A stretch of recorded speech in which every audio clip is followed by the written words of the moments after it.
This is a testament to my connection with the world around me. Remnants of the past.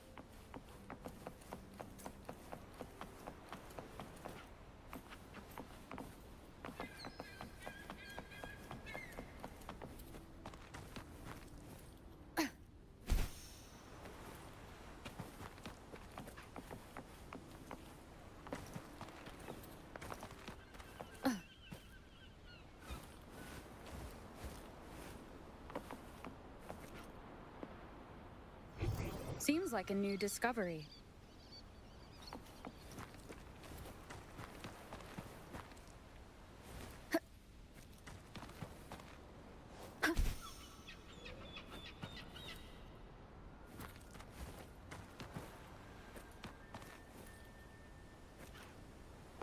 Cherish every gain.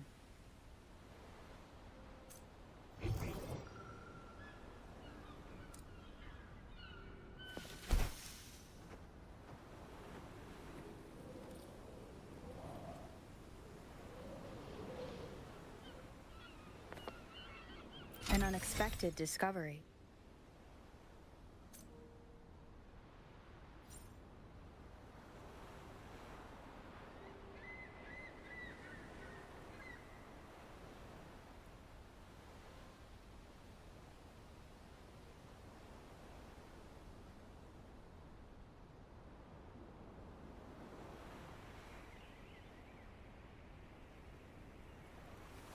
This is a testament to my connection with the world around me, and it's very much my companion now, bearing witness to everything I've experienced on this journey.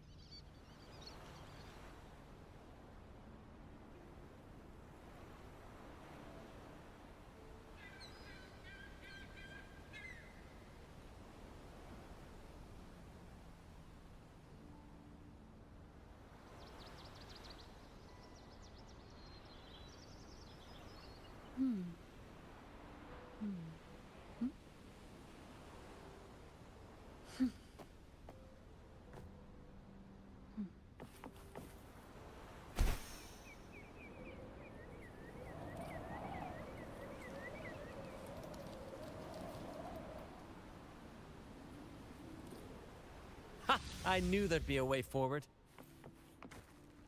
Let's keep moving.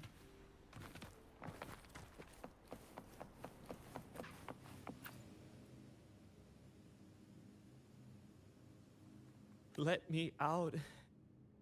That's why I want to leave. Oh. Someone was once trapped here.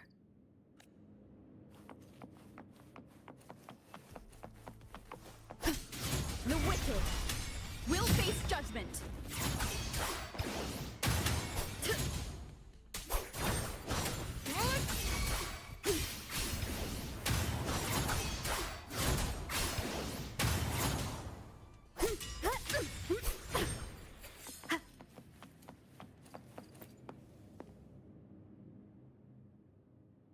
No hope. I pray for this to end. Lost by seafarers, no doubt. Likely got caught in the sea fog and couldn't find their way out. Poor boys.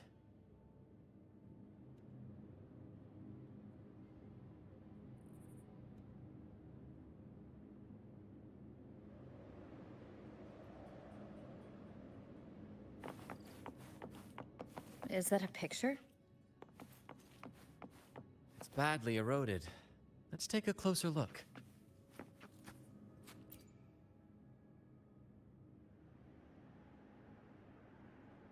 Looks like he's a captain. He's got a scale in one hand and... Wait. That coin in his other hand. It looks just like the one we found. One side holds treasure and the other a broken heart.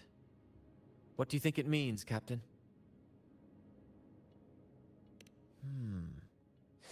So you're saying we may need to trade something precious, like our heart, for the treasure?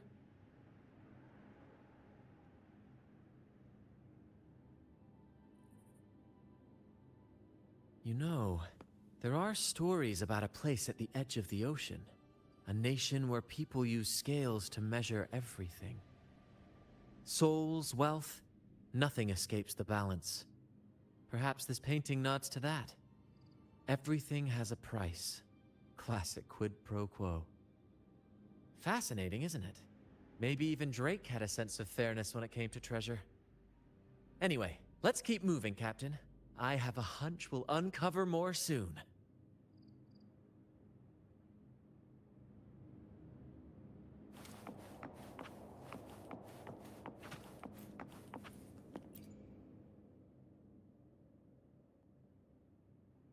Curses away ahead.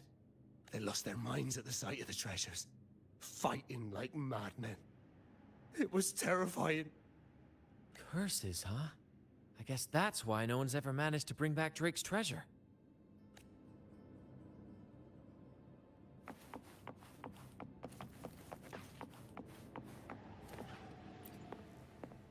It says, "Oh, see, curse equally all who dare to steal the treasure. Remember the law of quid pro quo. Remember the law of quid pro quo." Looks like to claim Drake's treasure, one must pay a price equal to its worth. Maybe that's why no one succeeded. The treasure demands something in return.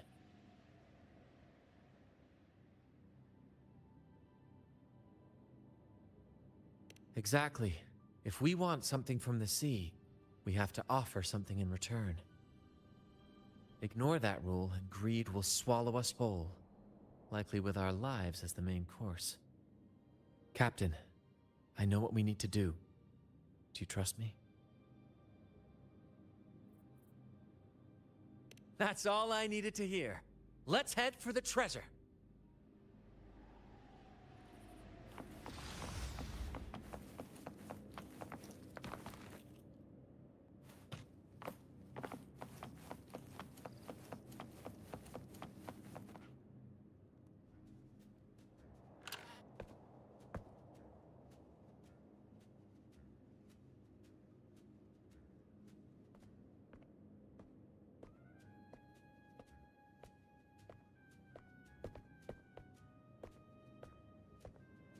Ah, my dear friends! What a joy to see you both in one piece!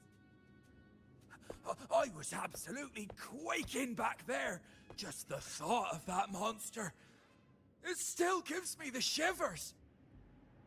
When I finally came to my senses, I found myself here, all alone.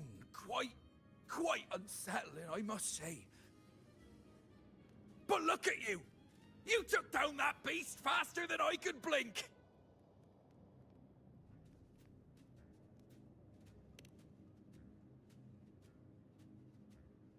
Grand? Oh! Yes, my grand cause. I'm this close to realizing it, you see. Look. Drake's treasure is right there. So brilliant. So dazzling. But as a man of principle, I could never hoard such wealth all to myself. So, in the spirit of fairness, I'd like to give you the honor of opening it first. Please, go ahead. The first pick is yours.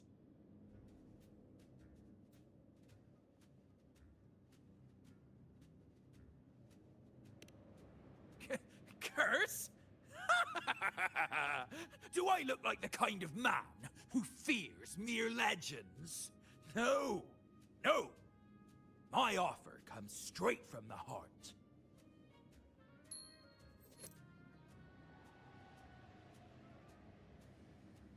It's okay.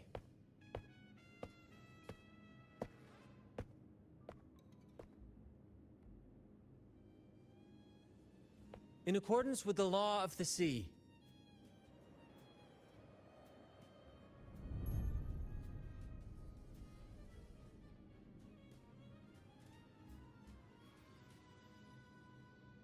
This is just a teeny tiny curse. Nothing more, nothing less. You look fine. Curse! Turns out it's as harmless as a kitten. Oh, I fretted for nothing. Yes! Now all this treasure is mine!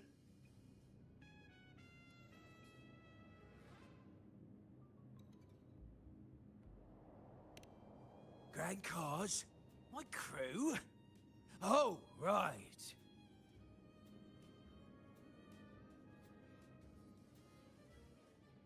I'll toss a modest pouch to each of my loyal mateys, and the rest... all mine! When I left the Pilgrim's Sail, there was only one thing that stayed with me. To chase my desires without chains. And after all these years, I've cracked the code! Money! That's my one-two calling! But everything comes with a price, Aldrich. And now, it's time to pay yours. What?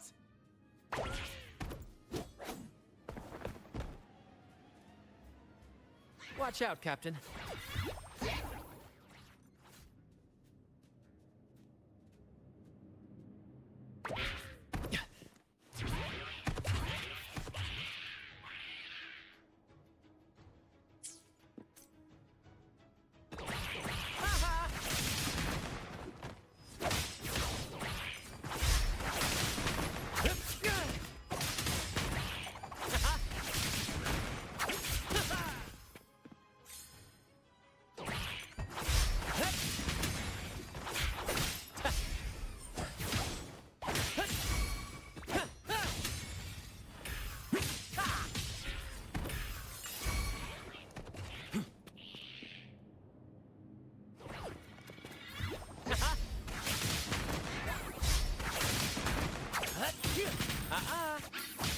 Ow! Careful! Focus, will you?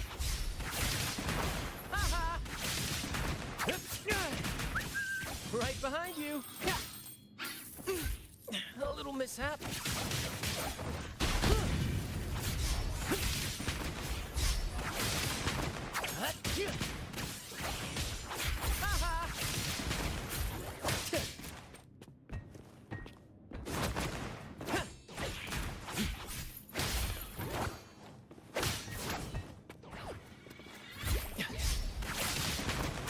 Nice try!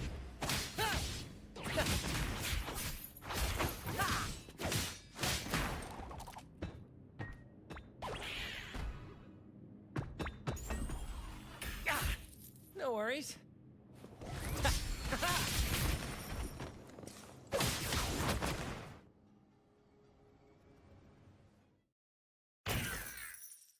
The gold! My gold!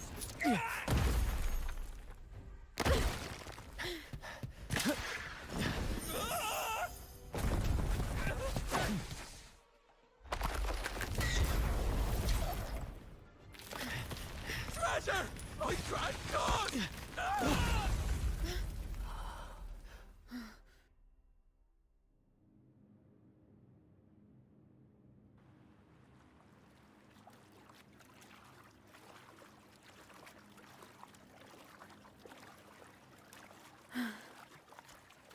We managed to slip away. I never thought he'd pick those treasures over his own life.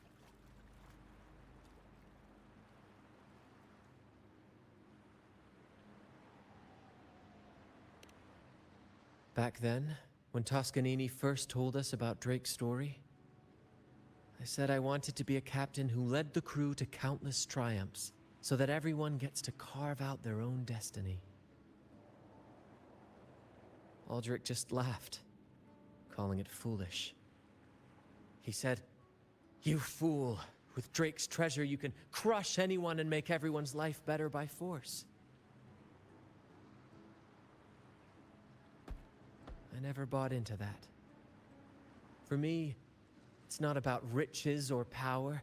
It's about freedom. The freedom to sail your own course. That's why we parted ways. He left the troop of fools and became a pirate.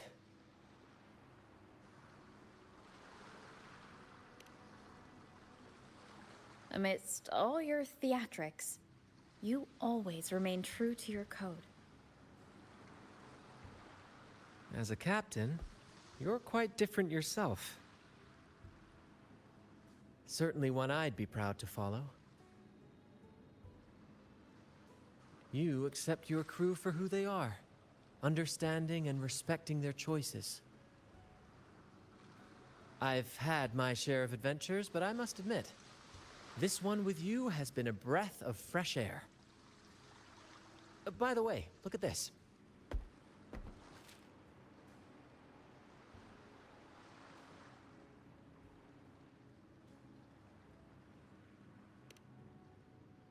This is Golden Captain Drake's map, a record of his life. According to this, he and his crew did indeed brave the treacherous stormy sea and return with immense wealth, but not without paying dearly. Heavy fog, disease, getting hopelessly lost. Each entry could have sunk an entire fleet. By the time they made it back to the Isle, only a handful survived. Most of them never left. In the end, only one sailor remained, with this coin. Remember what that note said? Remember the law of quid pro quo. I believe it means if you want Drake's treasure, you have to offer something in return. The price I paid for this scroll was that coin.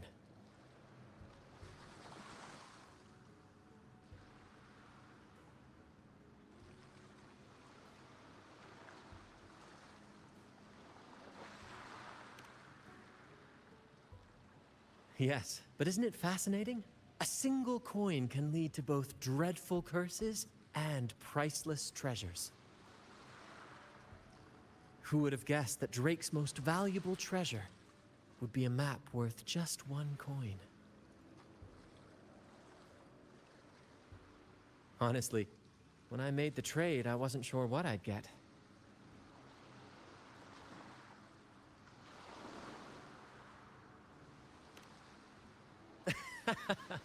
I had faith in you, my friend, and the spirit of adventure. This story is far more compelling than the saga of the Flaming Returned, don't you think?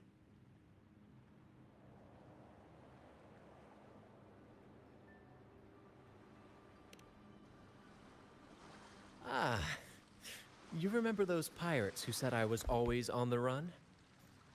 Every time a bounty was placed on my head, I'd work with my crew.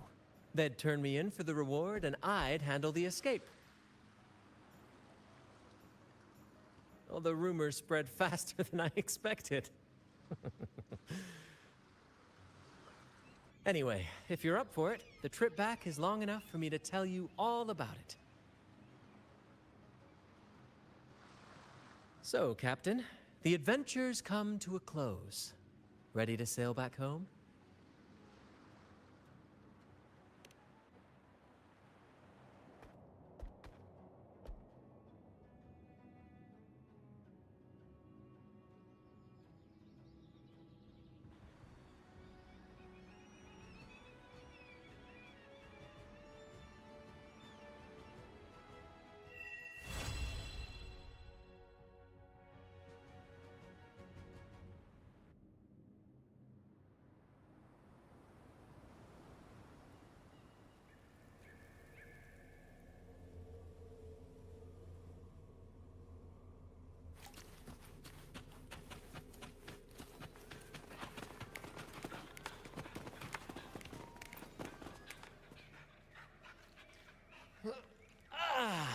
what a journey. It feels good to be back. Time really does fly. Anyway, this is for you. Is this? Exactly. I figured it would be a good memento of our adventure. Oh, and due to your stellar performance, I'm officially naming you our troop's honorary captain, as witnessed by this map. Well, that depends on when the next adventure calls. You know that I'll be ready to join you. Just say the word.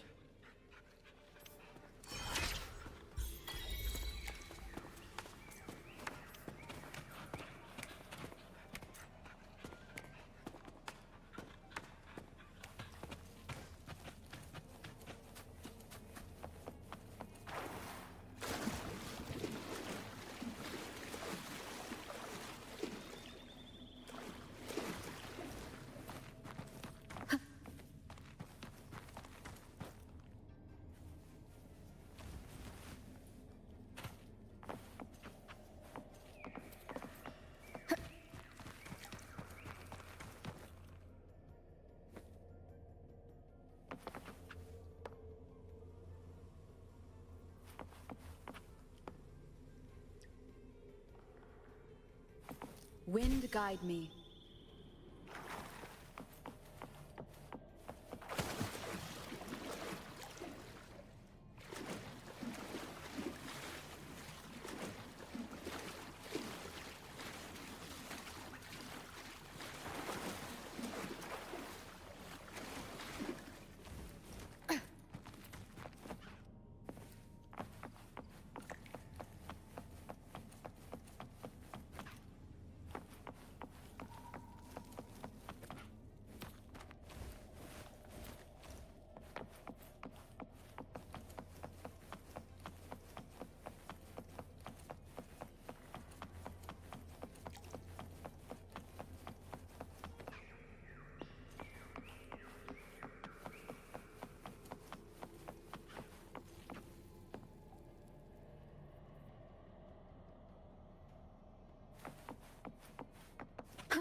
Leave it to me.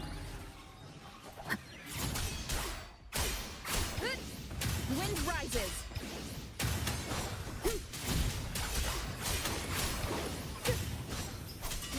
Tempest of flashes.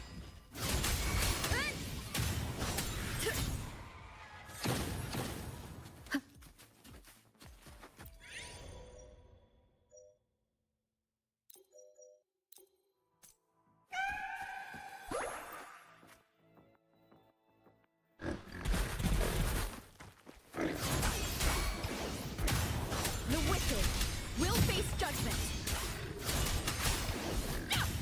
Whirl and wuthering.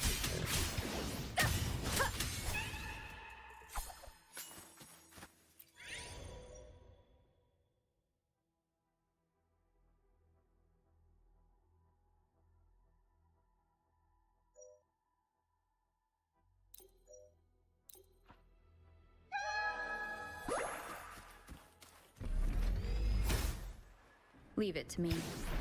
Tempest of flashes. Wind howls. Unfettered by bounds.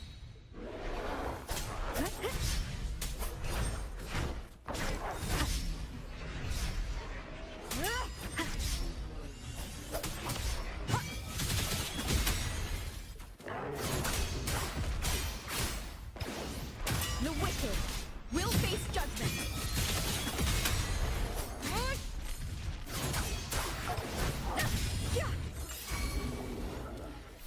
Stay behind me. Leave it to me.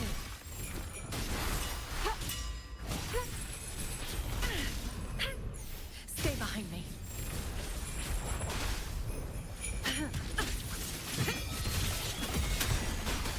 Be alert. Shackles be gone.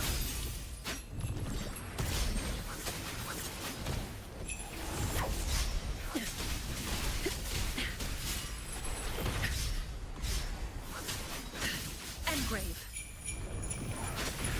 Not worth mentioning. Not worth mentioning.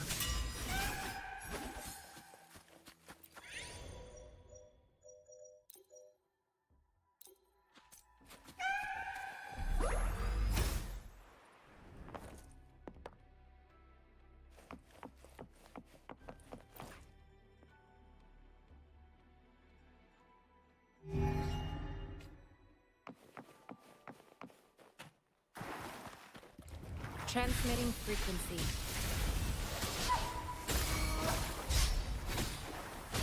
Foolish. Ha! Ha! Verity shines. Ha!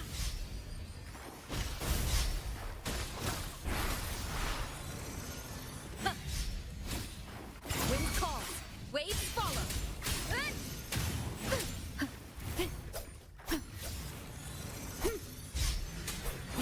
Wind howls, unfettered by bounds.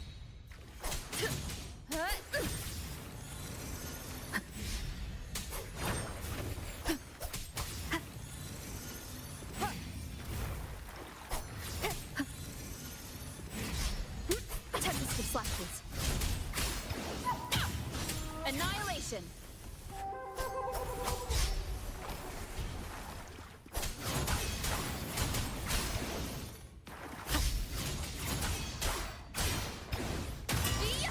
The wicked.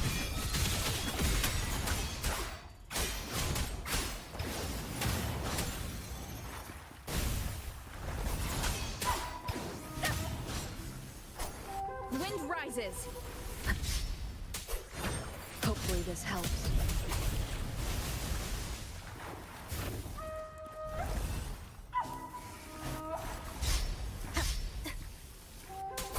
Purging all evil. The wicked will face judgment.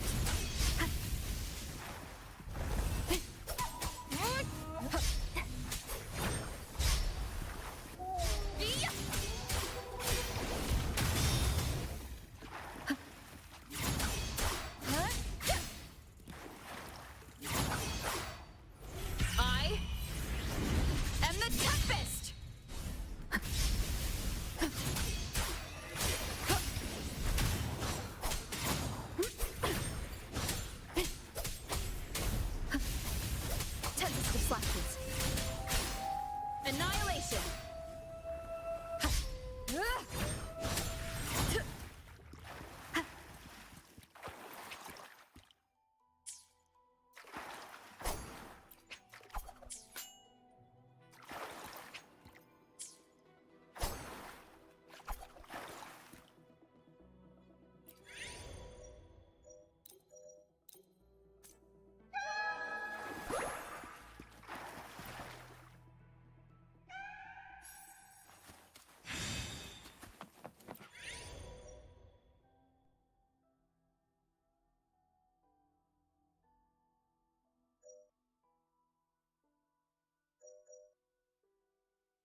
Leave it to me.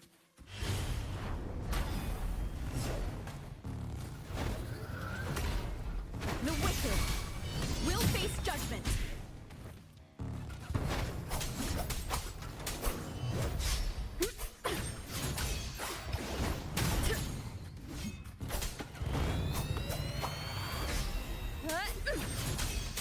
Hopefully this helps. Wind rises. I am the tempest.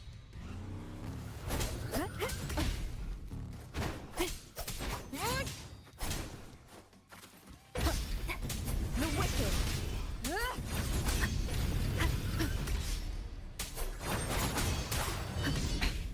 One more time. Purging all evil. Bad timing. Whirl and wuthering. Annihilation. Stay behind me. Not worth mentioning. Frozen blockade.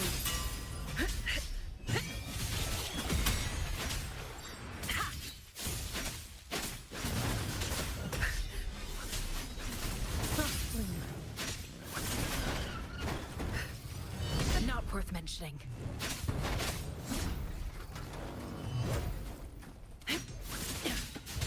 I can keep going.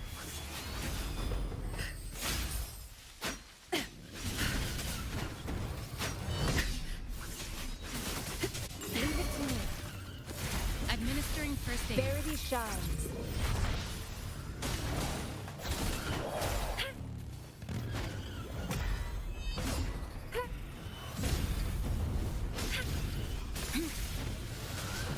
An oversight.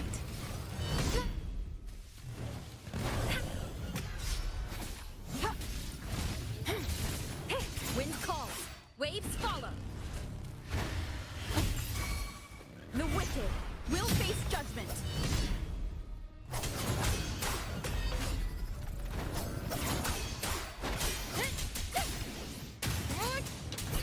Wind be my blade.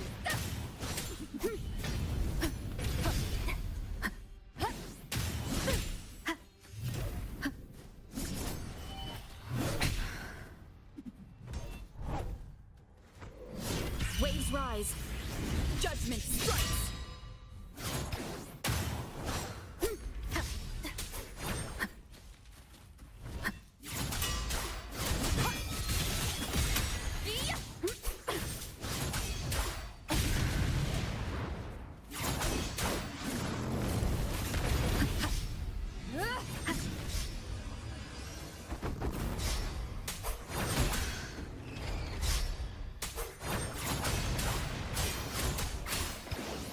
Hopefully this helps.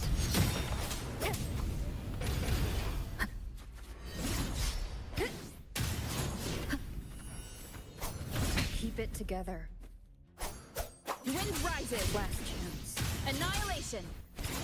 I must not. Halt. Foolish. I can handle this. Appear before me.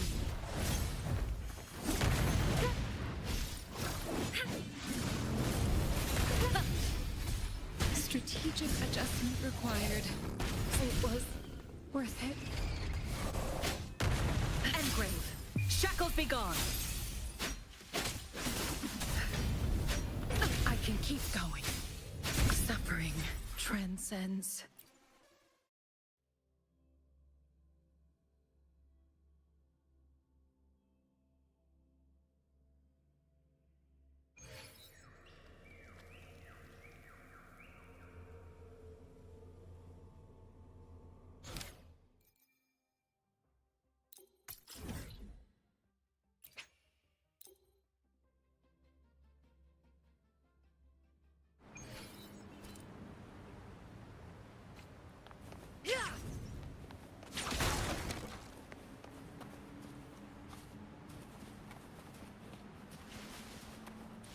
Make it fast.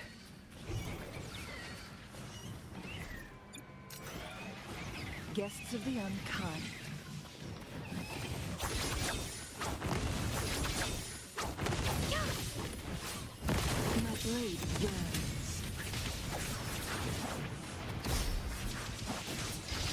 Mind's eye.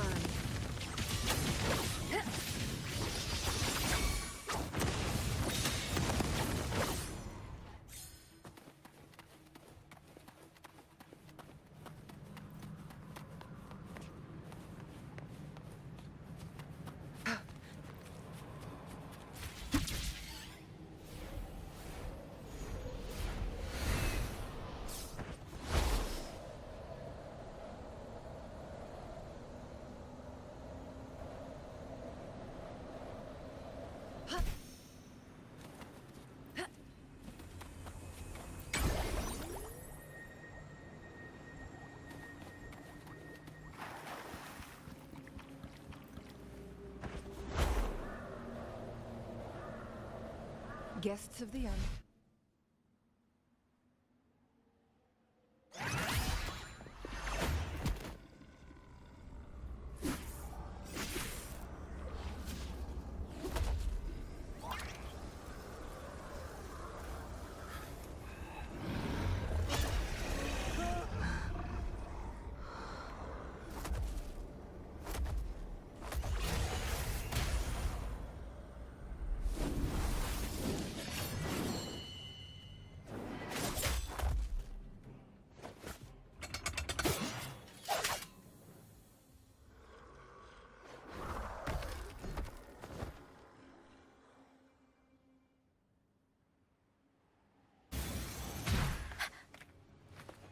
Time to shine.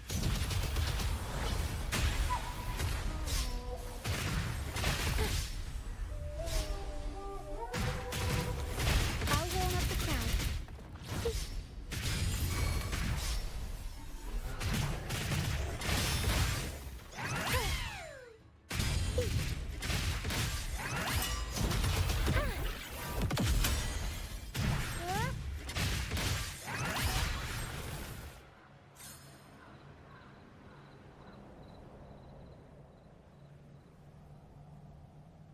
Thank you for coming. Everyone's a bit shaken. We weren't at our best. Everyone got scared. Most of us in the troupe have had bad run-ins with tacit discords. They just can't shake the fear, no matter how many times we face them. Not everyone's like you. Pero and I weren't sure if we could keep everyone safe. But watching you in action, it hit me. Action beats worrying any day. It's like tightrope walking. Just keep moving forward and never look down. That's the trick to staying steady. Everyone's safe now, thanks to you. We should get these pilgrims back to the troupe before more tacit discords show up. All these people are pilgrims. They've had a tough time drifting here on the pilgrim's sail. Fenrico may be a phony hiding behind a mask, but I'm sure he wouldn't go back on his word as Primus. Since you're the new laureate, I doubt we'll see any more banishments. This pilgrim sail probably left Raguna before Fenrico gave his word. I do hope this is the last of its kind.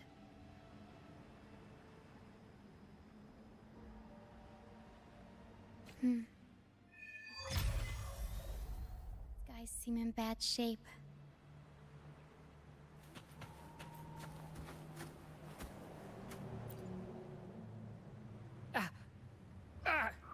My hand!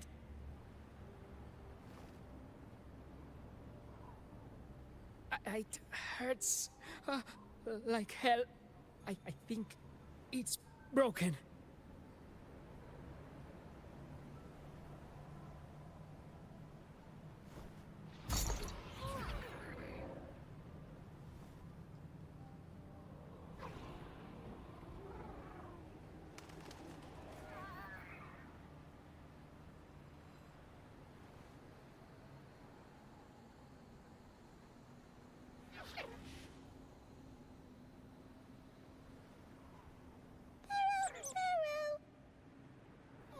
Pero says sorry. This is the best we can do for now with the supplies we have. We'll take better care of your injury once we're back at our base. Please try to bear with it for now. I'm still alive. Good. I'm alive. Good.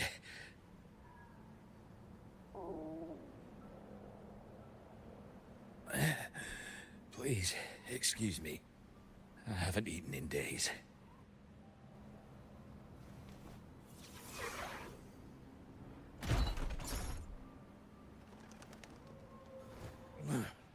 Thank you. This is the best meal I've had since boarding that ship.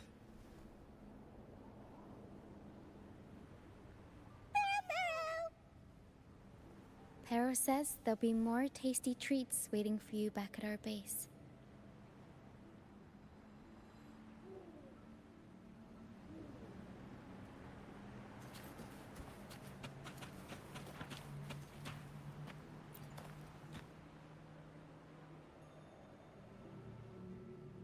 We're almost done counting heads first, mate. You ready to head back? You guys go ahead with our new members. I'll stay behind for another sweep to see if we missed anything. But we can't just leave you here by yourself. It's okay. Hera and I do scavenger hunts all the time. We'll be fine. The captain handed me the reins before he left. People's lives are at stake. I can't afford to mess up. Ah, the laureate. How could I forget? Then I guess Roccia is in safe hands. Well, make your way back as soon as you're done, okay? I got kitchen duty today. I'll make sure a big bowl of pasta's waiting for you.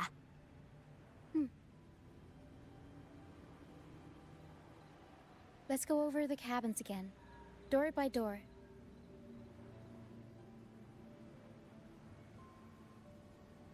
Some people aren't here anymore.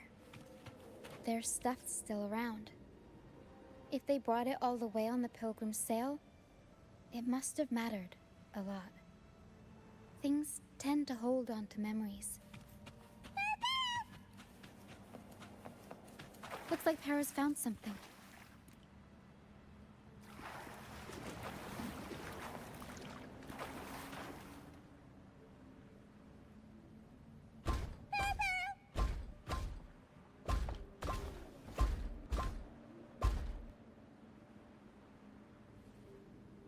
It's faint, but there's still hope. Pero will come help her up. Don't worry. Pero is very gentle.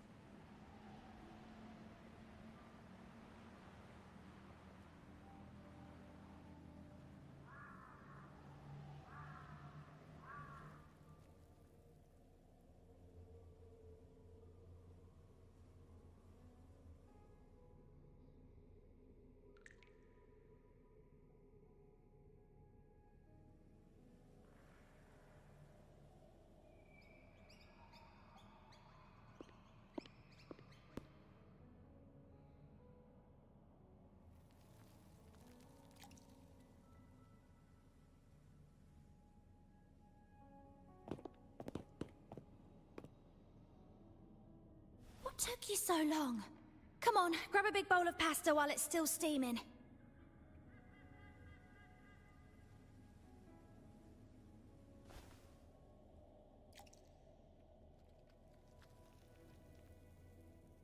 Give it to Rover. I'll eat later.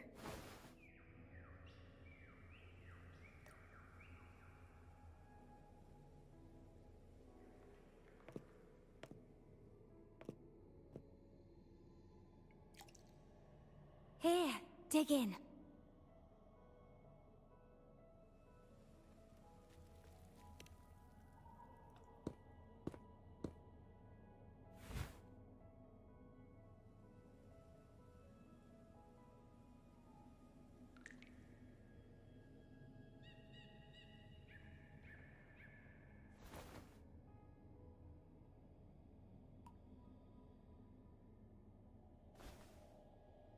I'll come with you. I'm sure they'd appreciate the extra hand.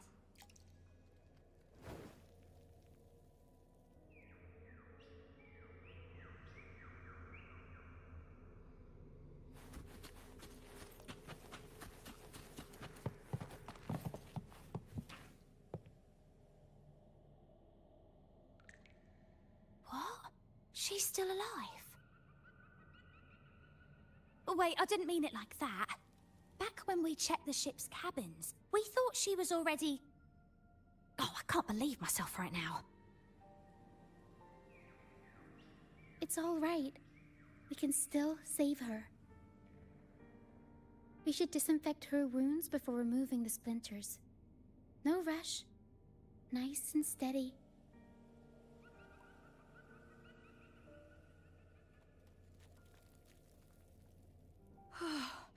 That was close. She's past the worst part. She'll recover soon. How about the others, Tina? All fed and steadily recovering. Even though they're just kinda staring at the ground. Well, they've been drifting at sea for so many days, and now they've washed up somewhere completely new. They're like a sponge that's been soaked in water. All heavy and waterlogged. It'll take a while for them to bounce back. What do you think we should do?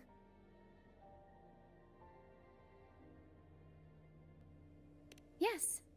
We should see if anyone needs anything.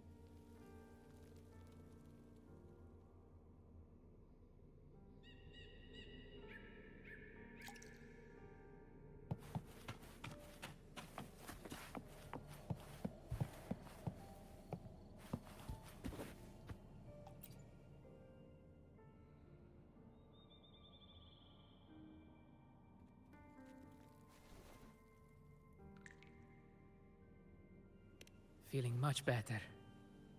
Thanks for patching me up. Those pain relievers you used are from Rosemary's apothecary, right? My family used to live not far from them. I'd recognize that smell anywhere.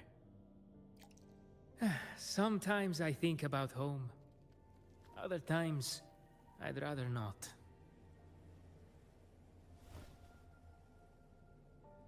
I miss my soft couch and the smell of herbs wafting from the apothecary. But those order activities, those boring plays full of codex verses, no thanks. You know, I bet if the Blessed Maiden were still around, she'd loathe this form of penitence. 1,000 stars light up the air. Freedom blooms like flowers wide. That was her favorite line from an opera. That's a line from Pegasus. Exactly. It's about a world where people can choose their own beliefs, instead of blindly following some rigid creed.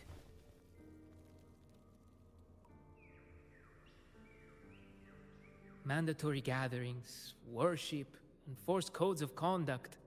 They even dictate what plays we can watch and how we should laugh and smile.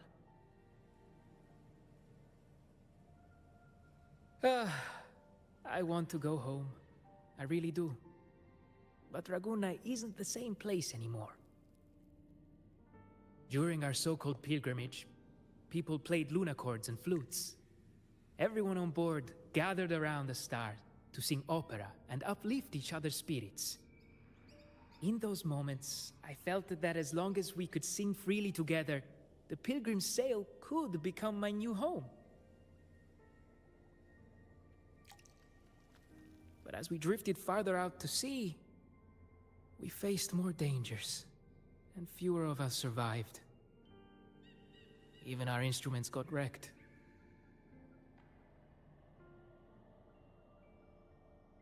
And now, there's no way to perform again with what's left of us. I'm lost now. Nowhere to go, and no home to return to.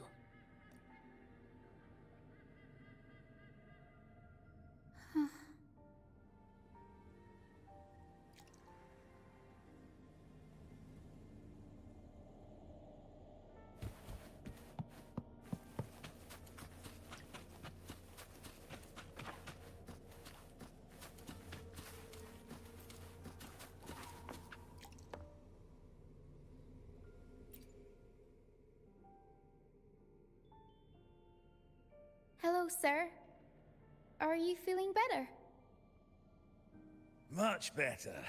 Thank you for the pasta. Oh, that warmth, that taste of home. For a moment there, I thought I was dreaming. It took me back to margaritas, having the usual from their brunch menu. Oh, that's something I thought I'd get to enjoy for the rest of my life. But here I am, simply because I sang a few lines from Pegasus. Pegasus. I see. That's right. Folks on the ship used to perform together, letting the day's mood pick the song. Just had to keep an eye out for the order. That one was an all-time favorite. Would you ever get tired of it? Get tired of it? No, why would we do that? It's a real gem, that one. Lifted everyone's spirits during the hard times. If only the world were like that, where everyone lives freely.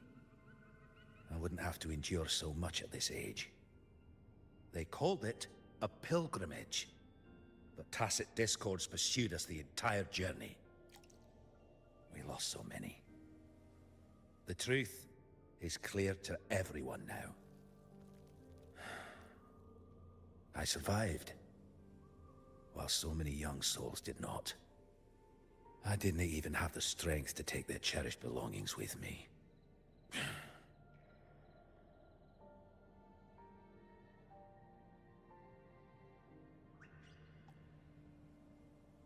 Everyone has been through so much.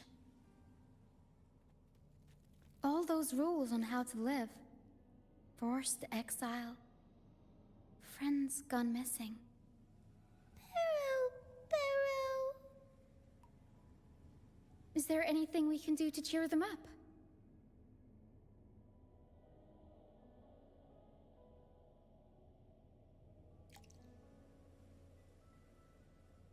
Well, pain relievers are a start. We've already handed those out. That'll help with the physical pain part. Medicine for the body, sure. But for the soul, we need something grand. Everyone we talked to kept mentioning the Pegasus Opera. Maybe we could arrange a little performance with them and their companions. It's decided then. The welcoming opera will be Pegasus. Well, traditionally, the troupe always puts on a show for newly rescued pilgrims. It's our way of saying, congrats, you survived. We hope it sets the tone for something better for them. Harrow and I searched through the ship and found what must be their companions' belongings. Some are a bit damaged, but nothing I can't fix. I'll patch them up and we'll use them in the performance. That way, they can be together again, on stage.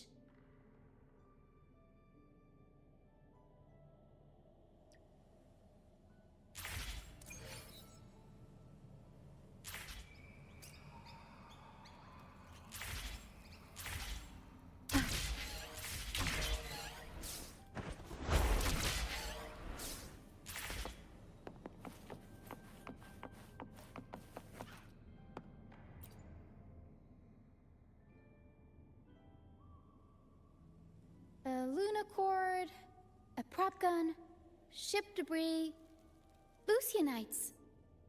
Would you look at that? Well done, Perro. Not only that, Perro could swallow an entire ship if she wanted to. She can even analyze frequencies and give me the full backstory on all this stuff.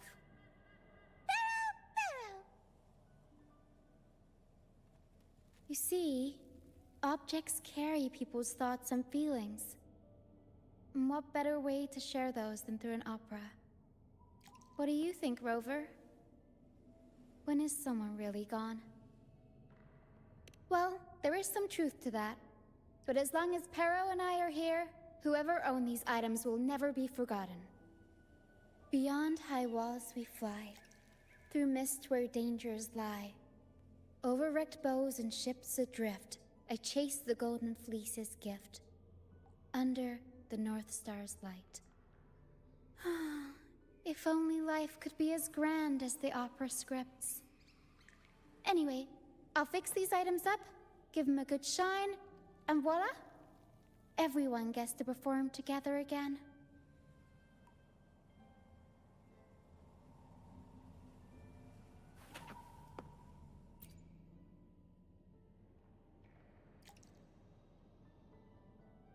The frequencies lingering in this lunacord tell me that its owner never stopped playing. Not even during her exile. She tried lifting everyone's spirits with song, right up until those nasty tacit discords got her. Now all that's left is this lunacord, minus the strings. Yeah, she kept strumming away, supporting those around her. Wait, I've got an idea. Even without the right strings, we can rig up something else. It can still be used to help people.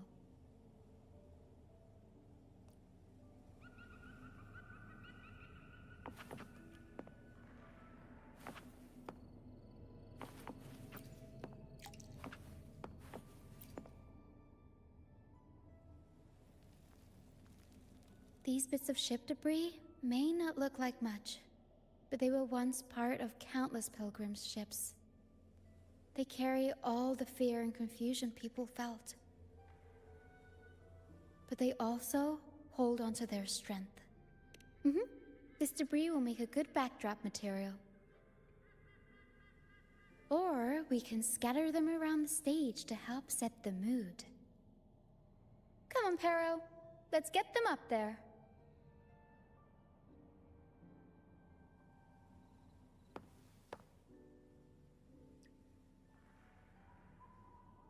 That's nice of you. But the troupe doesn't make his honored guests carry heavy stuff.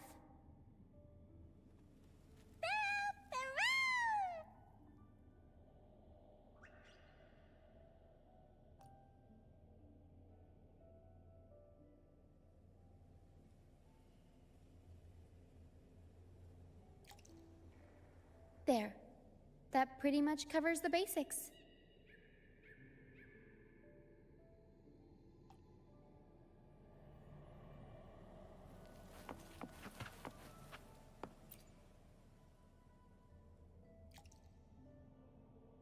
Lucianite can be found pretty much everywhere across the Strand, either buried in the sand or washed up by the tide.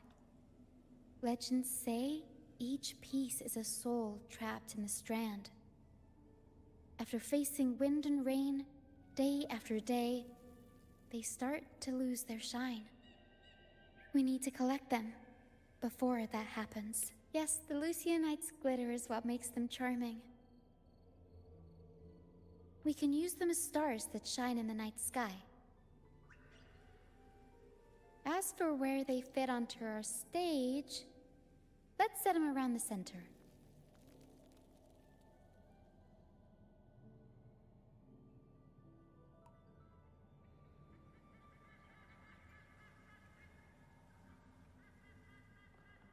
Perfect. Now we have a glimmer of light to illuminate the darkness.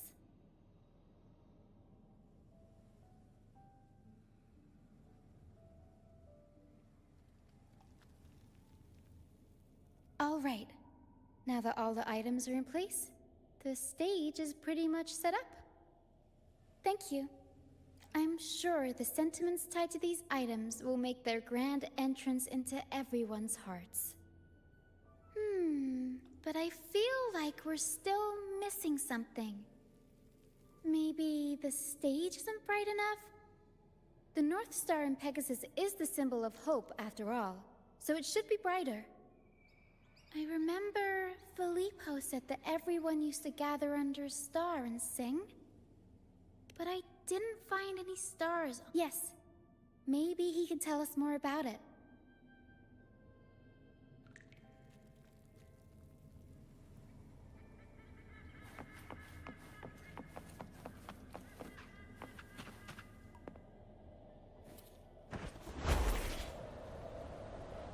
Wind guide me.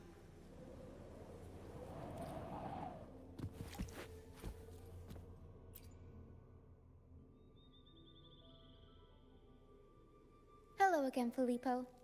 You mentioned before people would sing under a star on the Pilgrim's Sail, right? Ah, yes. I can still picture the star's brilliant glow in my head. It was just like the North Star in Pegasus. Do you know where that star is now? The star was Luca's treasure. But Luca...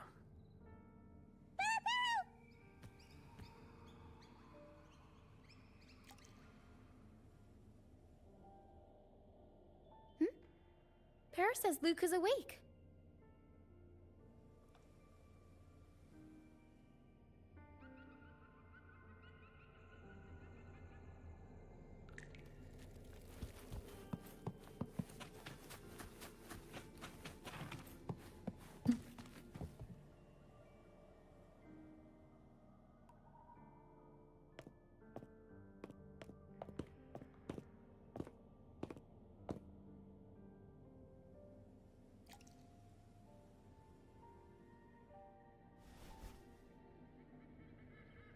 I lost Mum's special treasure.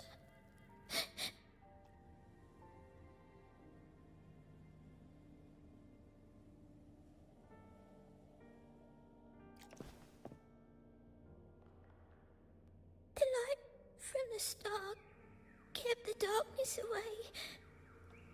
He looked after everyone when we were at sea.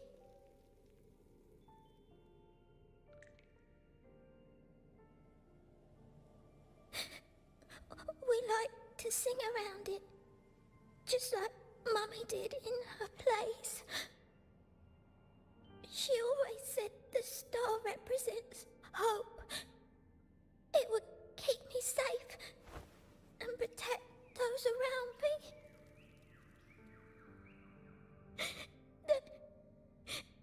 Now I've lost it, and it can't protect anyone anymore.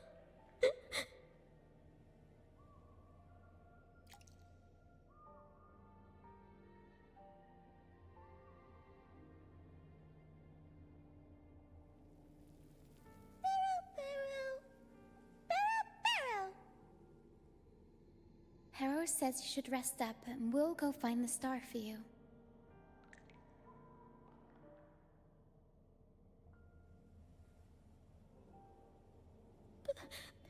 But it is too dangerous out there. You already saved me. And Mum said I shouldn't cause so much trouble for others. Don't worry, Luca. It's no trouble at all. You also have something important to do. Rest and recover. And just like you said, the star watches over everyone. We're doing it for everybody. Okay. I'll be good and rest.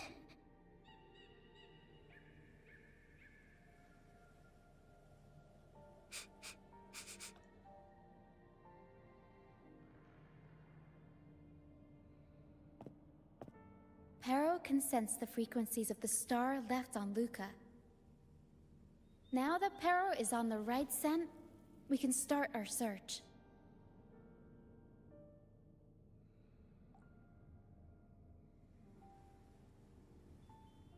We already searched the ship from top to bottom. There wasn't anything that looked like a star. But I still want to find it. I want everyone to have the chance to perform Pegasus again. And the props we use should be items they've all used before. Things they're familiar with. The frequencies or feelings attached to the items can affect the people using them. They all see the star as a symbol of hope. This positive vibe will get magnified by the opera and spread to more people. So yeah, I'm still going to try and find it. There's always a chance, right?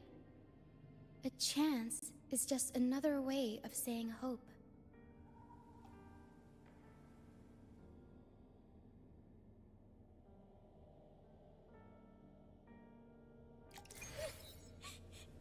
Can I still go home? I want to go home.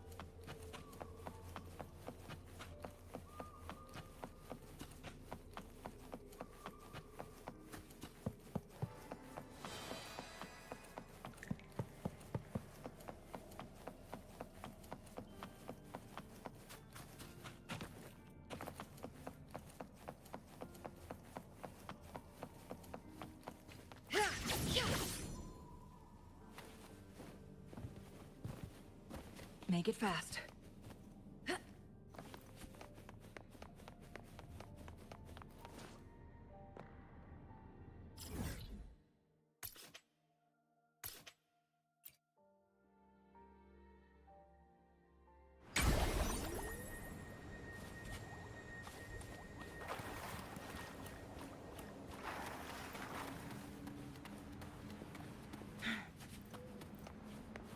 Make it fast.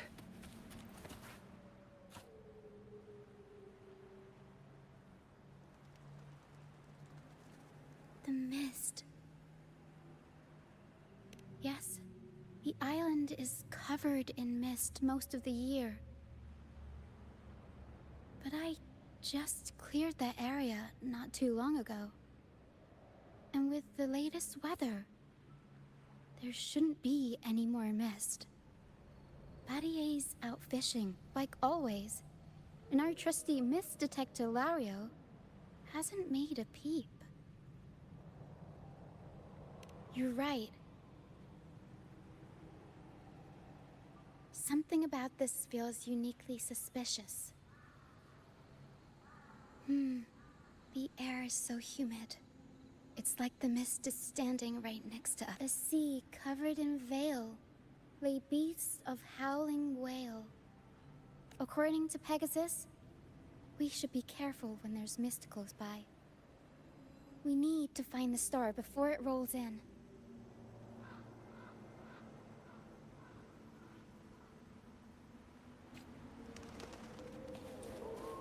Make it fast.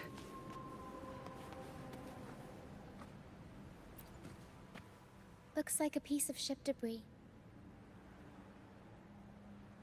Pero can store it away. We'll put it to good use later.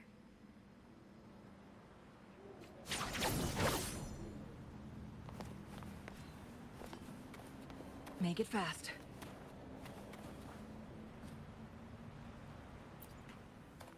Oh, it's a seashell.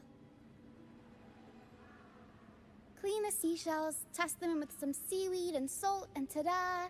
Seashell soup! Pero, pack the seashell in the suitcase.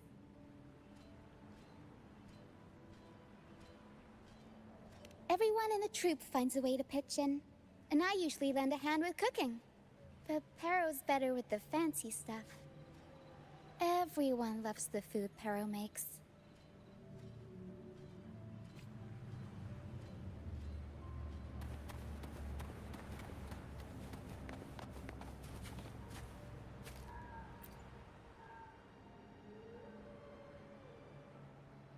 Finally! Something shiny. Oh! It's a Lucianite. Well, at least we managed to find something shiny, so that's half the battle.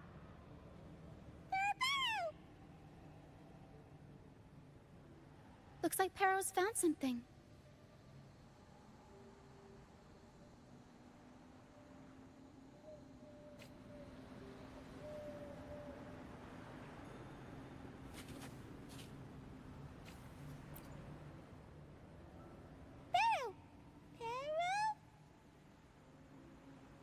Pero says she's found the star's frequencies in these traces, but there's something else mixed in with them. The frequencies are a jumbled mess. I can't tell them apart.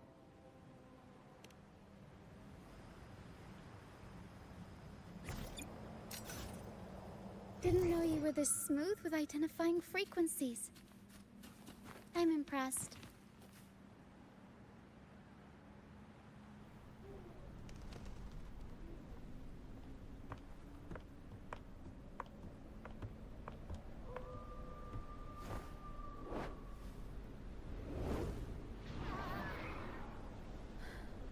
It's like the mist has been waiting for us.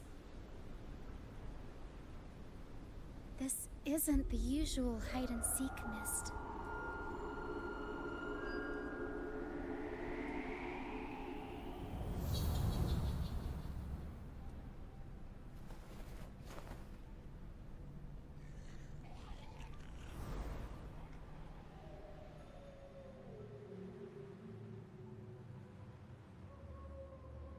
This misty maze is giving me deja vu.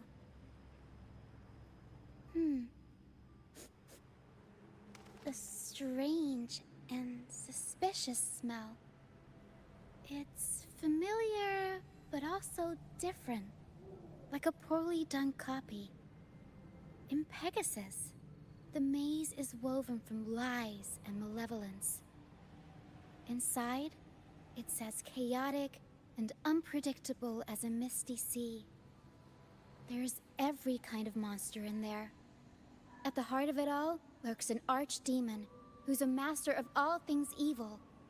It steals, distorts reality, spreads confusion, and plays puppet master.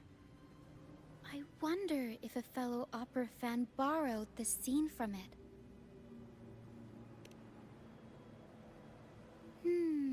What kind of person would want to be the archdemon? Whether they're playing an archdemon or a hero, after putting so much work into this whole setup, I'm sure they're expecting something in return. In an opera, you can get hope and personal growth, or the power to deceive and manipulate. You're right. Let's go inside and see for ourselves what the mastermind behind this mess is really after.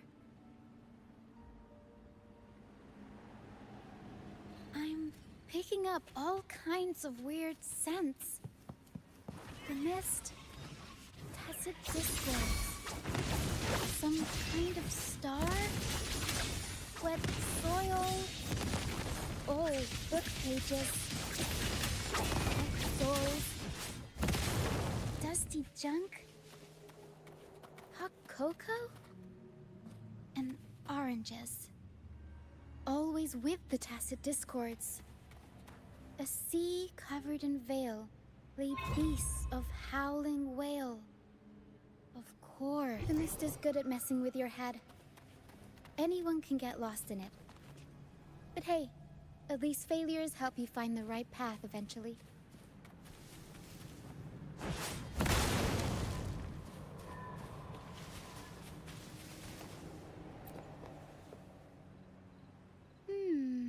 What's this?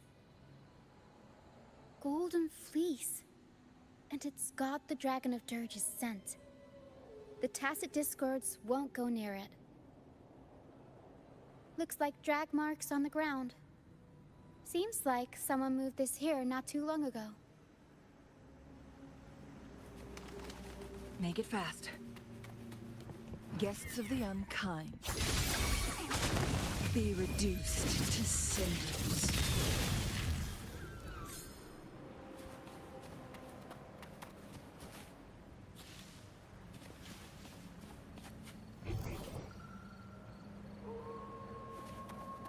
Make it fast. Feathers incinerate.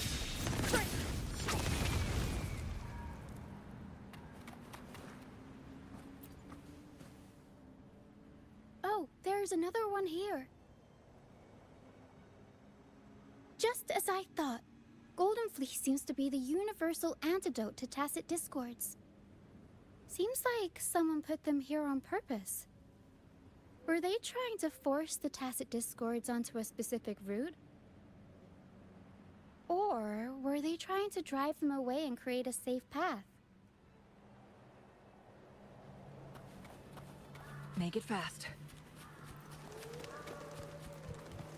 In Pegasus, the deeper you go, the deadlier the monsters get. So, surprise, surprise, the tacit discords here are extra feisty. Watch your step. My blade yearns. Feathers incinerate.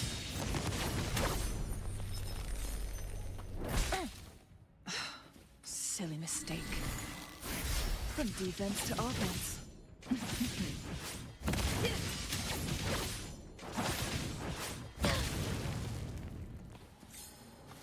Over wrecked bows and ships adrift, I chase the Golden Fleece's gift. There, Golden Fleece. Did the person who set this up get all over? Barrow! Barrow's time to take the gloves off.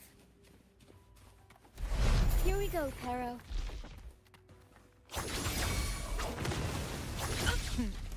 Triumph through sacrifice.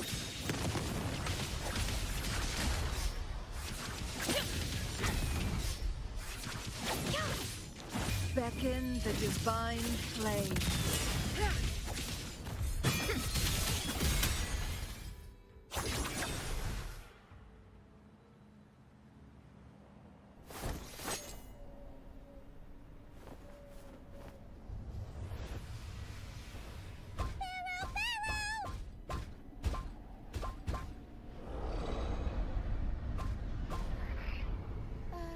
Stay sharp, Barrow.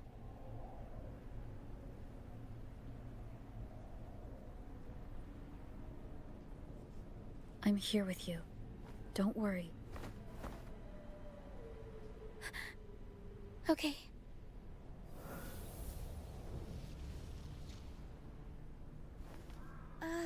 These frequencies are made up of deception and lies. They smell awful.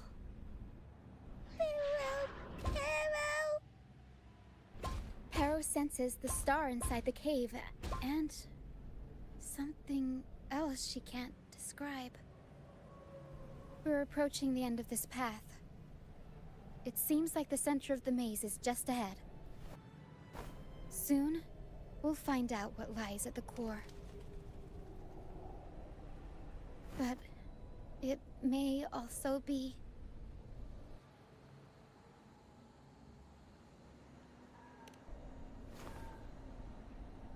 You're right.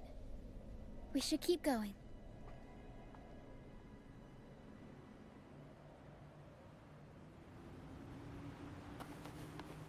Make it fast.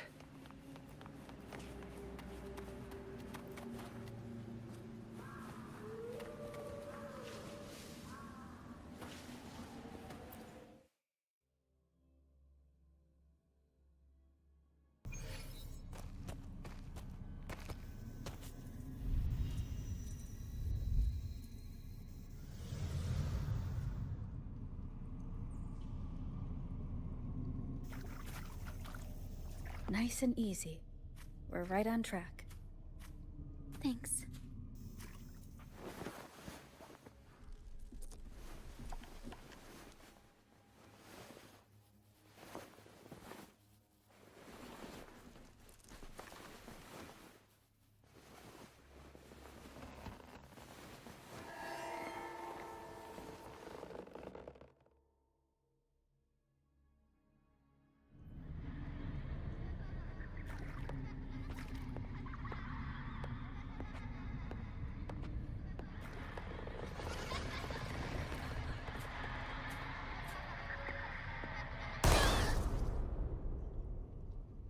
It's okay.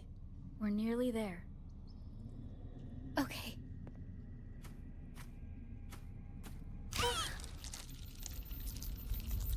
The Dragon of Dirge! No, wait. It's all right. They're just shadows.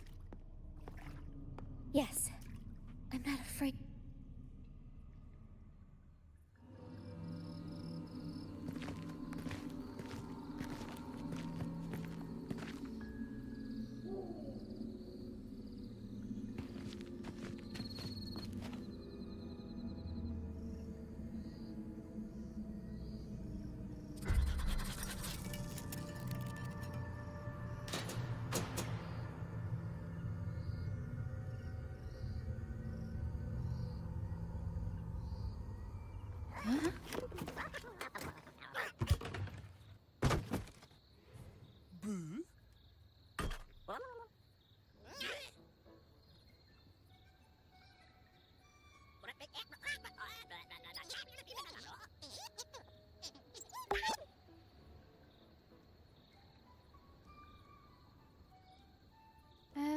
Looks like they were trying to sneak away with the star, but hit the light switch by accident.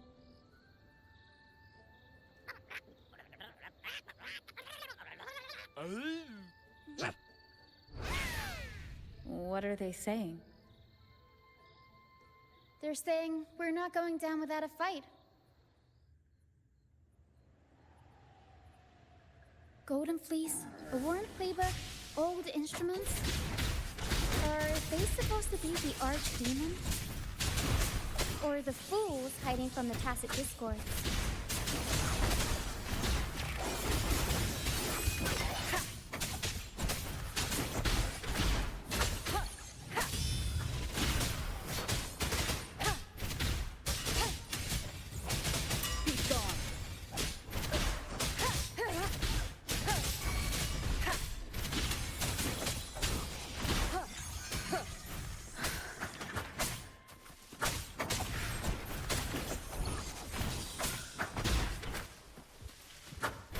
The show begins.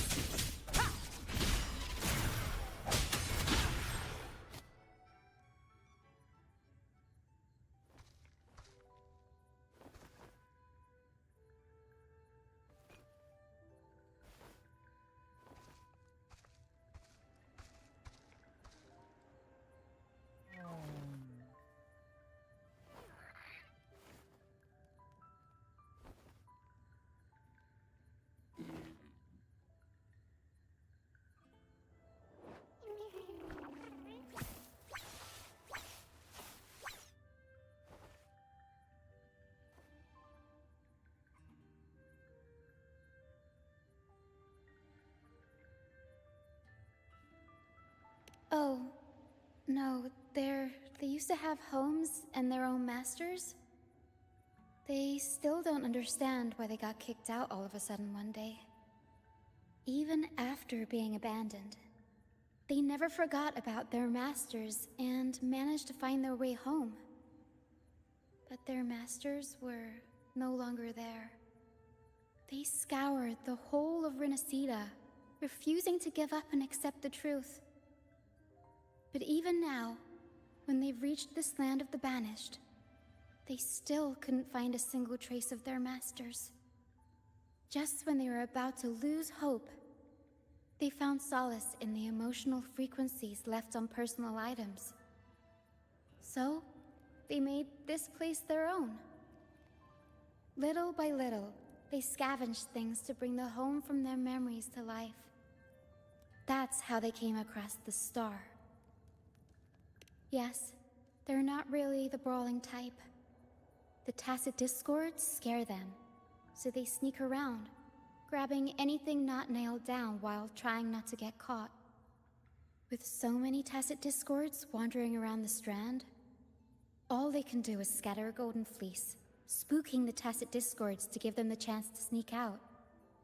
They're willing to risk it all to find trinkets to make this place feel more like home. Whether you're a person or an echo, everybody needs a place to call home. They heard the Pegasus opera from their masters. That's why they went for the star when they saw it rolling away. They wanted the good, hopeful frequencies it was radiating.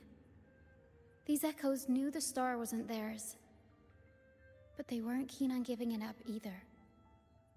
So they cooked up all those spooky tricks to scare us away.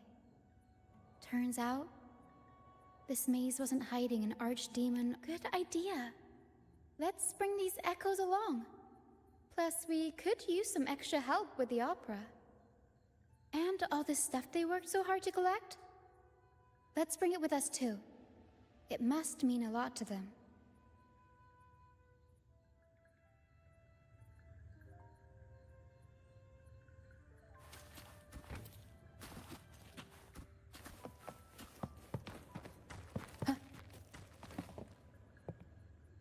Remnants of the past.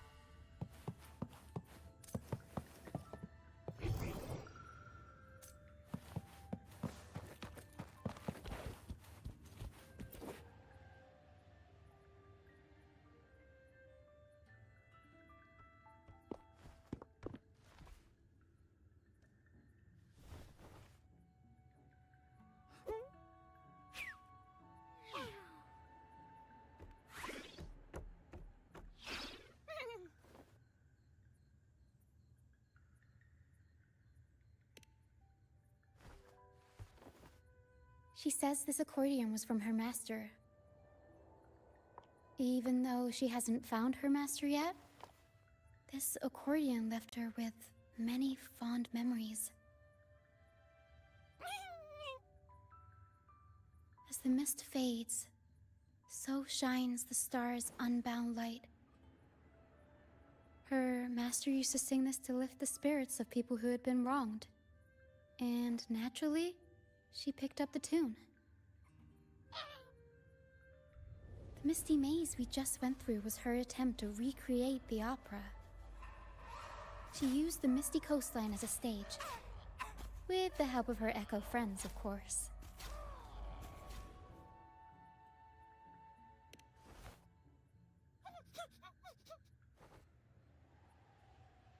I guess she was trying her best to protect all her memories with her master. But protecting your own shouldn't come at the cost of everyone else's memories and hopes.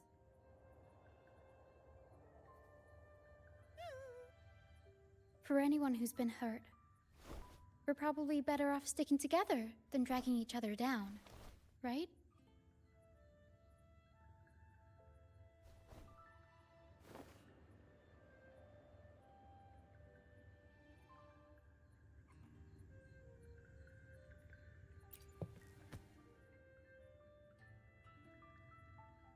Para and I are almost done packing everything up. Shall we head back?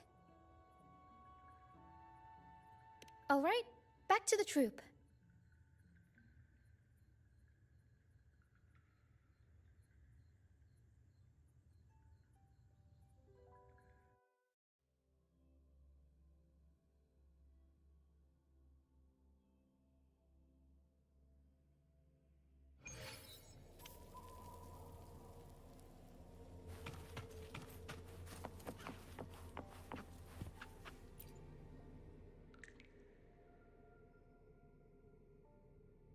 You're back, first mate. Don't worry, we've all been doing fine. Oh, would you look at that? Managed to bring back a few friends, did ya? We did. Thank you for taking such good care of everything while I was away. Oh, don't mention it. The troop was in top shape after the last pit stop. We can handle a few more. Okay, the Echoes and I will get to work on setting up the stage. Trust me. And we found the star, thanks to you. You should tell Luca the good news. Now we can finally perform Pegasus together. Nobody is going to be left out.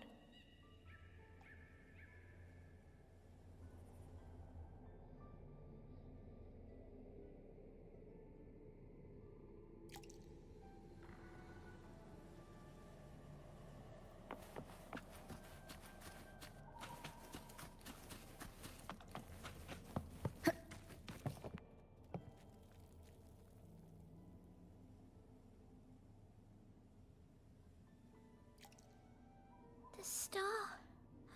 Oh, the star's back. Oh, thank you, miss. Now the star is here, I'll definitely get better. I'm actually fit to go ahead. It's for the opera, right? I heard so much bustle outside while I was in bed. I figured they were preparing for a show. The girl with the purple hair said she wanted to use something really shiny as the North Star in Pegasus. Well, nothing beats this star. Now we can all sing together around the star again. It'll be wonderful.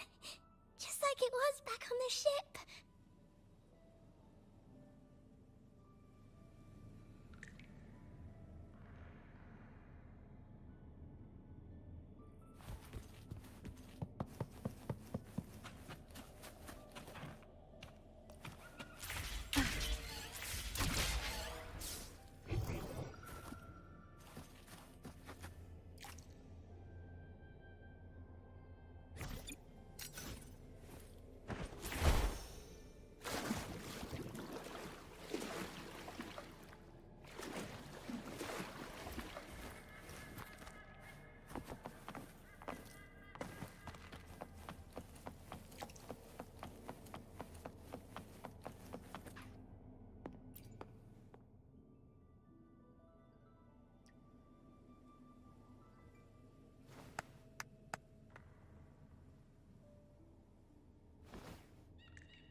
Echoes can gather all kinds of information by analyzing the frequencies left on objects.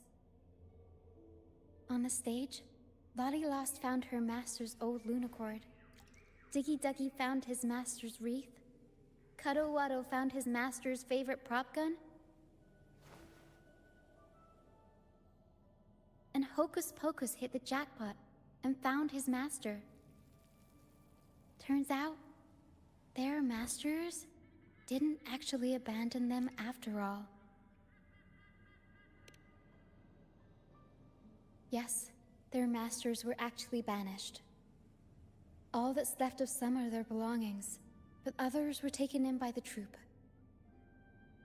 Their masters just didn't want their echoes to be snatched up by the Order and have their memories wiped clean. Cutting ties was the only way to protect them. Apparently, the real Archdemon isn't the echoes that created the maze. It's the one pulling the strings behind all this. All the control, and all the arbitrary banishments.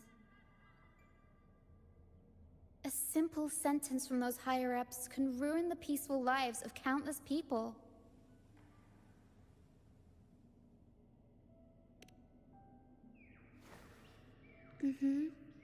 But now you've won the laurel and forced Enrico to finally back down. So, I guess we're safe from banishments for a while, and the troupe can waltz back into Ragusa for performances. Which means our plays will finally be heard in a city drowning in those oh-so-exciting Codex recitals. Little by little, we'll sneak our songs back in. One day, the streets of Ragusa will be full of operas about freedom again. This is what Brant and Bardolino have been preparing for lately. They sped off to the city as soon as they heard the news. No one loves their opera more than those two, and no one spins a tale quite like them. Except for the new laureate, of course. This welcoming opera also marks the beginning of a new voyage. It's not just an opera for the banished pilgrims. It's also dedicated to each and every fool that is still out there. So, Laureate, shall we go hang the North Star together and tell everyone the good news?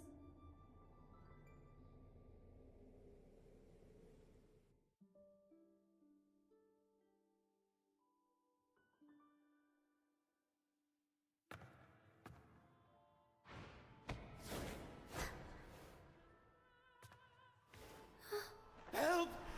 Please, help! Help me!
Tina, your singing is as beautiful as ever.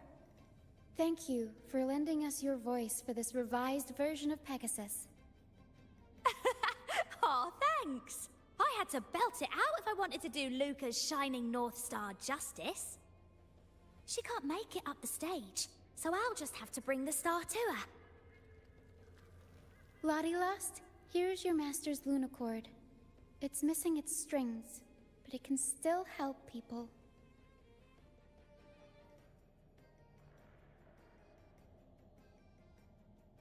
Diggy Duggy, this is your master's wreath.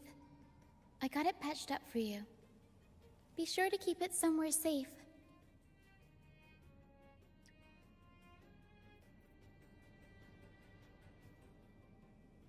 The prop gun your master left behind, Cuddlewaddle.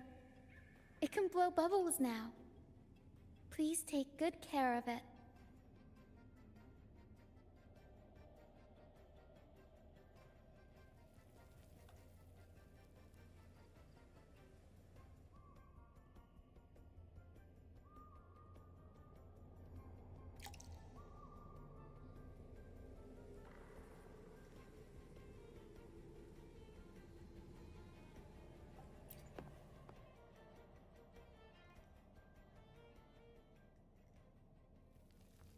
Great. Most of the items are returned to their rightful owners. Only a Lucianite left. And it belongs to Roccia.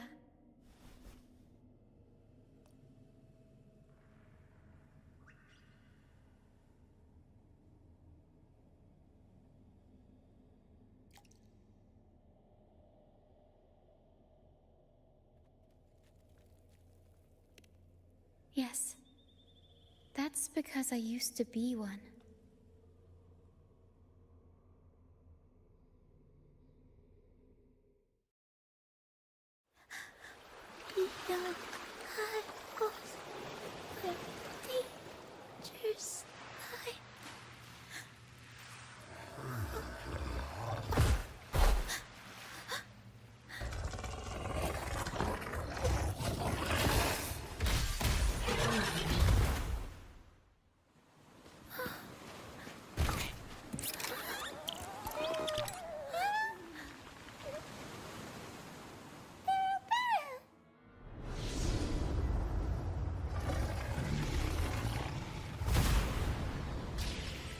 To the left, Pero.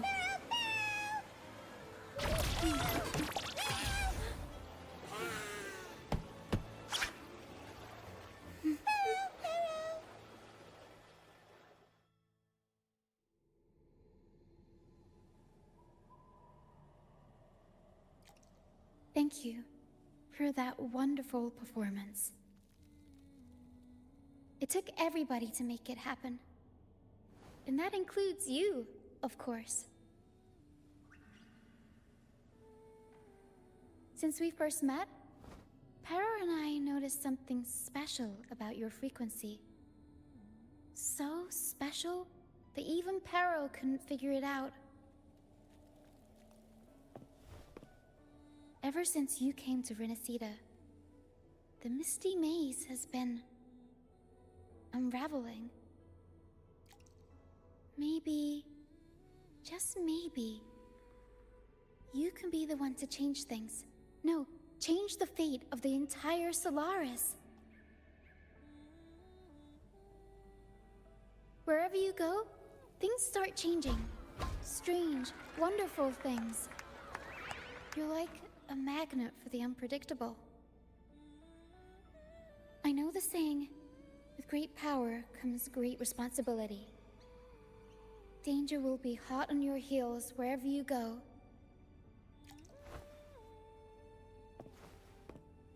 So, why don't you join the troop of fools?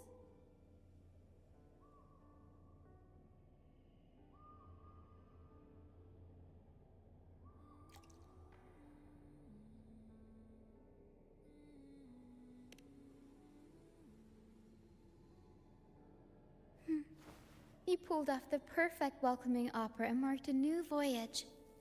We've been on the same side for a while now. If you ever find yourself in a pickle, just come find us. The troop will always have your back.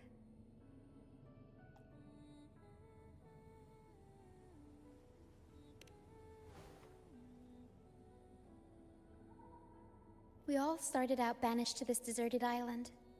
Bit by bit, we scrounged up what we could and built our home. That's how the troop was formed. We may not be rich or perfect, but at least we can sing and laugh whenever we feel like it. And thanks to you, we've got the chance to bring that laughter and freedom back to Raguna. Just like how your performance as Laureate with the Star of Hope cheered up our entire troop. You're the one who helped rekindle the hope in our hearts.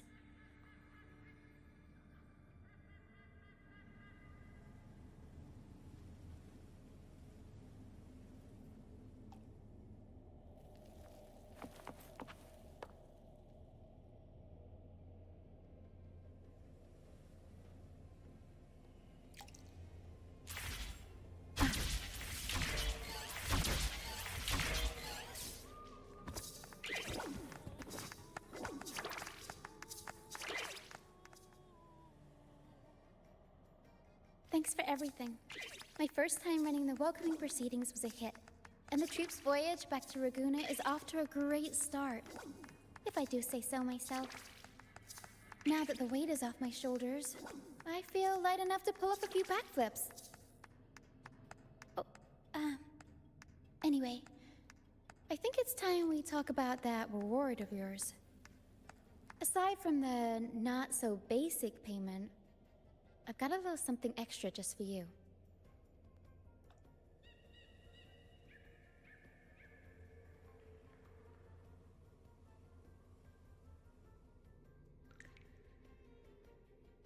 Here. I've been searching for this in the sand for ages. A golden black Lucianite. Generally, the deeper it's buried, the better it is. I think you and this Lucianite have a few things in common. It's as deep and beautiful as your eyes. Keep it with you when you're traveling. It'll be like I'm there with you, even when I'm not. And if you ever find yourself in a pinch, don't be shy about giving us a shout. Whether Pero has to give me a lift or I sail all the way on the troop liner, I'll find a way to reach you as soon as I can.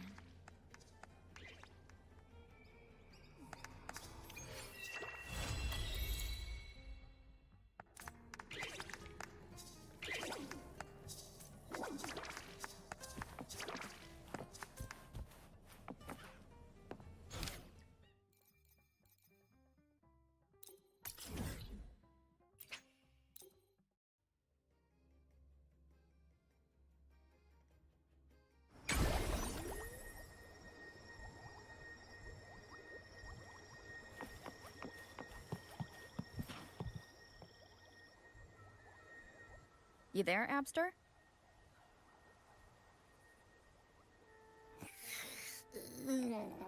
What's up? It's taking longer for Abby to react. Hey, there's nothing to worry about. I'm just a little beat, that's all. Oh, earlier, when I was half asleep, I came up with this great idea for finding the Sentinel. Let's hear it. Didn't the Sentinels say they're locked up in some kind of tower in the sky? Well, how about I just fly up there and look for it? Easy as pie. The tower is either too far to see, or it's totally covered by clouds. Otherwise, we would have seen some sign of it on the ground. In the shape you're in... Hey, come on! It won't hurt to try. The cliff at Egla Town would be a perfect launch pad.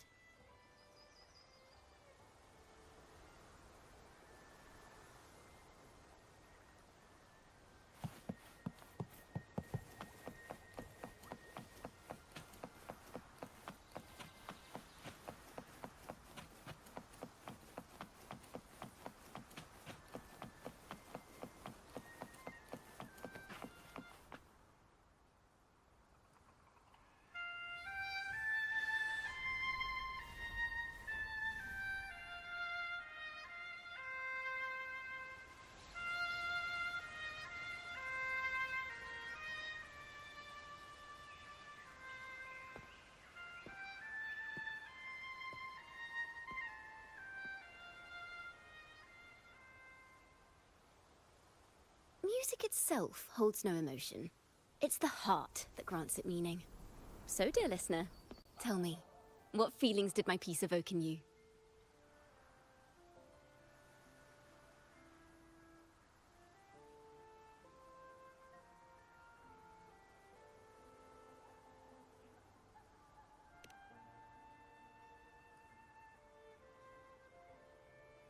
Wow.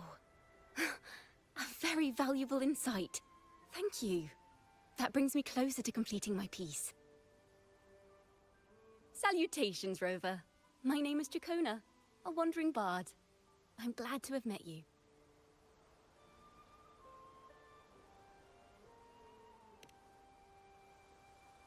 I was sent by Lady Carlotta to find you.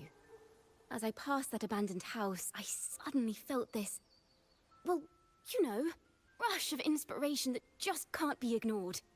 So I stopped to compose a piece. Surprise, surprise, the melody led me right to you. Well, I suppose this won't count as me getting distracted, right? If Carlotta asked you to find me, has something happened? Lady Carlotta told me you encountered the supposed martyred maiden, Cartathea. She dispatched search teams soon after, but there's been no sign of Cartathea since. That's why she asked me to use my forte to recreate the frequency you experienced at the time, to see if any details you might have missed become clearer. Recreate the frequency? Well, it's a little tricky to explain in words. Think of it like being in an immersive portrait. Can you tell me about your meeting with Cartathea? The more details, the better. Even the smallest things count.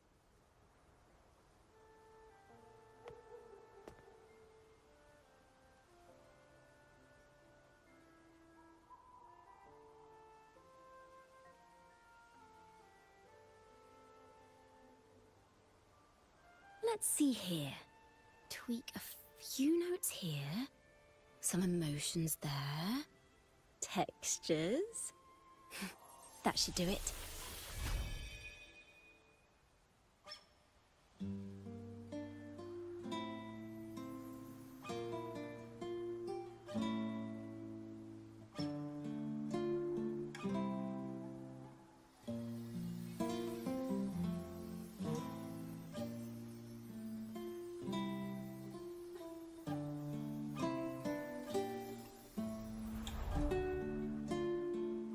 Now then, Rover. Time for you to tune in to your memories.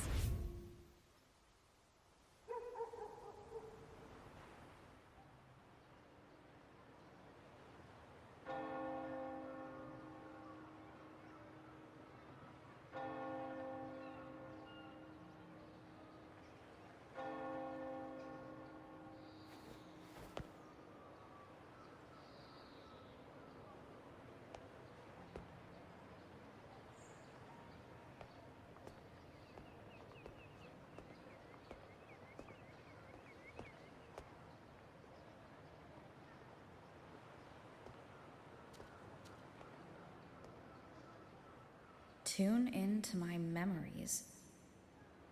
Does that mean I'm supposed to see the past from another perspective?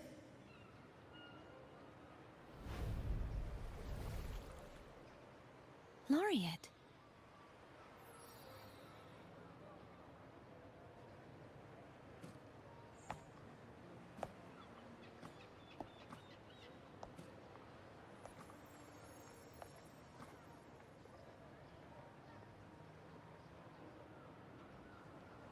Our tacit marks are glowing again. It appears there is a special connection between them.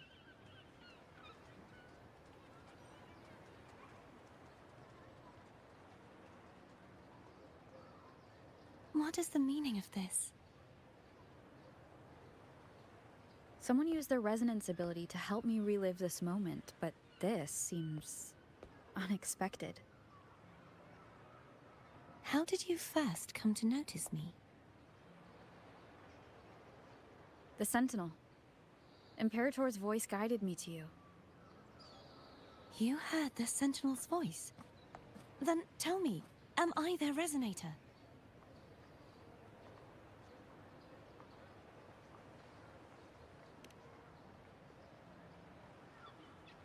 Well, Imperator called you the Lost, and Primus Fenrico claims you are the resonator for Leviathan, the Threnodian.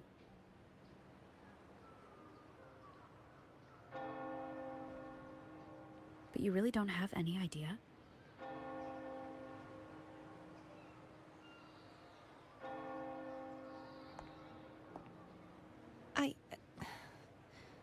I've actually been searching for the answer to this question too. My memories are fragmented. I remember becoming a resonator, and the moment I was given the name Fleur-de-Lis.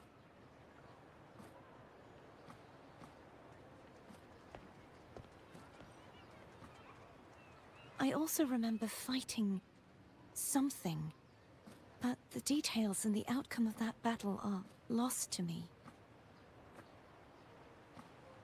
You seem deeply concerned about the Sentinel. Tell me, why is that?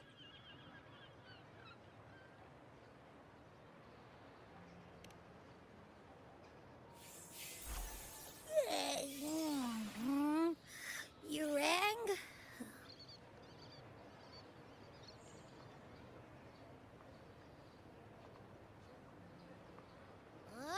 Whoa! Check it out! Our frequencies got split apart.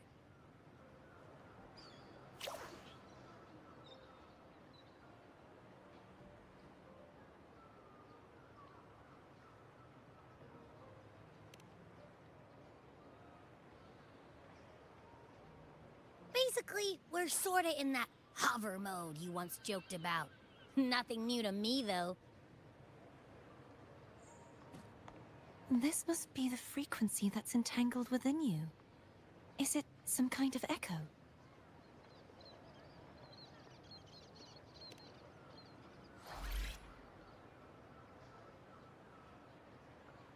Yes. I'm experiencing a similar kind of frequency split. No, there is little that remains of my resonance powers. I feel its frequency weakening. I understand why you're eager to find the Sentinel. You said you heard the Sentinel's voice. Was there anything else they said? They spoke of being ensnared in an inverted tower suspended in the sky. Ensnared? Does that mean behind the seals there's...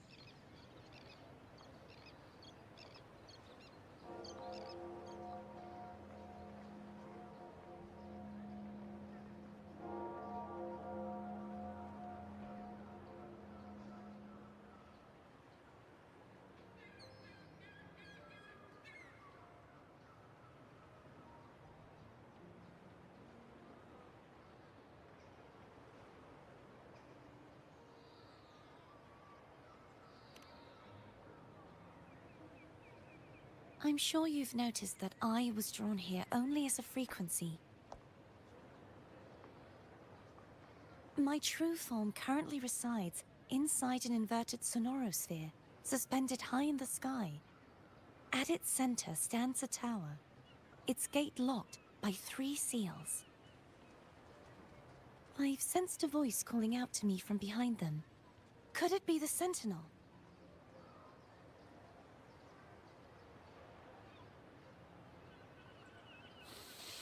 Say, it's really faint, so I barely noticed earlier. Is that a Threnodian smell I'm getting from you? The scent of a Threnodian? You can perceive the Threnodian?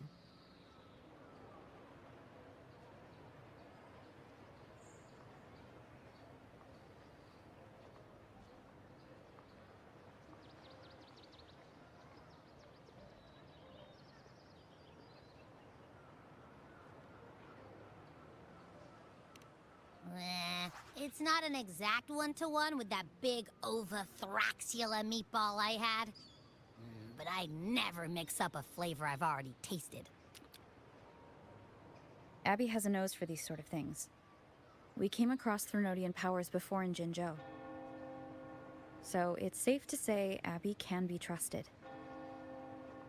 Do you think I'm the Threnodian's resonator? If we're making assumptions, let's err on the optimistic side first. Given your current situation, it is possible you were affected by the Threnodian's powers during your battle alongside Imperator. That could be the reason behind losing all your power, too.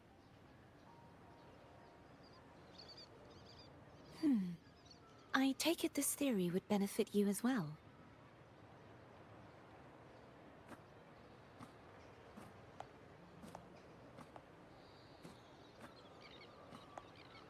After all, that unique echo of yours needs the Sentinel's powers for treatment, does it not? Even in adventure tales, it's not always the witch who loses her memory. It could also be a blessed maiden, trying to regain her powers. In that case, it appears we share the same goal of finding the Sentinel.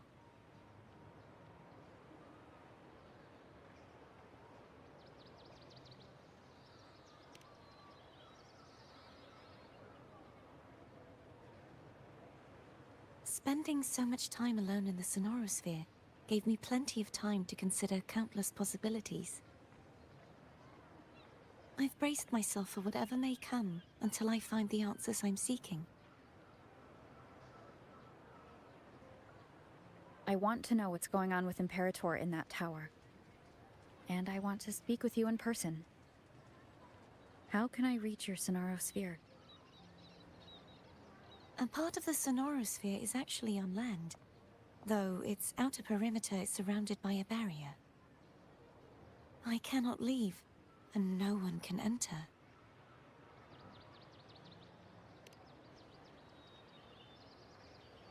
I'm afraid that won't do. That barrier also acts as the power source that maintains the Sonorosphere's integrity. If it's destroyed, the entire sphere will collapse. And the ruins, along with the tacit discords it houses, would come crashing down on Raguna. It would be catastrophic. You said no one can get in. Has anyone tried? Yes. I've occasionally sensed someone wandering outside the barrier, as if searching for a way inside. Perhaps they know something. Any distinguishing features? Almost like a deep-sea jellyfish.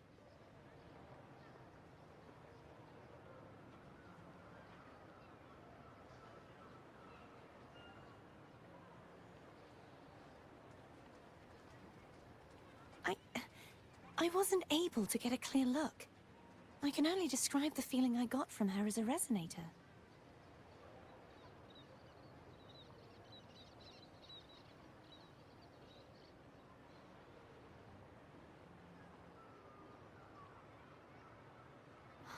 It would seem this resonance ability can only last for so long.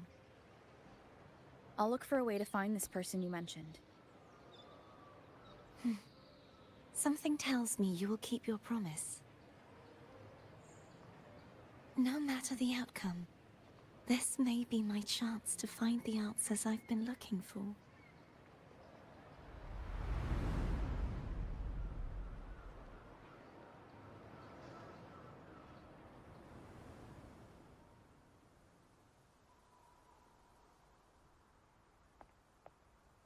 Rover? Rover? Oh, thank goodness. You're finally awake. How are you feeling? Any headache, tingling feet, upset stomach?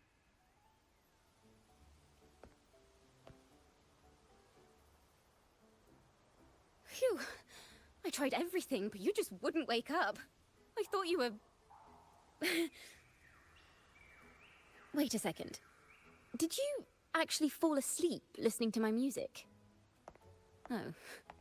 It Kind of breaks my heart to know you reacted like that when it wasn't even a lullaby. No, it was really helpful. Helpful for your sleeping troubles, hmm?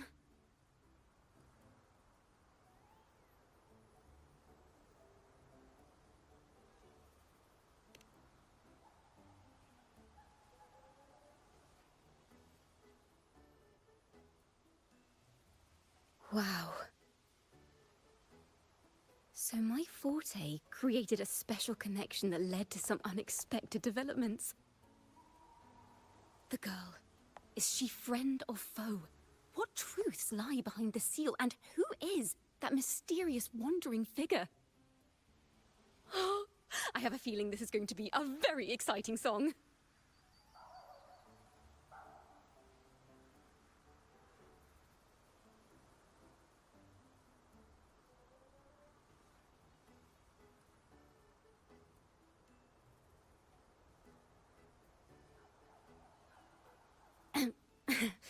I'll pass this information on to Lady Carlotta. So, what do you plan to do next?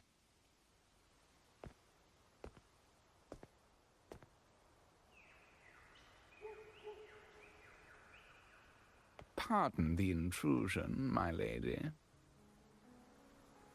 My name is Sebastian. As per my lady's instructions, I have been entrusted with the honor of inviting you to the Phasalia estate for a discussion. The Phasalia family? The one that's likely worshipping the Threnodian? Why does she want to talk with me? My lady has expressed a desire to clear up some unfortunate misunderstandings that occurred previously. Tell her I accept the invitation, but at a later time.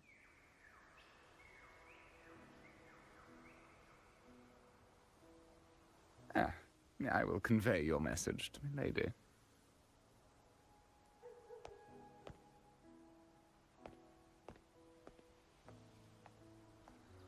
Didn't expect the head of the Phasalia family to come looking for you. Especially while they're still in the middle of negotiations with Lady Carlotta. She's just as unpredictable as the rumors say.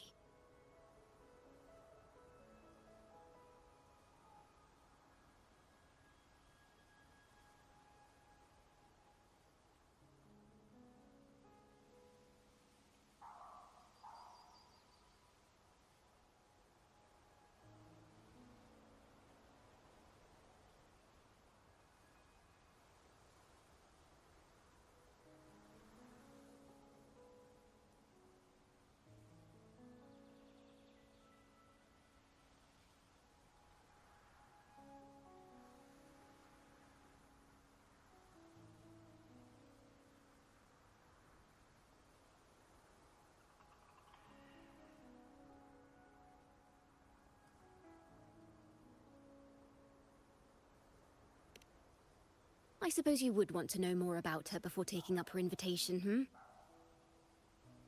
She's known to be a recluse, and rarely makes public appearances. No one outside the family even knows her real name. They just call her the head of the Phasalia family. I've heard quite a few rumors. Which one would you like to hear first? I have Shadow of the Ancient, Lady Bane, or maybe Entangler of Hearts?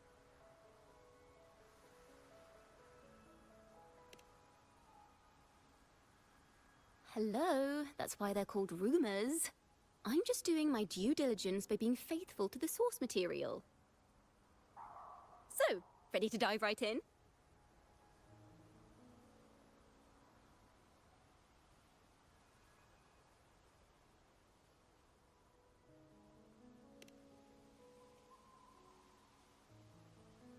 Well, long story short, the Phasalia family was one of the first to set foot on these islands and establish order in Renacita.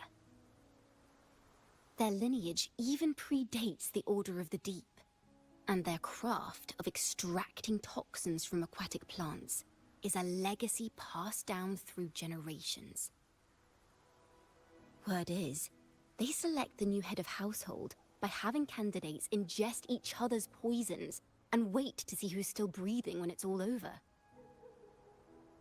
Stories about the current head of the Thessalias get even wilder. They say she didn't go through the usual selection process. Instead, she took the throne by poisoning her predecessor. Others say she's a master in the art of manipulation, drowning her victims in hallucinations until they agree to her terms without even realizing it.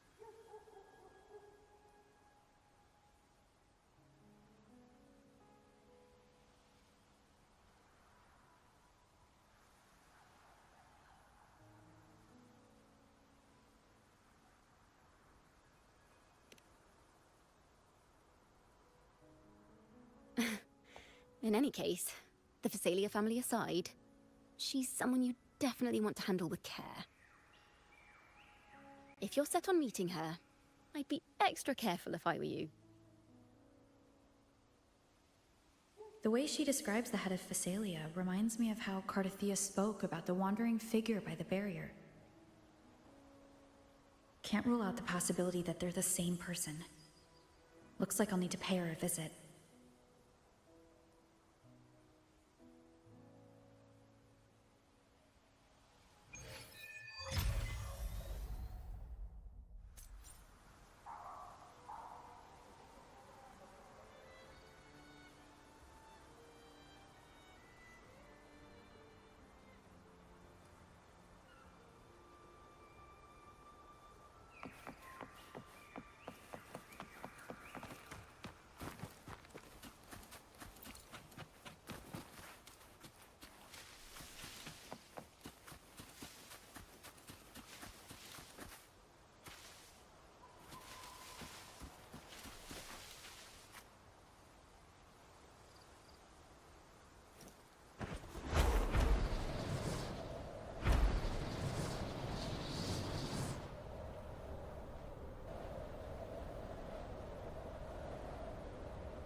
Leave it to me.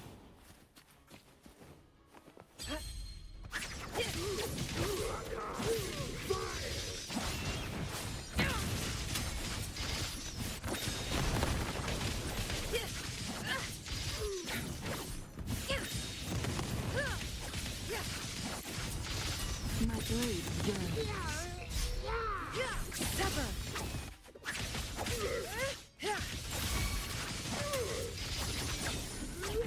Perish in flame. Triumph through sacrifice.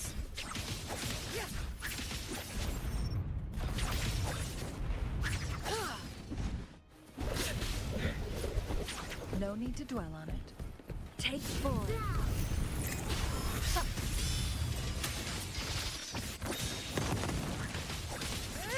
Clears the blaze.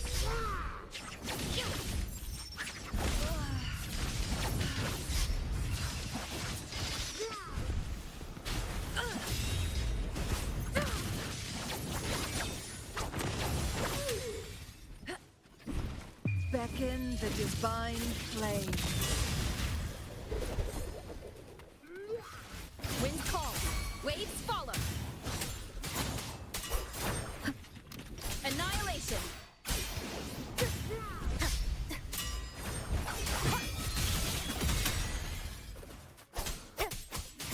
Whirl and water. Good. The wicked will face judgment. Where you go?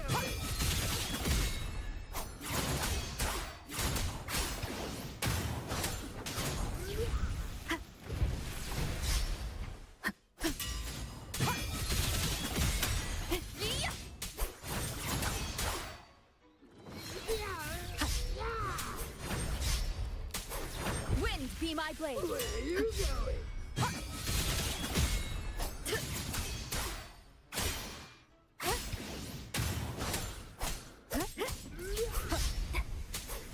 The wicked.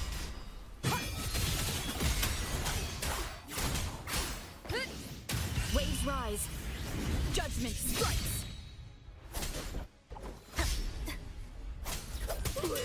Wind rises.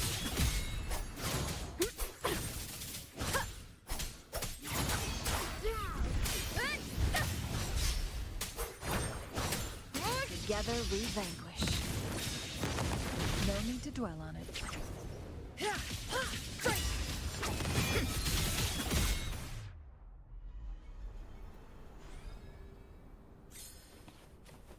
Make it fast.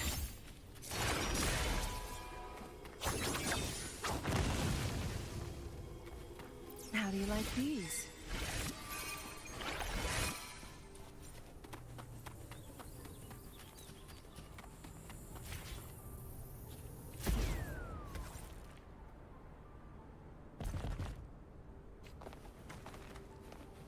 Make it fast.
Make it fast.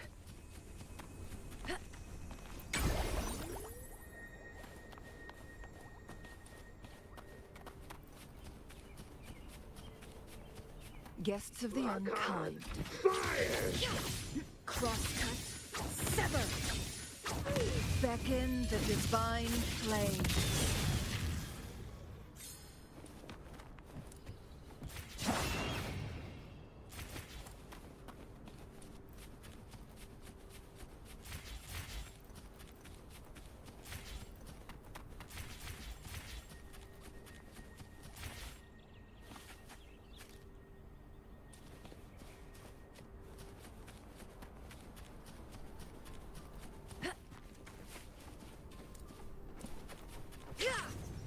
Make it fast.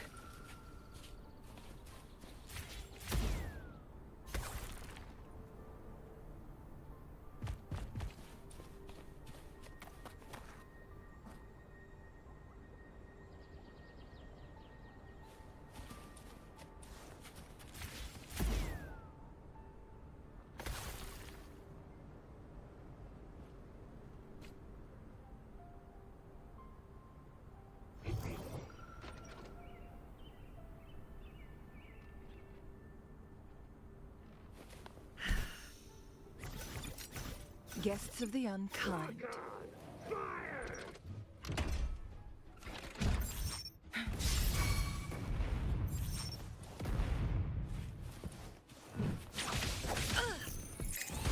I am fine.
Make it fast.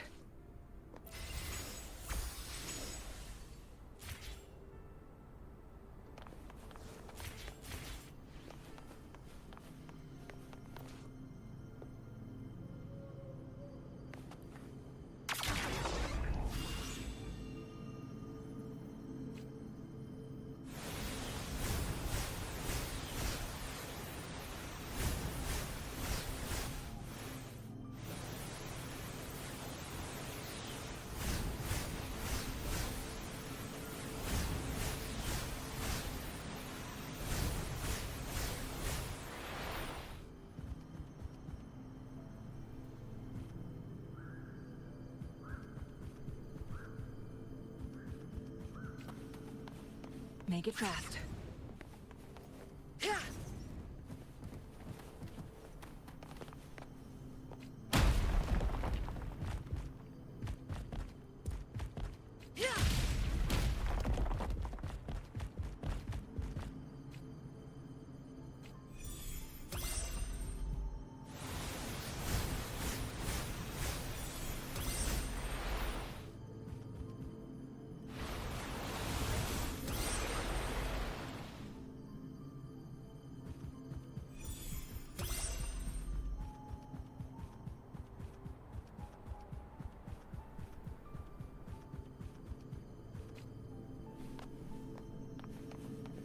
Make it fast.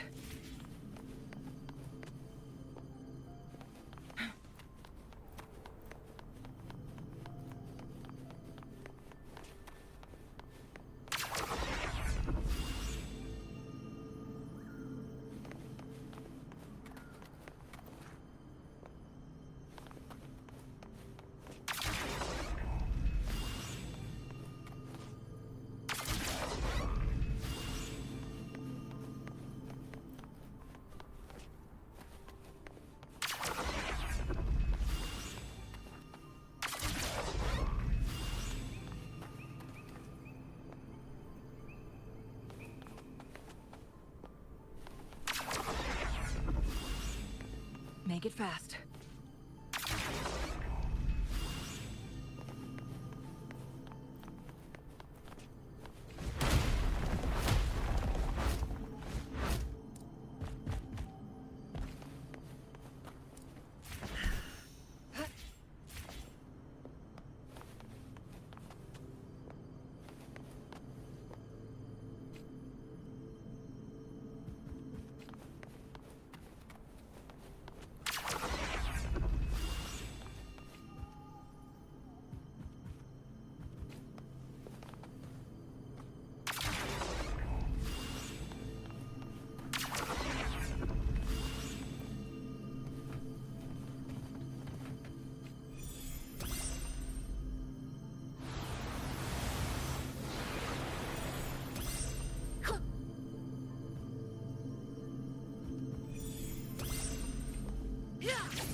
Heed my command.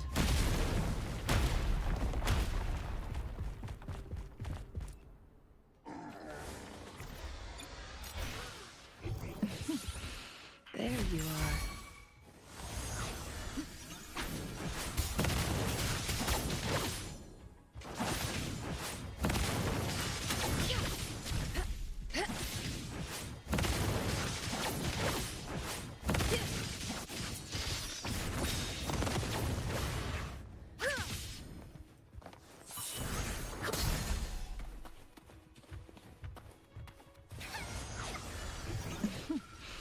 There you are.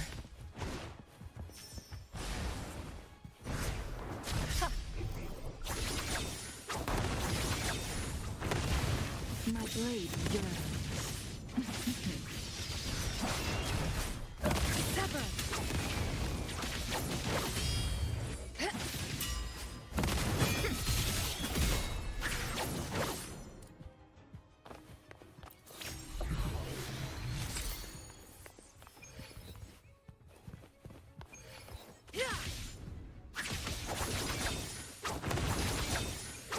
Mind's eye.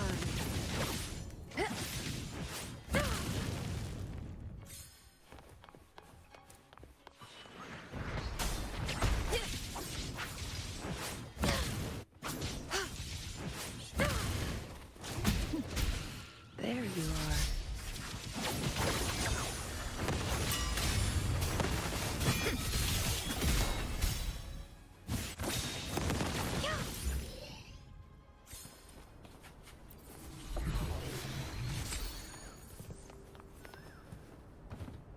How do you like these?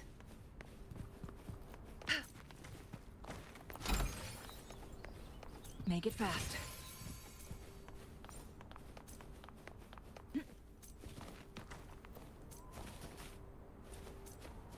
Glad you found them useful.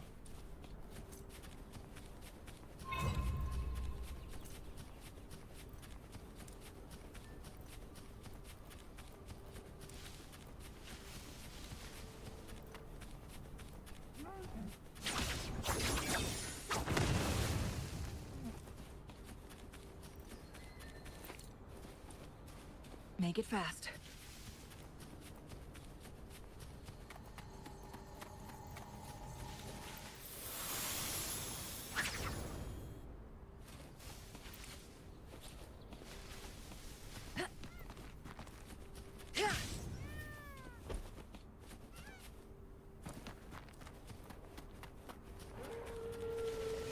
Guests of the unkind.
Make it fast.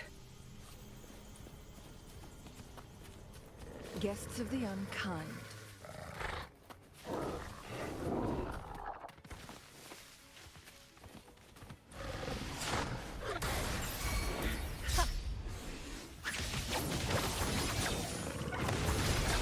Who's the caged bird now?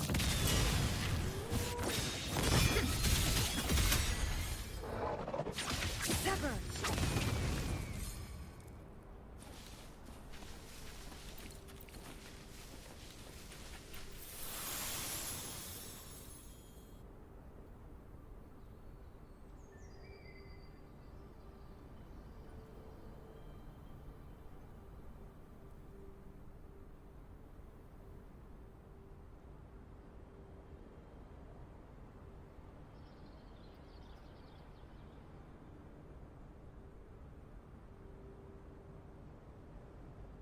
The moment at hand, this very moment, is the best of our lives.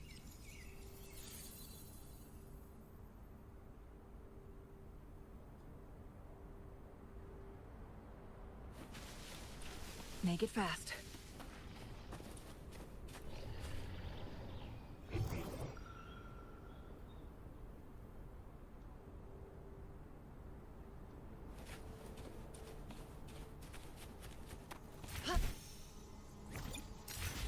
Guests of the unkind.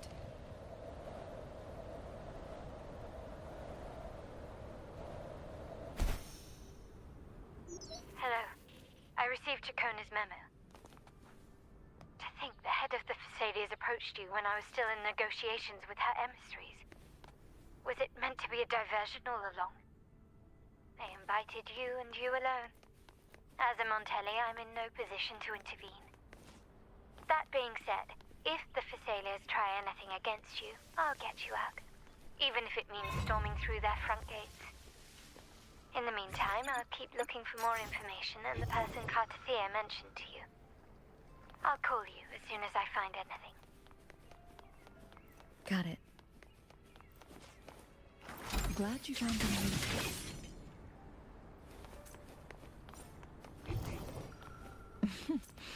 There you are.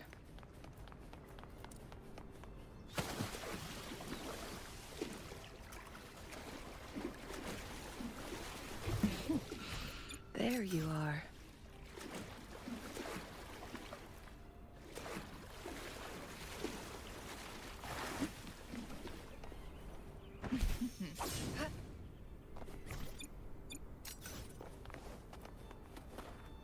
How do you like these? Make it fast.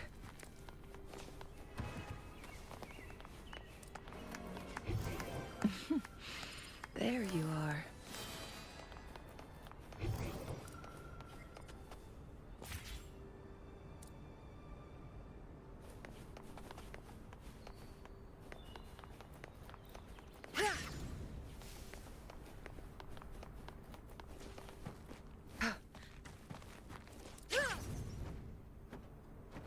Glad you found them useful.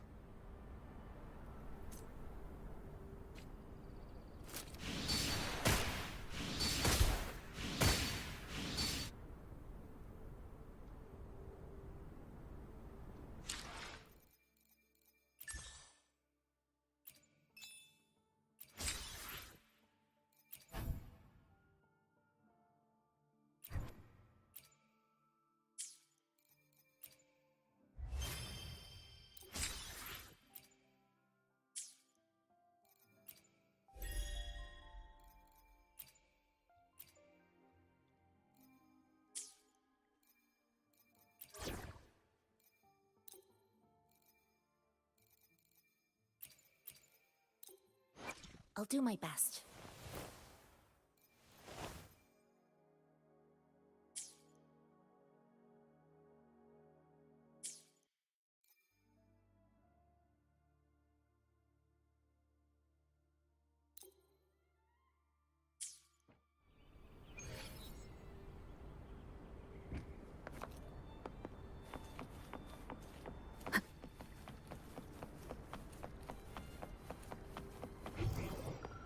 Seems like a new discovery.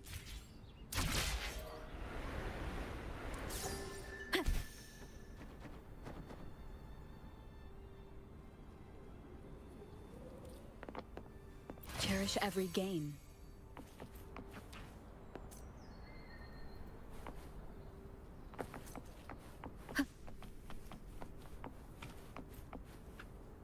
An unexpected discovery.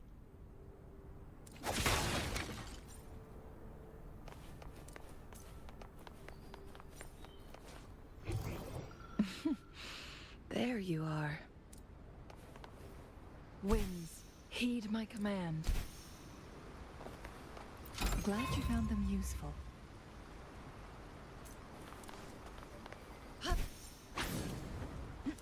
Make it fast.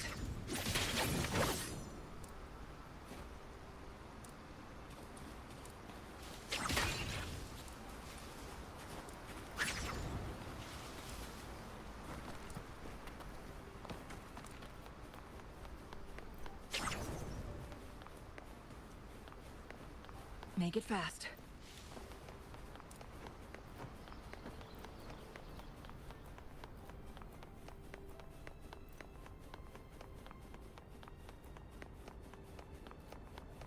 Now, if you'll please just follow me.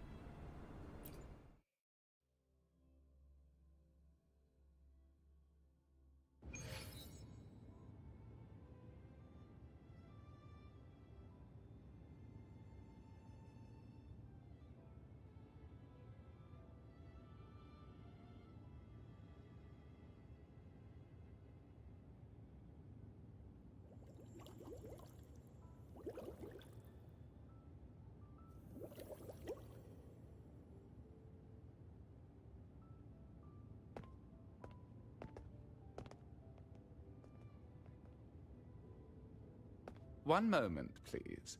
I shall inform milady of your arrival. That won't be necessary.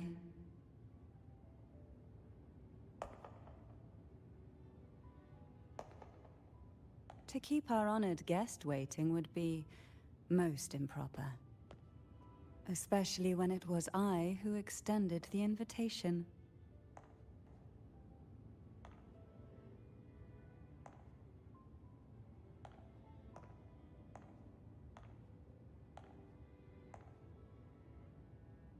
Cantarella Phasalia, 36th matriarch of the Phasalia family. I'm pleased to make your acquaintance. Honorable Laureate, the new crown of the Carnival.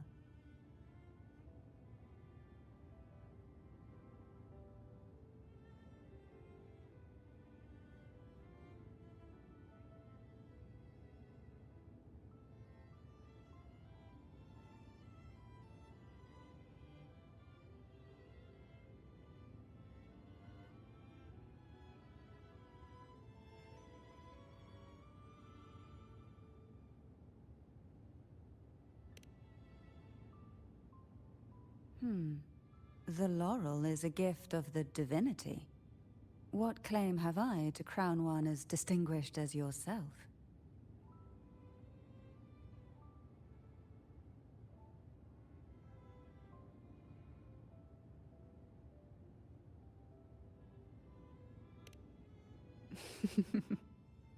I should be the one to apologize for not understanding our guest's attempt at lightening the mood. Very well. You may also call me Cantarella. Now, shall we proceed to my study?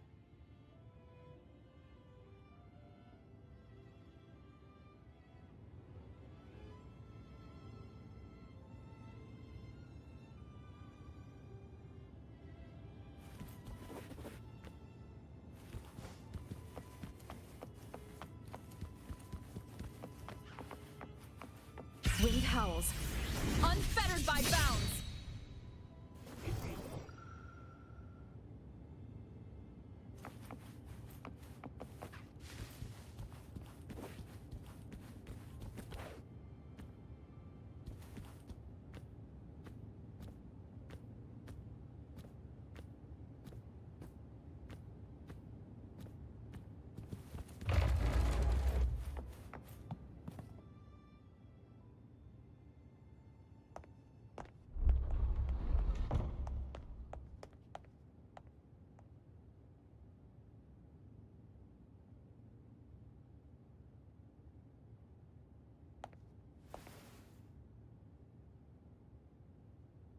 Won't you have a seat?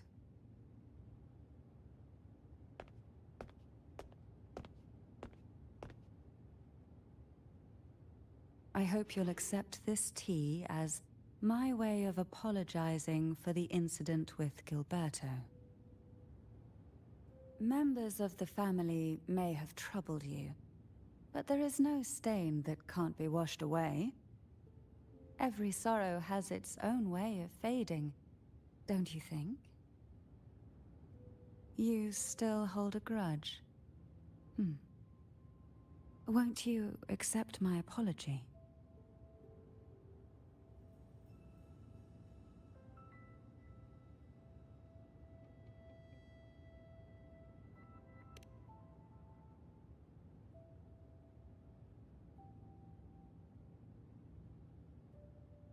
This tea, is it from Jinzhou?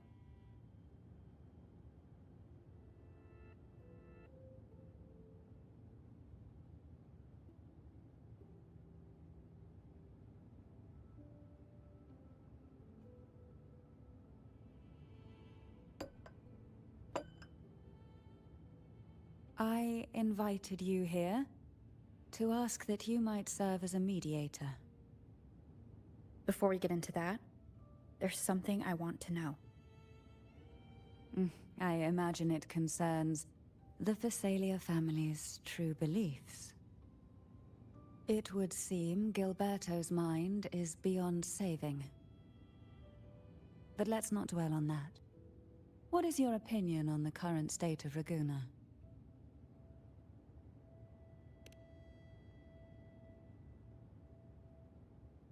So you've noticed something is amiss? As expected, from someone who's felt the weight of a Threnodian invasion firsthand. And what exactly do you find most unsettling? Why haven't the Threnodian and the Sentinel ever shown themselves? Because the Threnodians' invasion of Raguna has long since concluded. The Threnodian, so named Leviathan, possesses the power to merge and assimilate. It uses distorted beliefs to spread a spiritual plague that slowly devours civilizations from within. Though the previous 2 attempts were thwarted, the tall mast of the galleon that is Raguna has already been snapped in half. Now the blissfully ignorant masses walk hand in hand toward an abyss they cannot see. Friend or foe?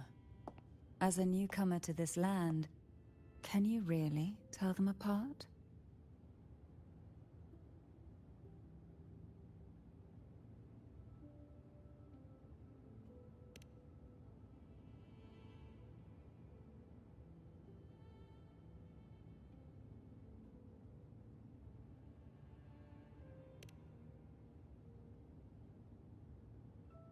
Yes.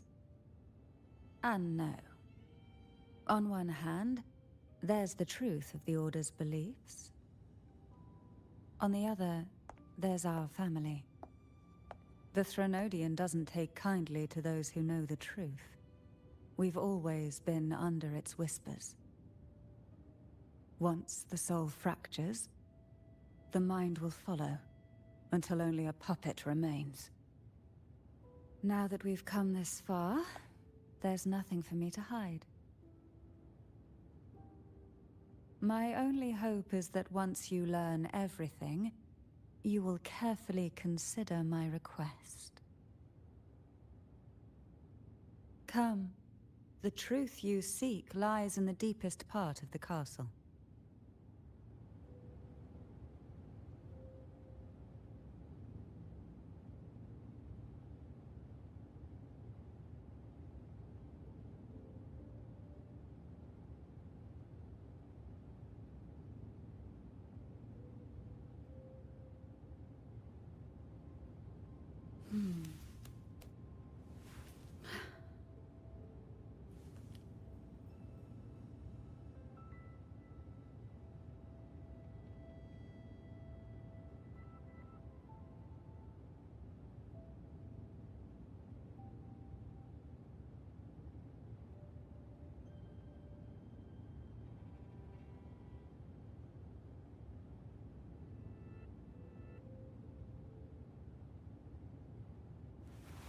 This is a testament to my connection with the world around me, and it's very much my companion now, bearing witness to everything I've experienced on this journey.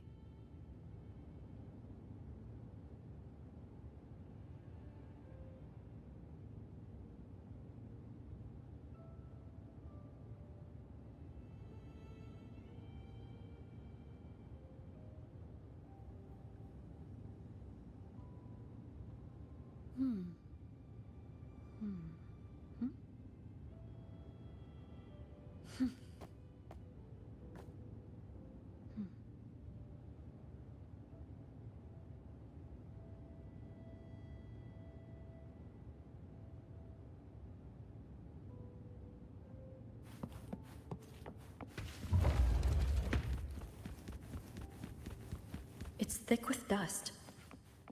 Hard to believe they're truly worshipping it. Curious about that statue. It represents the unbroken friendship. The aroma from these plants. It's the same. This is it.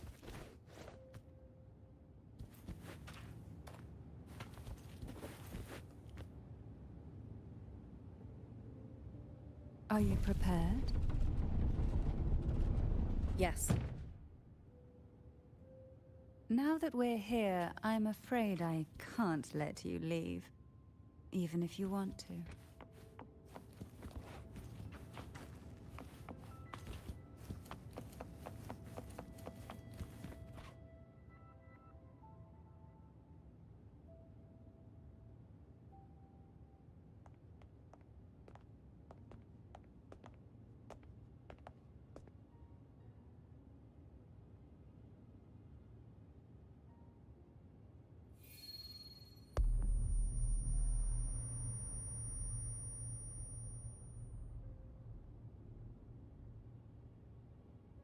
Just as I expected. The Threnodian took notice of you the moment you learned the truth. What you see in the sanctuary is the Sentinel in their true form.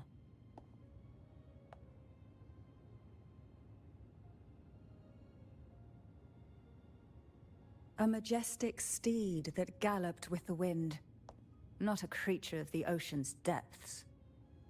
The Order worships a half-horse, half-sea creature divinity, a form the Sentinel assumed only after being corrupted by the Threnodian. Although the Sentinel's will has yet to fade, who knows how much longer they can endure. I wish to ask you to persuade the Sentinel of Jinzhou, Jue, to come to Renacita, to save Imperator.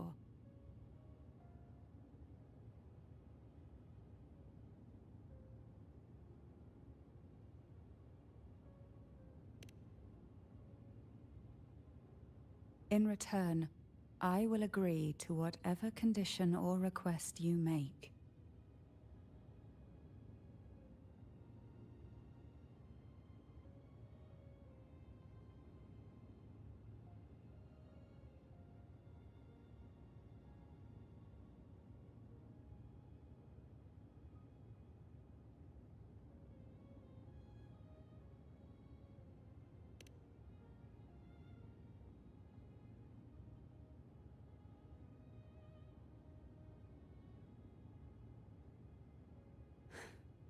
I understand the position you are in. Word has it that you're currently staying at a hotel and are at odds with the Order. Perhaps a stay at my estate would suit you for the remainder of your time in Renacita. I can offer you a glimpse into Renacita's past, and you'd be spared the Order's unwelcome attention. There might still be a path forward. Carlotta once helped me interpret some stained glass images. The story it told was very similar to what you described, only more biased towards the Order. It mentioned a maiden who would emerge as the Sentinel's resonator and later save Renacita. Do you think that's also a lie? Care to elaborate?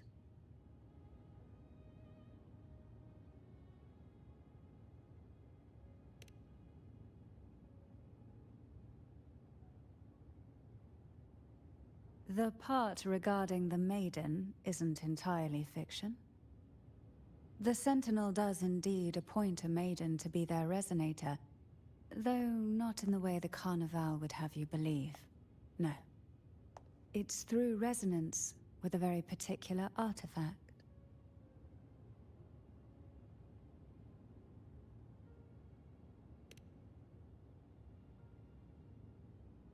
That's because Imperator wields the power to split and manipulate space. With it, they can withdraw a portion of power. That power's frequency will match the Imperator's own. This is how the Sword of Divinity, Turvin, came to be. A blade sealed with the very powers of the Sentinel, and the artifact used to select their resonator. To resonate with the sword is to resonate with the Sentinel. Only the Chosen One may hope to draw it. Then what about Cardathia? The martyred maiden. The nature of her resonance is unclear to me. Perhaps she resonated with the Threnodian, or perhaps with the Sentinel in its corrupted form. But choosing her could not have been the Sentinel's will. That's because the maiden was already dead.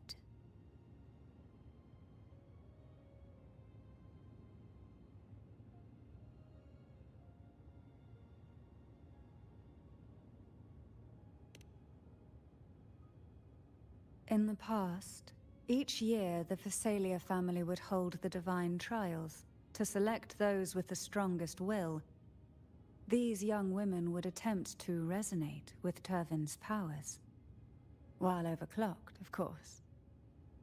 Though none succeeded, some saw fragments of the truth hidden within the resonance. I was one of them. There was a moment where I glimpsed the Sentinel's corrupted form and the inverted ruins suspended in the sky. I also learned that only Turvin can break the barrier of that sonorosphere. When I awoke from that vision, I discovered a line of words inscribed onto my hand. I would never mistake my own handwriting. That is precisely why I'm searching for other possibilities. The words were, "The maiden is dead."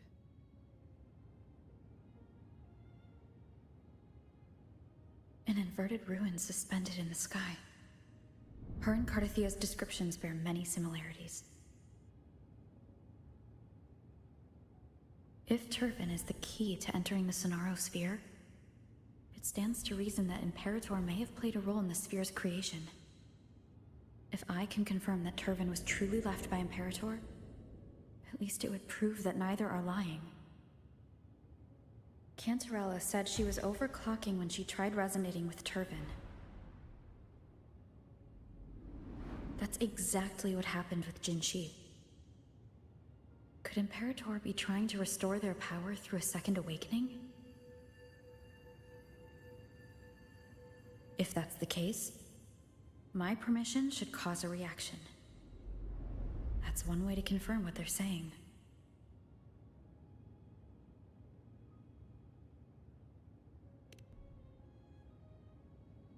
I suppose all that's left is its symbolic value. However, do handle it with care. It is a family heirloom. I've heard of your unique methods and formidable strength.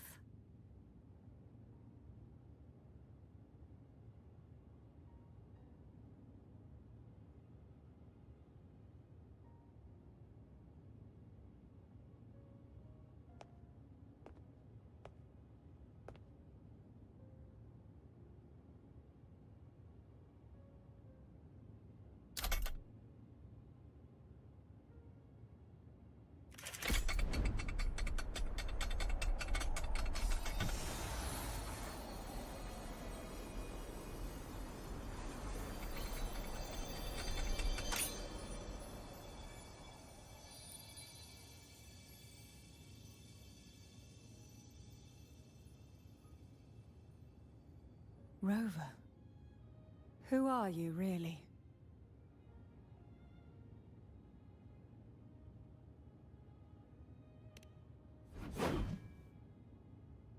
The Sentinel's arbiter?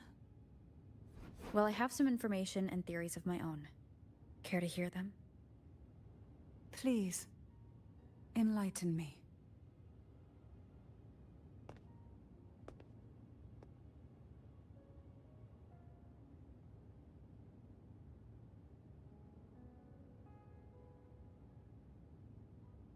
I would never have imagined someone already considered a martyr could still be alive.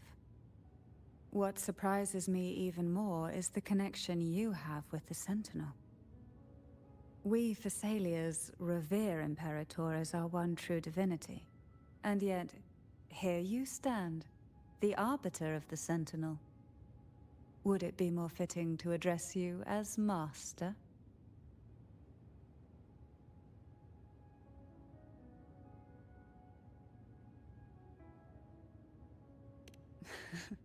Then, I present my request once more. Are you willing to help rescue our Sentinel, and pull Renacita back from the brink of chaos?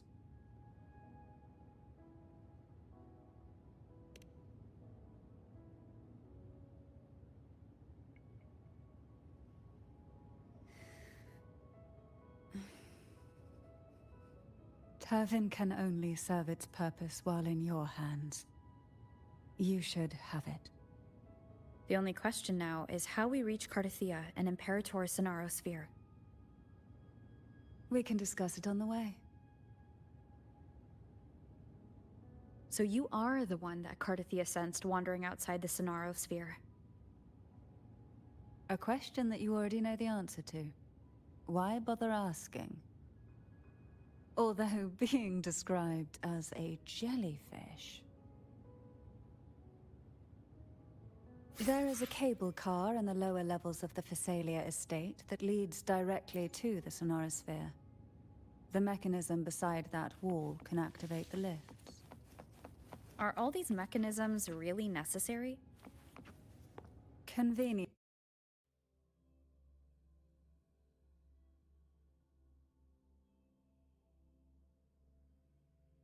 Why do the Physalias have a cable car that leads directly to the Sonaro Sphere?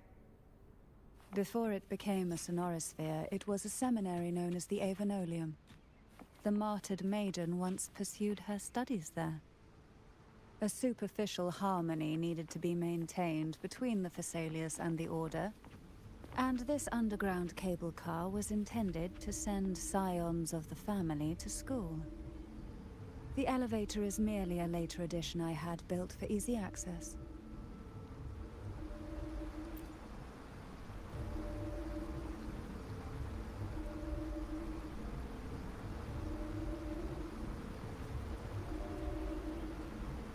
You seem perturbed. Are you still gathering your thoughts? Everything that's happened has all lined up so perfectly.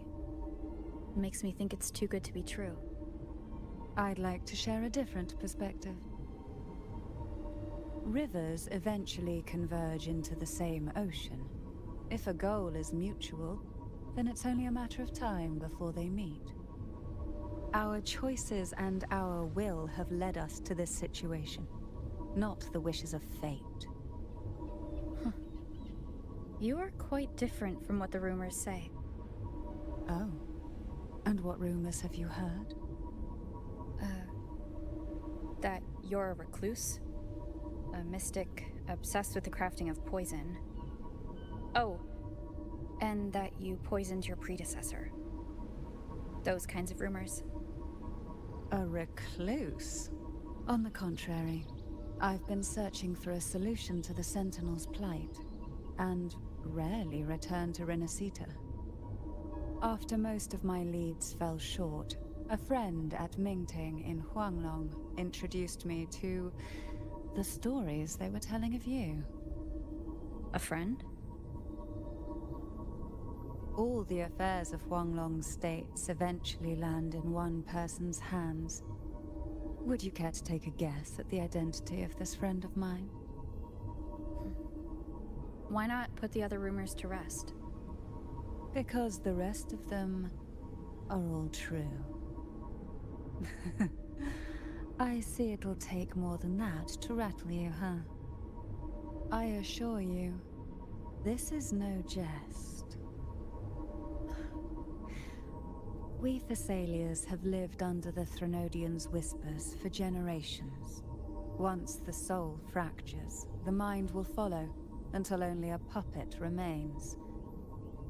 When the soul of the ruling head falters, Phasalia tradition dictates that the successor usher them into eternal slumber with a poison of their own making. My succession ritual? Well, an unforeseen incident gave rise to whispers that sparked those rumors. How long has this been going on? For centuries. Every generation.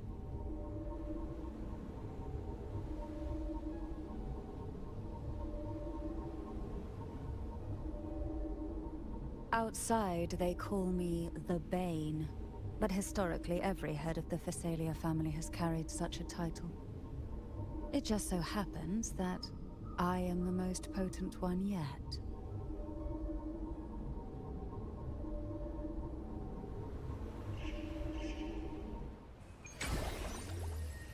We've reached the old seminary's undercrypt. The gateway into the Sonorosphere itself lies at its center. We shall continue on foot from here.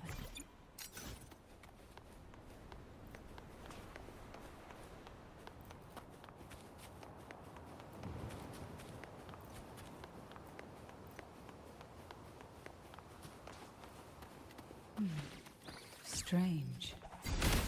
This area was clear of tacit discords on my last visit. And there's no tacit field nearby. Could they have come from the Sonorosphere itself? Sink into the endless deep.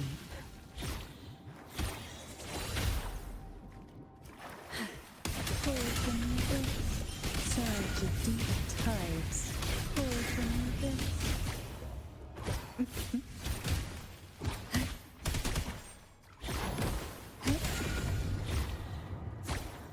I didn't think there would be gull puffs here. Interesting. I've never seen such little creatures before. Would you mind sparing a few for me? I better not ask what she plans to do with them. Engulfed by sea's venom. That tickles. Surge into sunken depth. The road ahead will not be an easy one. What exactly happened here? The second dark tide. It occurred right here at the Avenolium, the largest seminary ever built by the Order. It arrived on the very day the Blessed Maiden passed her trial and was crowned by the Order. A day when belief burned brighter than ever. And when the darkness came, none escaped. These days, what most people remember is the seminary disappearing into the sky. But in truth, the dark tide that should have spread across Rinascita vanished along with it. Yet due to a lack of records, the second dark tide slowly faded from memory. I was there when it all happened, still an ordinary member of the family, watching it unfold from a boat just outside the seminary. It wasn't until later, when I attempted to resonate with Turvin, that I gained a partial glimpse of the Sonorosphere's interior. Sounds like someone inside the seminary did something to stop the spread. Precisely. It could very well have been part of Ria's doing. But, as with the first time, there's also the chance it was the Sentinel who turned the tide. I can sense the conflict within you, the temptation to trust your maiden. But it's best to keep those thoughts to yourself, for now. For the Threnodian knows where the heart is weakest, and it is there it strikes the hardest.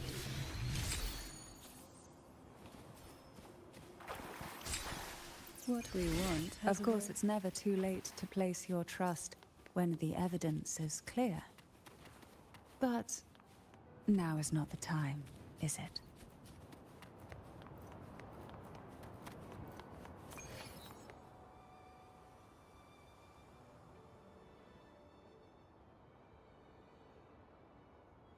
The gateway into the Sonorosphere is just on the other side of this bridge. This is the furthest I've ever managed to venture. Judging from the bits of information the Sentinel gave me, Turbin is the key to entering the Sonorosphere. And who can wield the Sword of Divinity but a blessed maiden? But you said you left yourself...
Laureate, you have come.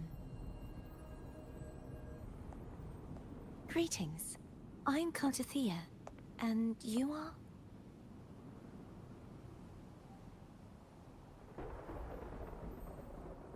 Cantarella Phasalia.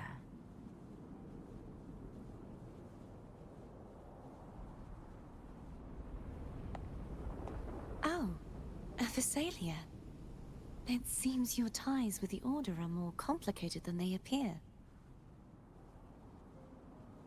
I had the privilege of watching the Blessed Maiden's performance at the Carnival once. I'm rather surprised. After all this time, you still look exactly as you did that day.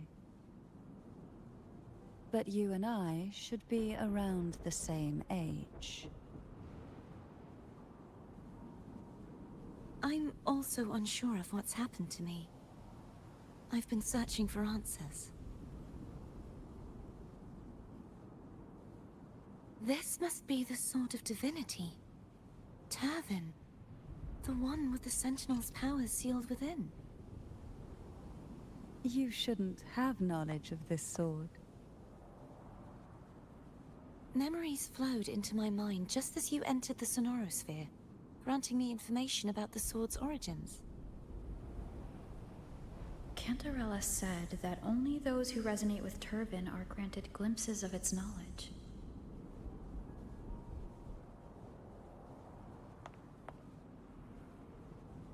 Would you mind if I tried touching it?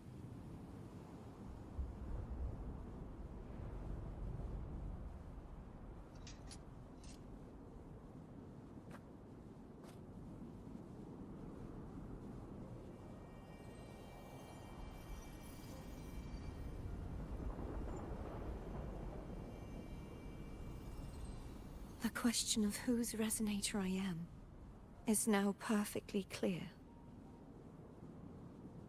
If I am not the Sentinel's resonator, then that must mean... Don't jump to conclusions just yet. That doesn't prove you're the Threnodian's resonator, nor that you aid its cause. Huh?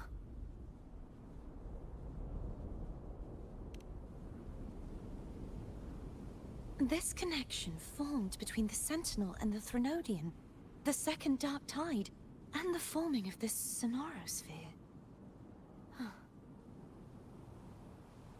Right now, you're the sole survivor of whatever happened that day. You really don't remember anything?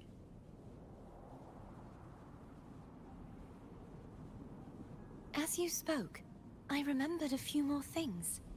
There are two other swords. The Sword of Discord, Hognis, and the Sword of Virtue, Haltia.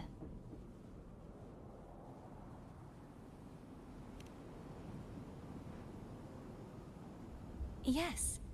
Did you see them too? Placing the 3 swords on their respective pedestals should break the seal over the main tower. But why would this information be revealed to me now? Is this the Threnodians doing? If we do nothing, we'll never get any answers. Instead of speculating, we should use the clues we've gathered so far.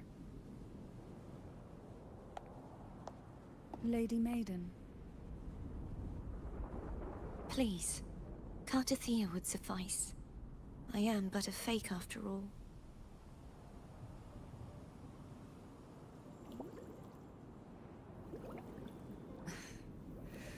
I've waited for this moment. This chance to save the Sentinel. And my family. I will not turn back, even if this does turn out to be a trap. If the thought of the final answer troubles you, then I suggest you step aside. Rover and I will take care of this matter.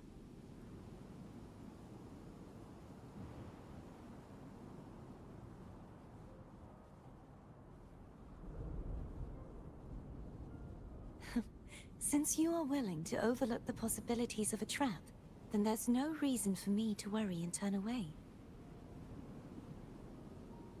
I underestimated your resolve. I'm sorry.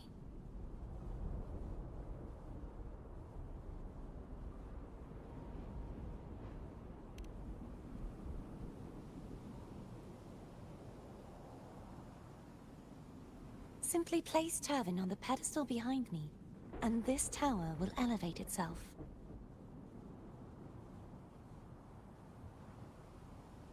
What you said to Cartathea back there... Rather effective on someone of her personality. Wouldn't you agree?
Are you all right? The gravity that occupies this space is the opposite of what you're used to. It took me some time to get used to it too.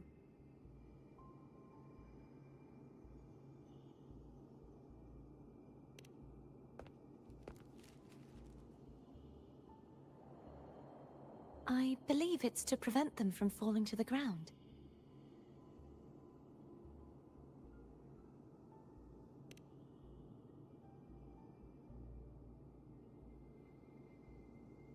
Tacit discords, the dark tide, and these ruins themselves. I imagine it's also a symbolic reminder that our beliefs have been turned on their head. This view matches with what I saw at the time. Until you get used to the gravity here, I suggest we travel via phone.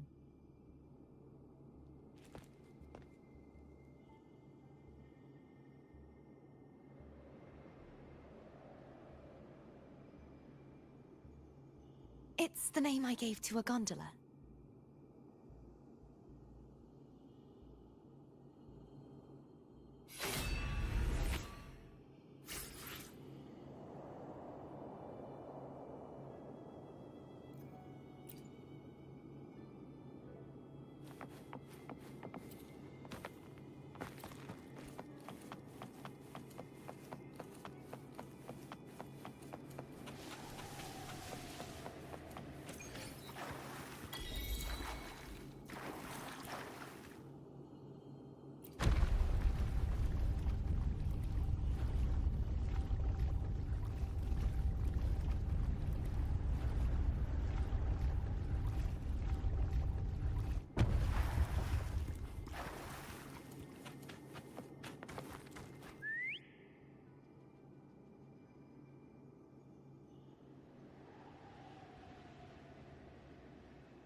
This gondola only has 2 seats.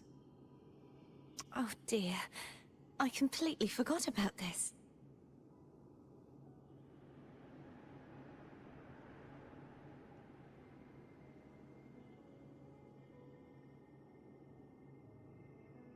Greed will get you punished, you know. I'm afraid Foam would refuse that suggestion. The 2 of you can go on ahead.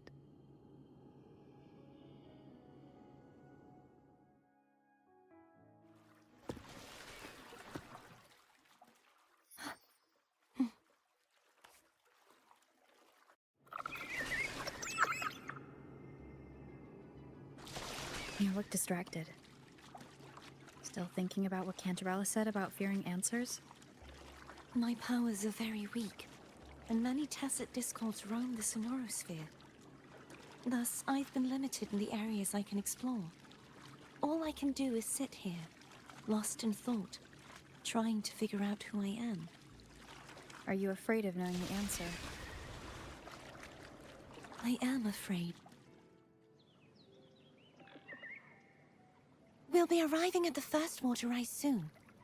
A few details, if you don't mind. Feeling nervous? Of course. The last time I tried to pass it like this...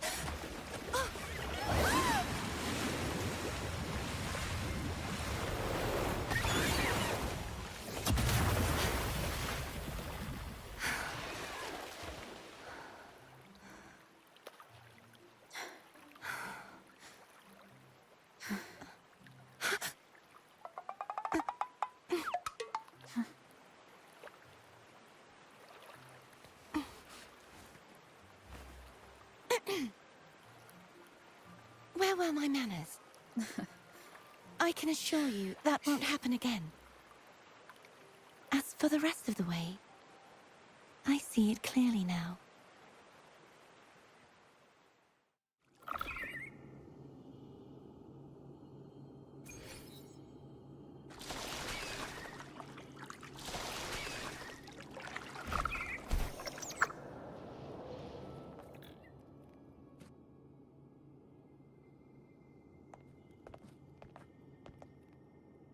Vines, over there.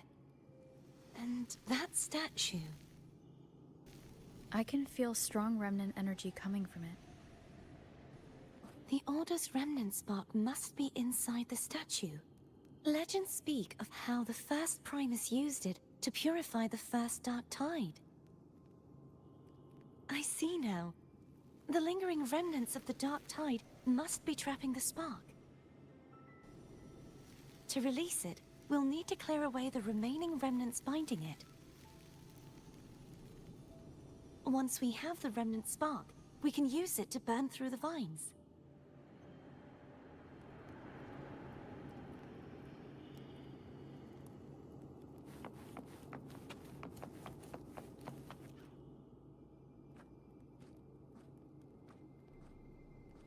If the Threnodian created the Dark Tide, maybe Abby can absorb it.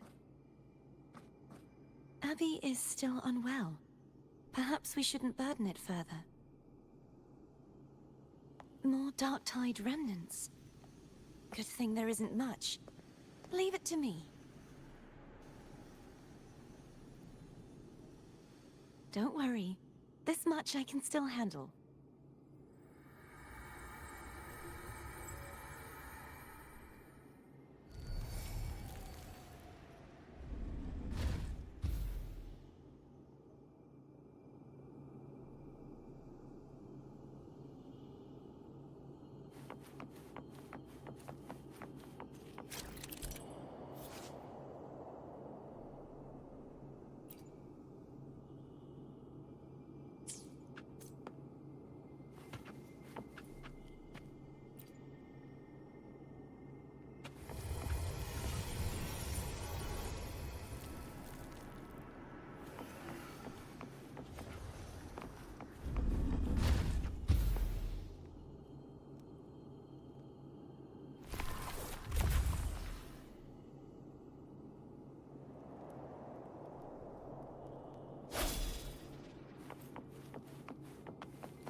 the vines are remnants of the Dark Tide, foam won't be able to cross through them.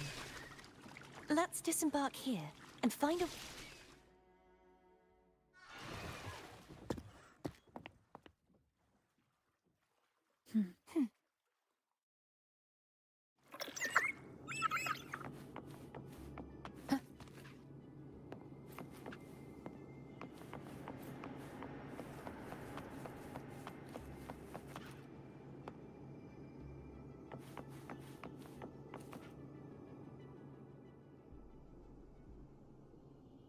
This calibrator seems to be operational. One moment. That should do it. Why don't you give it a try?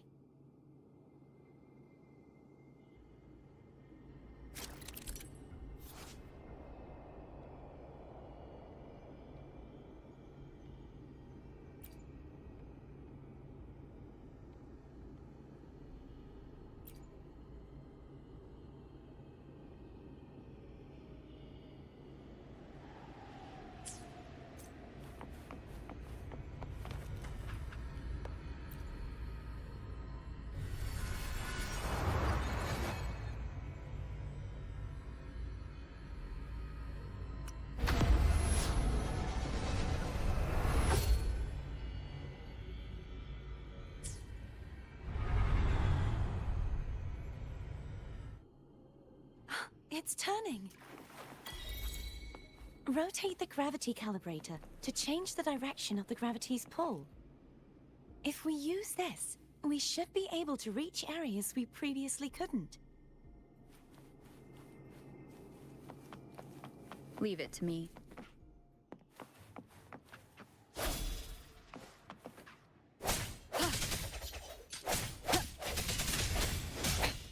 One more time. Hopefully this helps.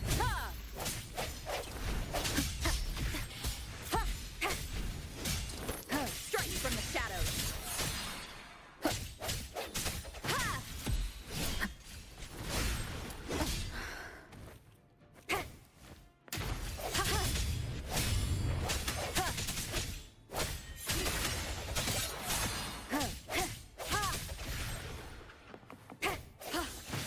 Sounds come forth. Hopefully this helps.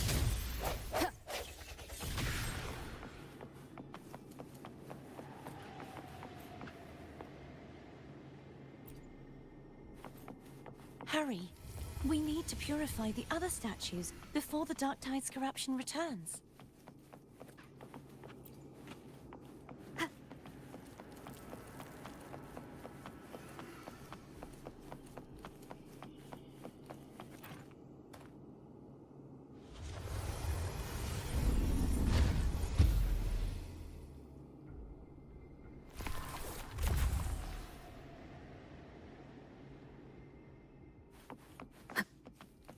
Sounds like Foam's getting impatient.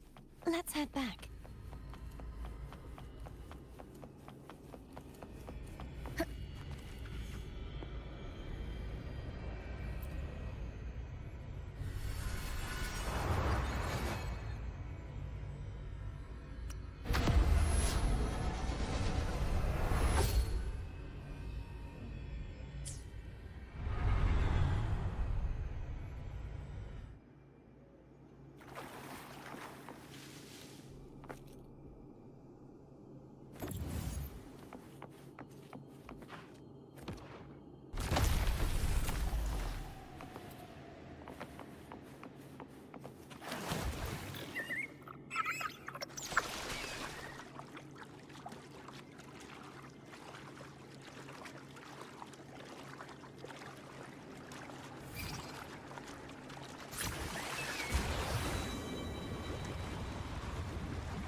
Did you feel any discomfort while we were clearing out the remnants? Nothing out of the ordinary. I felt fine. I suppose this alone is not enough to determine whose resonator I am. You've helped a lot. Don't worry about that for now.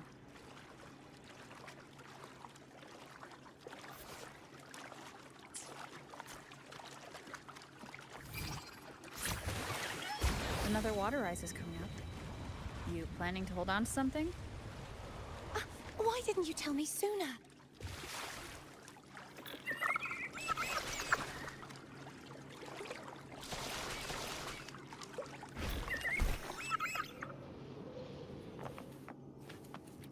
Remnants of the past.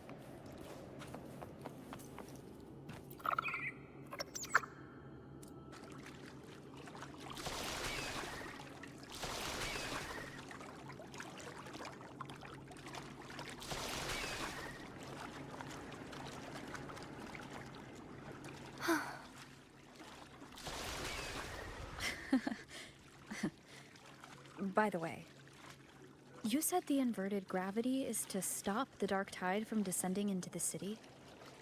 But all we've seen so far are just its remnants. That's because this very waterway we're sailing on used to be the dark tide itself. In these waters, gravity isn't the only thing that's inverted. Its very essence is too. Obstacles ahead. Let's get off here.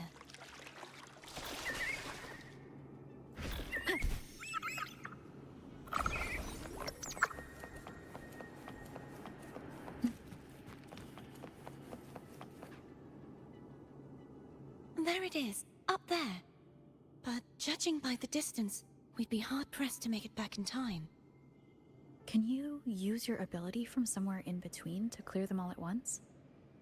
I might not have that range. But there may be tacitite devices nearby that can help amplify my forte. Let's see if we can find one.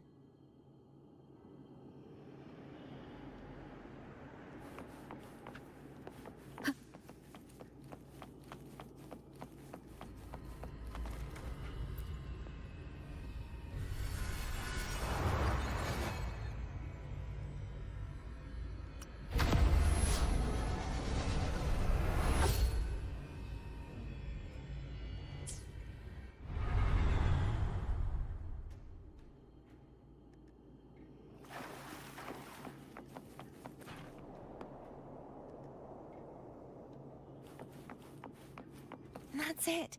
A tacitite device.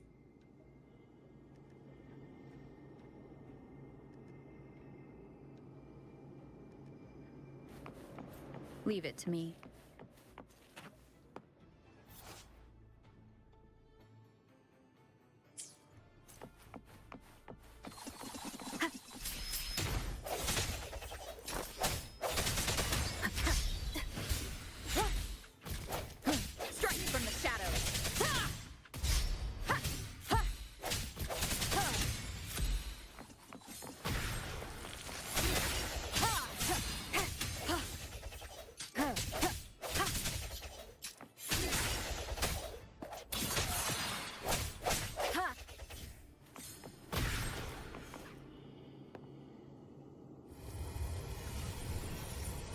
This should do the trick.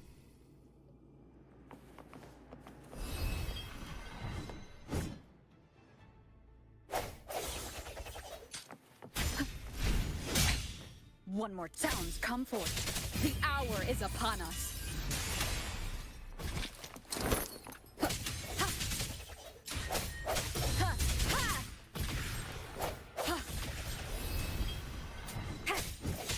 No hesitation.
You okay?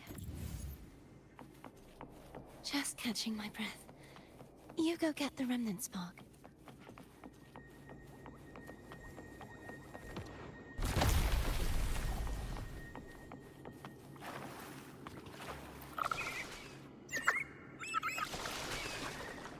Up ahead is the Tower of Salvation. That's where the first pedestal is located. Tower of Salvation? Yes, a name taken from the Order's Codex.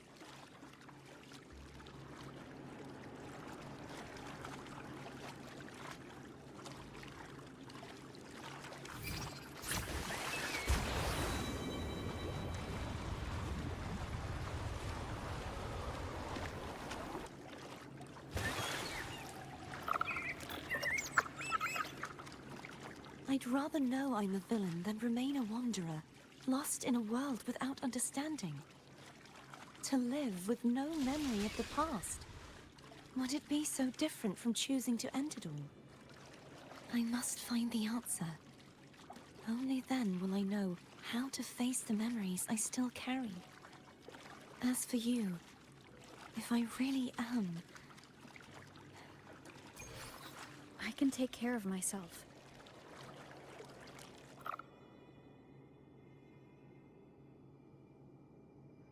I should go back for Cantarella. Will you wait here for us? Of course. I hope you won't mind the extra trip, Foam.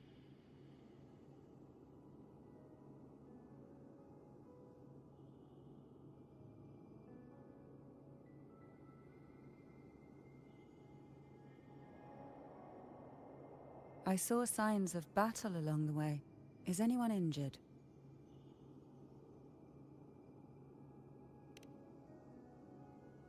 You're not hiding anything from me, are you? Your smile is rather concerning. Oh, I insist. Here, take this.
There's no knowing what will happen once Tervin is placed on the pedestal. It's best we prepare ourselves.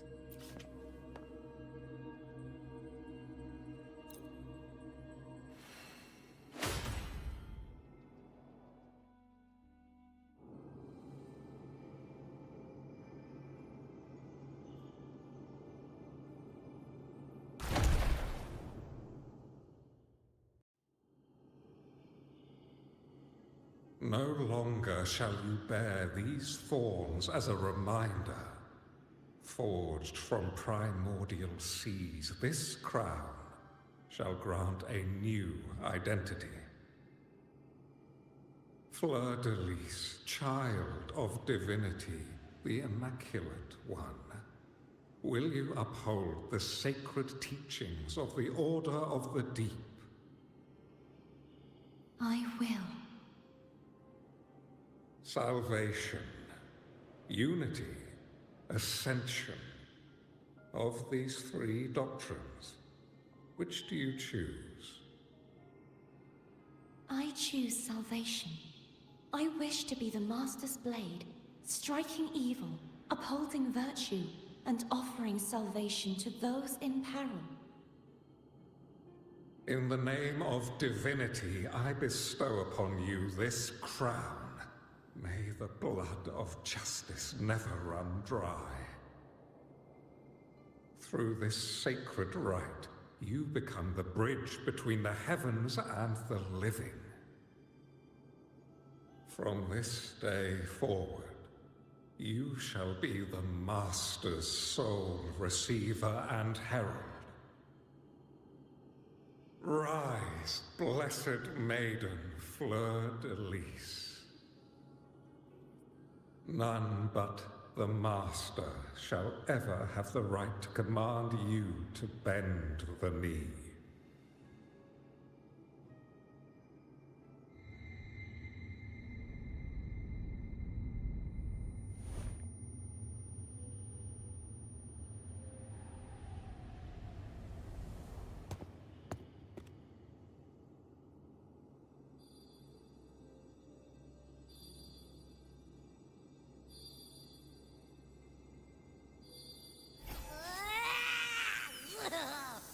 I told ya to stop sticking random stuff in here! Do you have any idea how messed up and humongous that frequency was? It's gonna give me indigestion!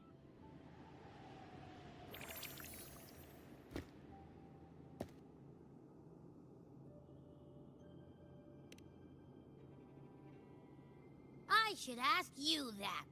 What did you do just now, huh? I was dozing when BAM! Out of nowhere, a giant blue ball landed on top of me. It almost squished me. I'm guessing putting Turvin on the pedestal has something to do with it. Oh, hey! It smells just as unnatural as that big Gigantor back in Jinjo.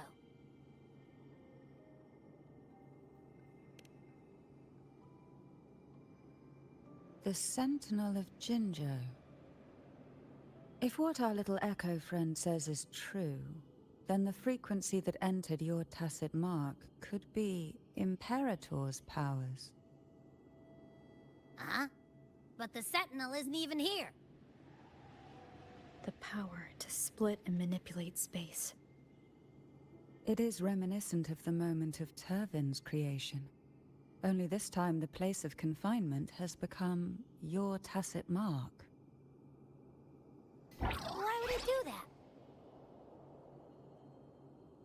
I believe it was meant for the true maiden. Under the right circumstances, the one to wield this sword and enter the Sonorosphere would be the Sentinel's resonator, the Blessed Maiden. The Sentinel entrusted their power to the Resonator so that she could lend assistance when the corruption of the Threnodian altered them. Quite logical, isn't it? You don't seem too thrilled about it. If Imperator set this in motion, then their original plan has already failed. Cardathia, that means your guidance holds the key now. But... I believe in you.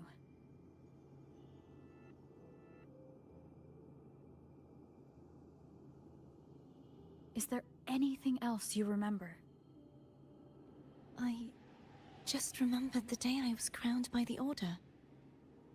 And the moment the Dark Tide descended upon us.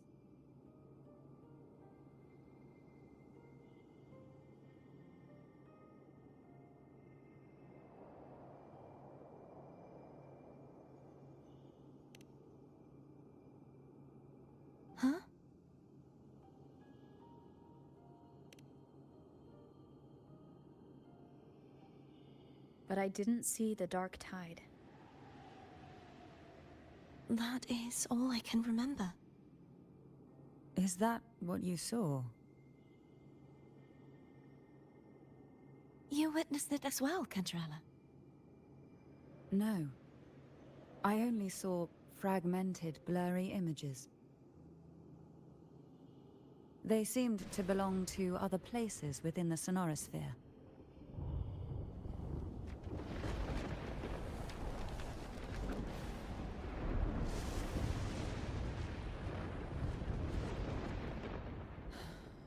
I believe this is where we should rest. We'll wait until sunrise.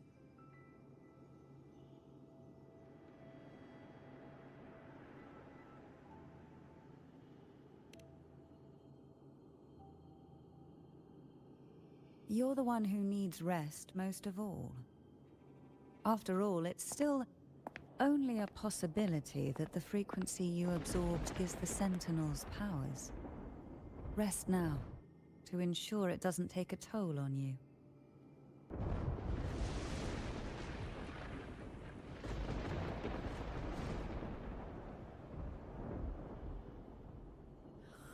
I'm gonna hit the sack as well.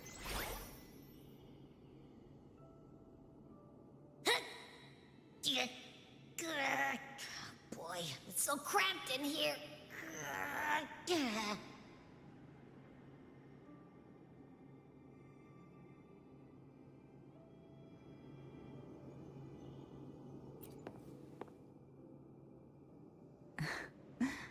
Now, what could you possibly want with me at a Is it true that the Phasalia family was one of the factions that started the conflict in that stained glass? The leader of one such faction, to be exact. That was a long time ago. After their defeat, the Union was disbanded under immense pressure, and the Phasalius gradually withdrew from the public eye. Is this why you had no choice but to publicly change your beliefs? No. The reasons for the Phasalia family relinquishing their pride and enduring disgrace are far more intricate than that. What do you mean? Long ago, Turvin was actually given to the Phasalia family by the first Primus, Napoli II. When the conflict had settled, he arranged a private meeting with the head of the family to reveal the truths behind the pilgrimage.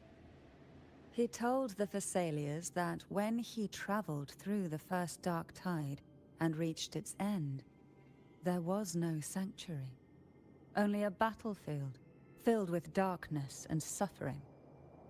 The heavenly voices he heard were not revelations from the divinity, but the seductive whispers of the Threnodian, casting a lure for puppets to bite.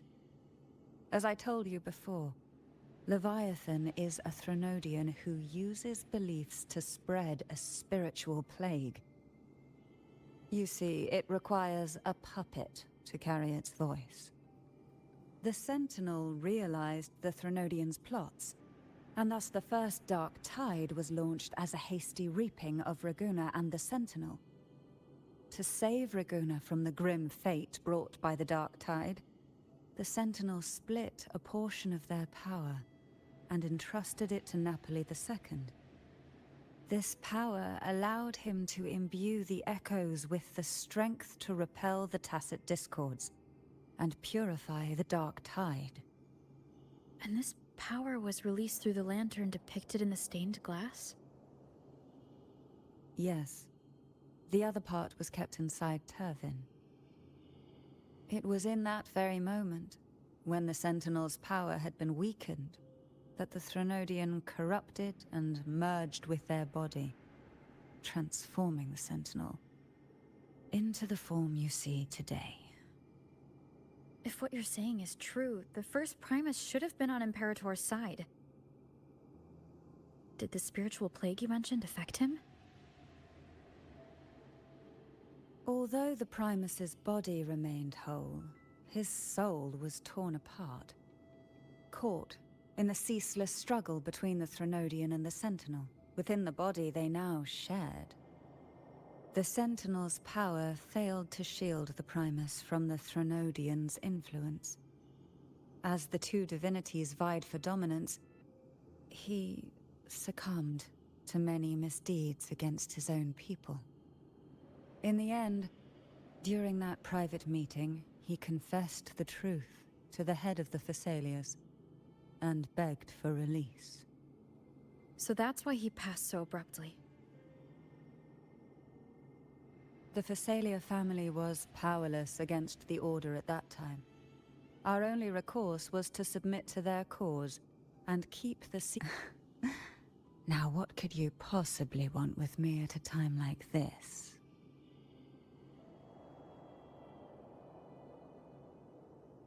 Is it true that the Thessalia family was one of the factions that started the conflict in that stained glass? The leader of one such faction, to be exact. That was a long time ago. After their defeat, the Union was disbanded under immense pressure, and the Thessalias gradually withdrew from the public eye. Is this why you had no choice but to publicly change your beliefs? No. The reasons for the Thessalia family relinquishing their pride and enduring disgrace are far more intricate than that. What do you mean? Long ago, Turvin was actually given to the Thessalia family by the first Primus, Napoli II. When the conflict had settled, he arranged a private meeting with the head of the family to reveal the truths behind the pilgrimage. He told the Thessalias that when he traveled through the first dark tide and reached its end, there was no sanctuary, only a battlefield filled with darkness and suffering. The heavenly voices he heard were not revelations from the divinity, but the seductive whispers of the Threnodian, casting a lure for puppets to bite. As I told you before, Leviathan is a Threnodian who uses beliefs to spread a spiritual plague. You see, it requires a puppet to carry its voice. The Sentinel realized the Threnodian's plots, and thus the first Dark Tide was launched as a hasty reaping of Raguna and the Sentinel. To save Raguna from the grim fate brought by the Dark Tide, the Sentinel split a portion of their power and entrusted it to Napoli II. This power allowed him to imbue the echoes with the strength to repel the tacit discords and purify the Dark Tide.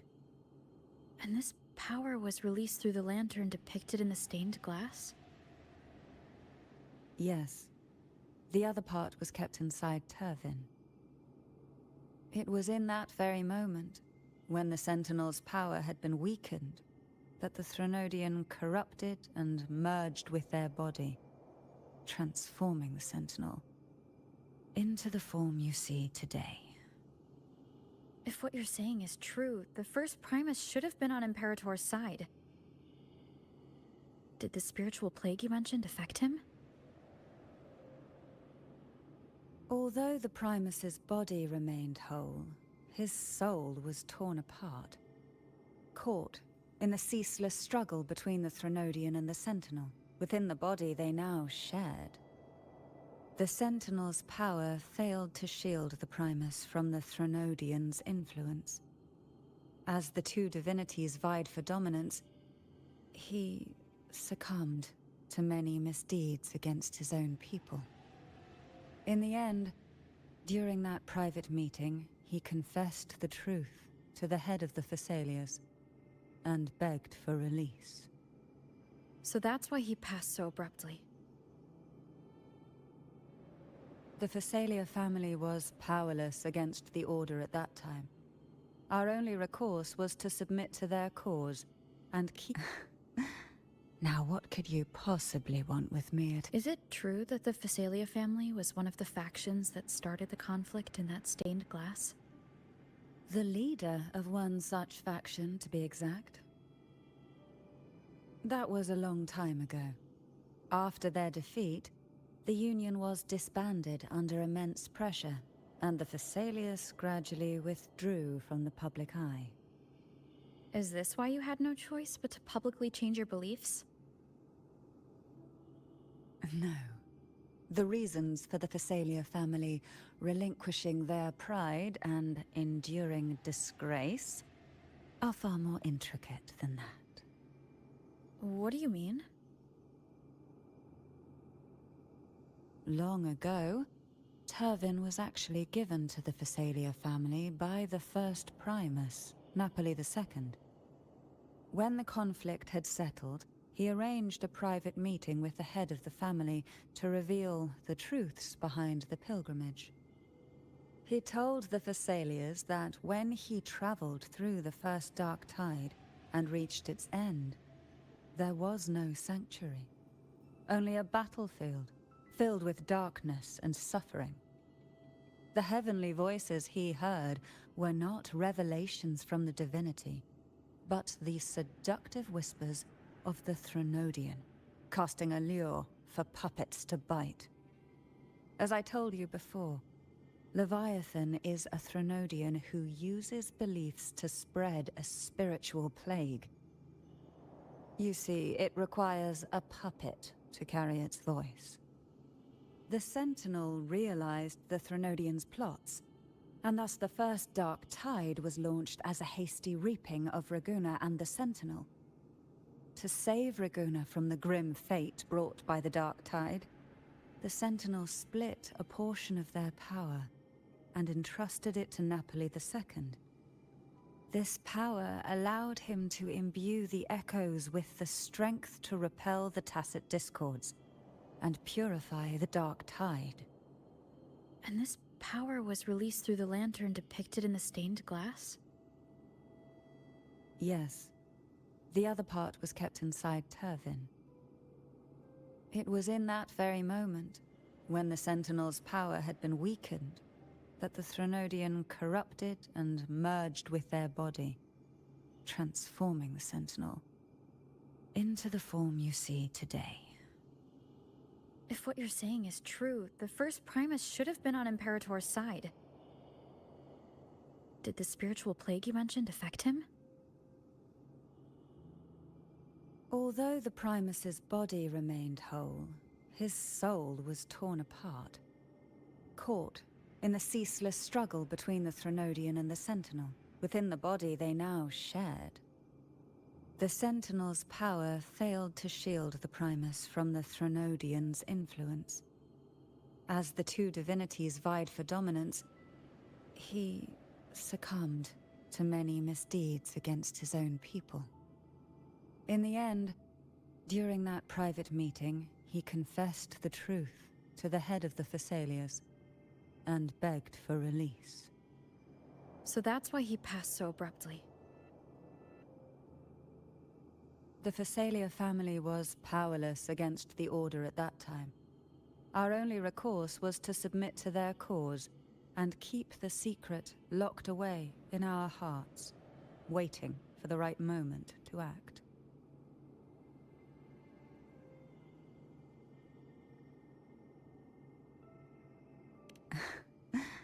Now, what could you possibly want with me at a time? Is it true that the Phasalia family was one of the factions that started the conflict in that stained glass? The leader of one such faction, to be exact. That was a long time ago. After their defeat, the Union was disbanded under immense pressure, and the Phasaelius gradually withdrew from the public eye. Is this why you had no choice but to publicly change your beliefs? No.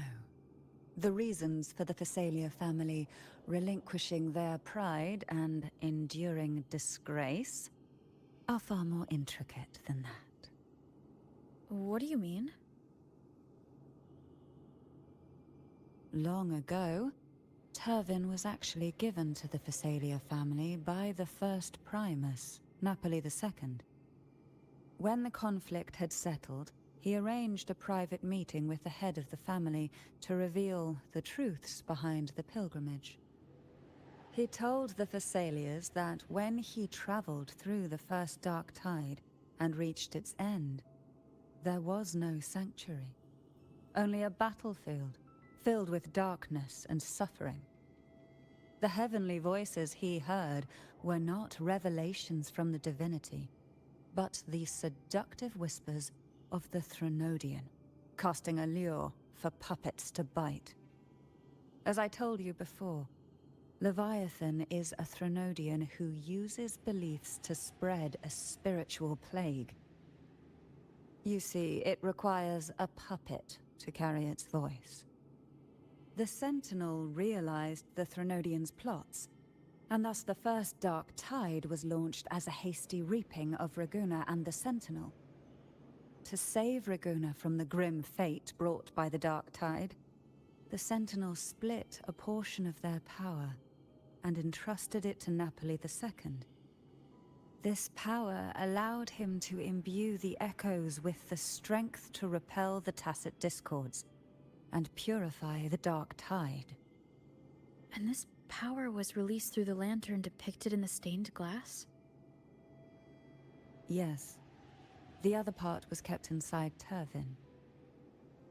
It was in that very moment, when the Sentinel's power had been weakened, that the Threnodian corrupted and merged with their body, transforming the Sentinel into the form you see today. If what you're saying is true, the first Primus should have been on Imperator's side. Did the spiritual plague you mentioned affect him? Although the Primus's body remained whole, his soul was torn apart, caught in the ceaseless struggle between the Threnodian and the Sentinel. Within the body they now shared. The Sentinel's power failed to shield the Primus from the Threnodian's influence. As the two divinities vied for dominance, he succumbed to many misdeeds against his own people. In the end, during that private meeting, he confessed the truth to the head of the Thessalians and begged for release. So that's why he passed so abruptly. The Thessalia family was powerless against the Order at that time. Our only recourse was to submit to their cause. Now what could you possibly want with me? Is it true that the Thessalia family was one of the factions that started the conflict in that stained glass? The leader of one such faction, to be exact. That was a long time ago. After their defeat, the Union was disbanded under immense pressure, and the Thessalians gradually withdrew from the public eye. Is this why you had no choice but to publicly change your beliefs? No. The reasons for the Thessalia family relinquishing their pride and enduring disgrace are far more intricate than that. What do you mean? Long ago, Turvin was actually given to the Thessalia family by the first Primus, Napoli II. When the conflict had settled, he arranged a private meeting with the head of the family to reveal the truths behind the pilgrimage. He told the Thessalians that when he traveled through the first dark tide and reached its end, there was no sanctuary, only a battlefield filled with darkness and suffering. The heavenly voices he heard were not revelations from the divinity, but the seductive whispers of the Threnodian, casting a lure for puppets to bite. As I told you before, Leviathan is a Threnodian who uses beliefs to spread a spiritual plague. You see, it requires a puppet to carry its voice. The Sentinel realized the Threnodian's plots, and thus the first dark tide was launched as a hasty reaping of Raguna and the Sentinel. To save Raguna from the grim fate brought by the dark tide, the Sentinel split a portion of their power and entrusted it to Napoli II. This power allowed him to imbue the echoes with the strength to repel the tacit discords and purify the dark tide. And this power was released through the lantern depicted in the stained glass? Yes. The other part was kept inside Turvin. It was in that very moment, when the Sentinel's power had been weakened, that the Threnodian corrupted and merged with their body, transforming the Sentinel into the form you see today. If what you're saying is true, the first Primus should have been on Imperator's side. Did the spiritual plague you mentioned affect him? Although the Primus's body remained whole, his soul was torn apart, caught in the ceaseless struggle between the Threnodian and the Sentinel. Within the body they now shared. The Sentinel's power failed to shield the Primus from the Threnodian's influence. As the two divinities vied for dominance, he succumbed to many misdeeds against his own people. In the end, during that private meeting, he confessed the truth to the head of the Thessalias and begged for release. So that's why he passed so abruptly. The Thessalia family was powerless against the Order at that time. Our only recourse was to submit to their cause and keep the secret locked away in our hearts, waiting for the right moment to act.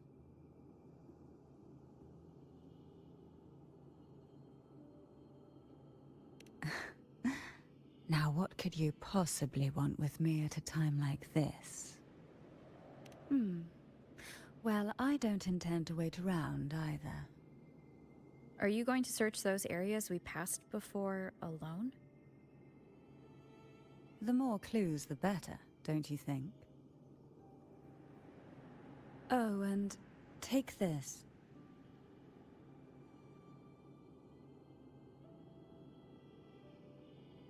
Afraid I've slipped something extra in? Or perhaps you're contemplating dinner with me. I'm just curious why the matriarch of the Thessalia family packs her own food. Food is always an easy target for those who find me less than pleasing.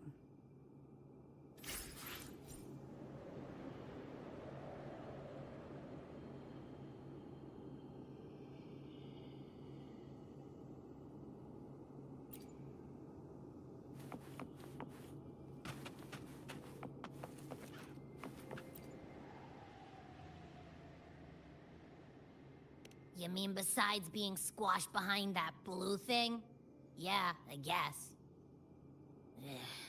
Listen, I figured something out about that frequency. It's not a single frequency. It's like it's mixed up with something else. Or kinda like, a piece of cookie that's been crumbled in with everything else. Which is why it's so hard to get a good bite. To see if it was a threat. I can now say with certainty that it isn't. But since it's a crumbly mess, other than taking up space, it's pretty useless. We might encounter something similar at the next two pedestals. Keep an eye on this for me, will you? Will do. You can count on me, 100%.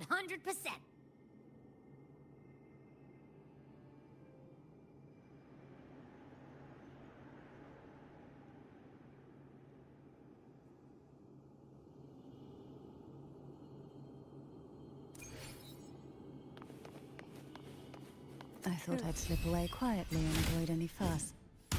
Now, here I am dealing with all of you. Since you're all here, how about a morning stroll?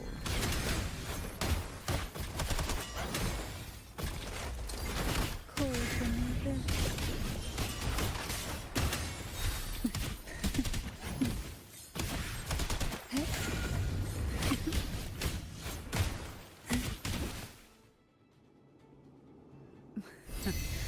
They're a lot feistier than before. Need help?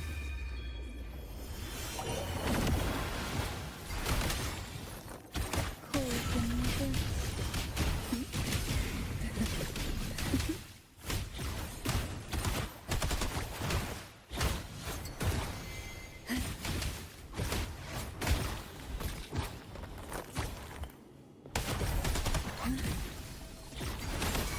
Oh, this will be fun. Surge of deep tides.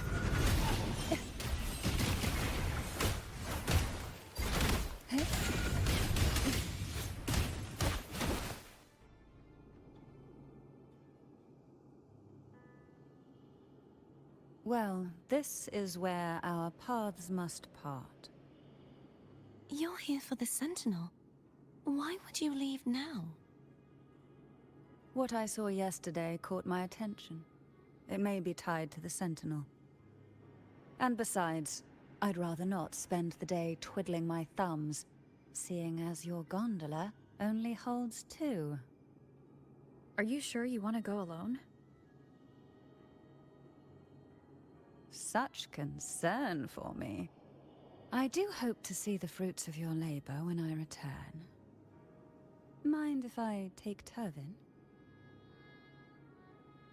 Go ahead. It's no use now that it's out of the pedestal. Its energy is gone. It may still come in handy.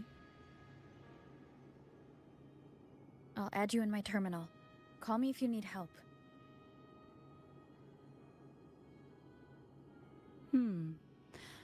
I just might ring you up once things are settled.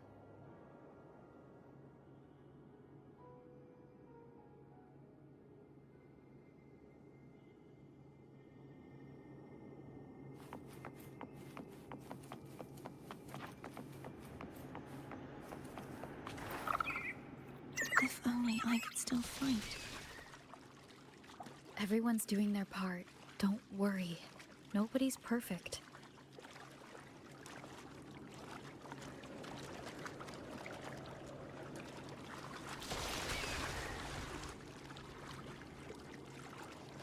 The waterway up ahead is completely blocked. That garden once housed dragon echoes. Now there's nothing left but tacit discords.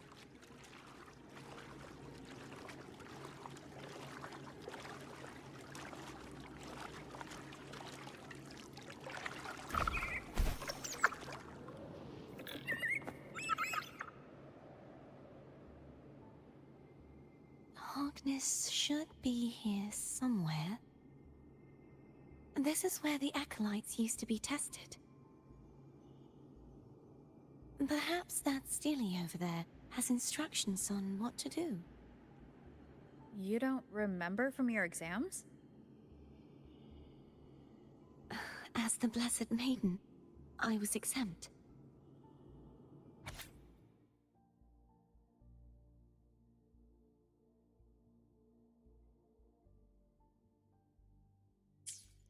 Sounds like they're talking about one of the 3 major belief systems, the faith of unity. I don't remember the pieces being spread out like this. Maybe we could find a way to move them. Let's give it a try. We still need to rebuild the waterway. There's no point in finding Hogness if we can't repair the waterway. At that distance, we should take a wing ray. Hold on tight. Don't go falling off.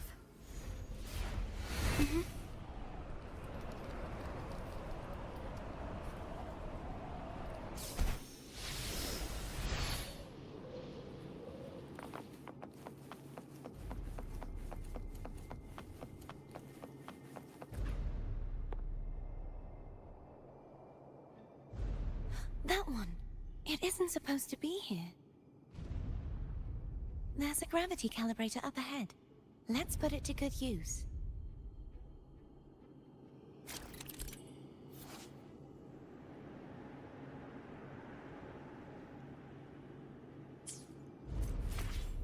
Cardathea, grab on tight. Huh? Oh, okay.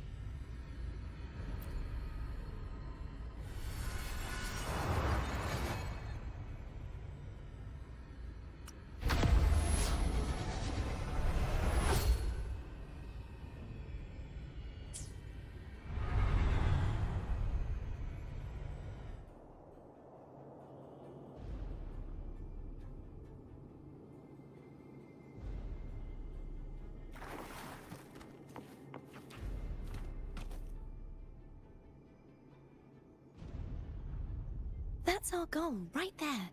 But how do we move it? Help me guide the wing raid to the top of the statue. Of course, but what do you have in mind?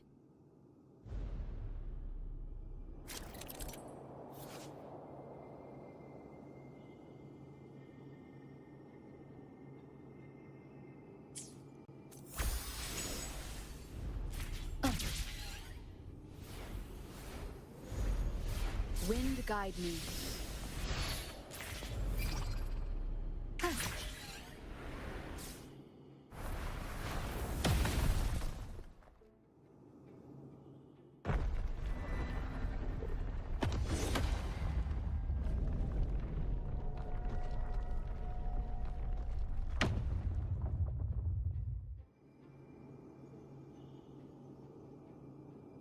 Is this really okay? Saves us the trouble of finding some trigger mechanism.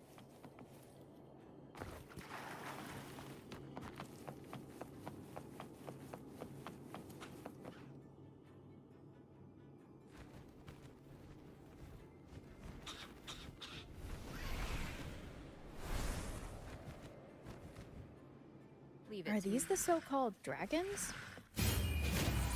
Is that a problem? The last one was bigger. Which last one? Gehenna. Ever heard of it? We used to ride it.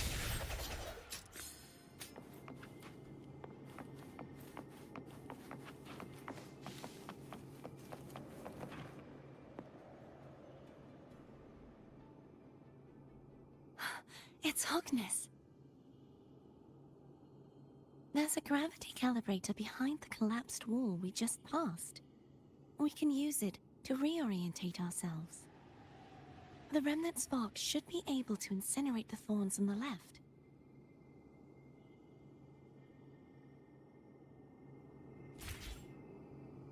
You can let go now. How are you feeling? So soft. So cuddly. I mean, I'm fine.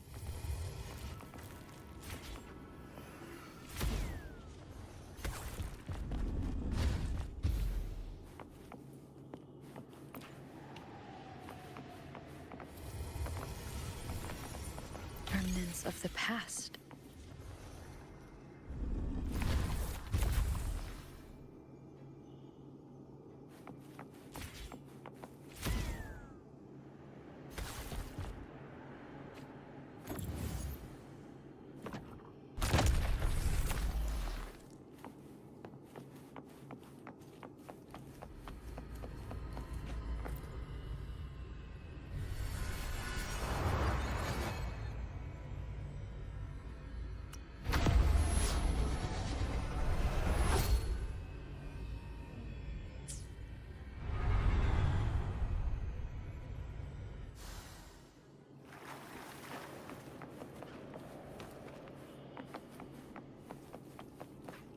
Cherish every gain.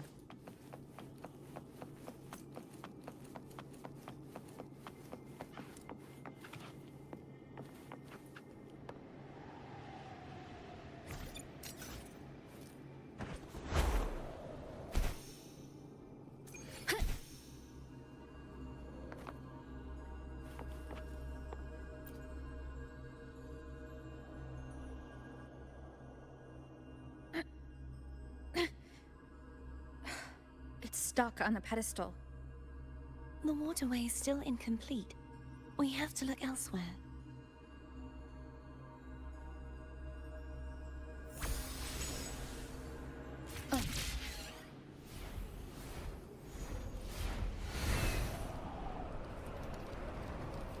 Wind guide me.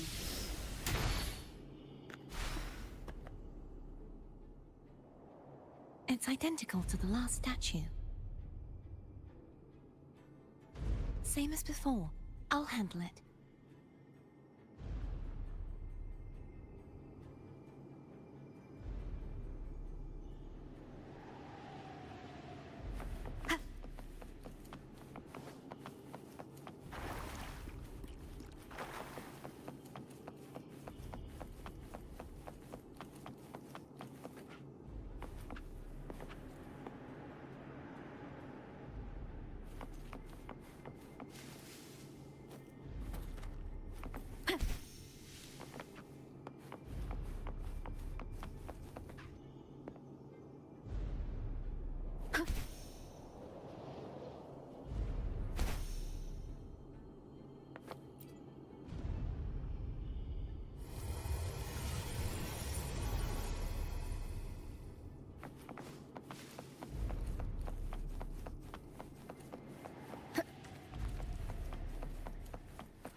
The hour is upon us.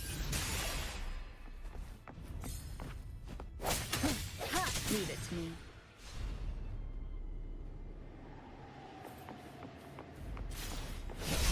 Sounds come forth.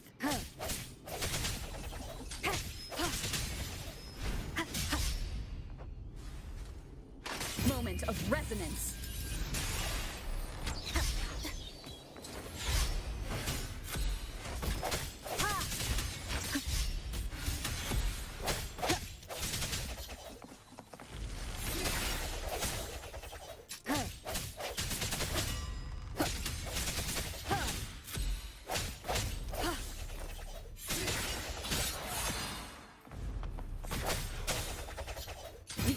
Has come.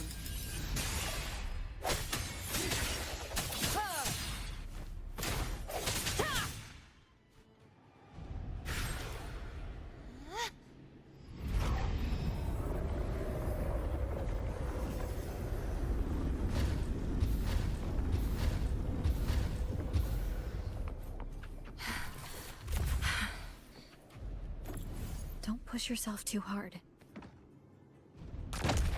It's okay. I'm just doing my part.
Is this the end?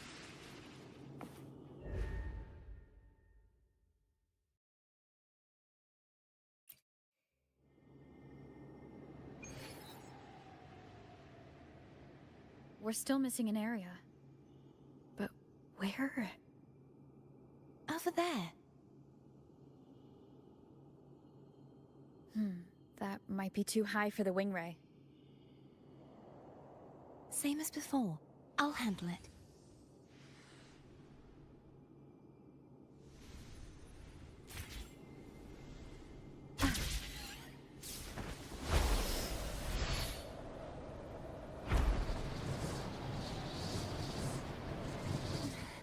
Just a bit more. I'll handle this bit. You rest. You've done well. Let's see if I can get a feel for how strong the gravitational forces are. All right. Leave it to me.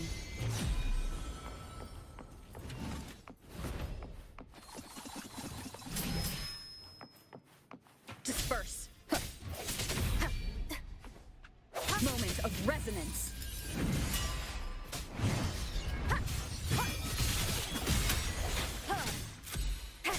No hesitation.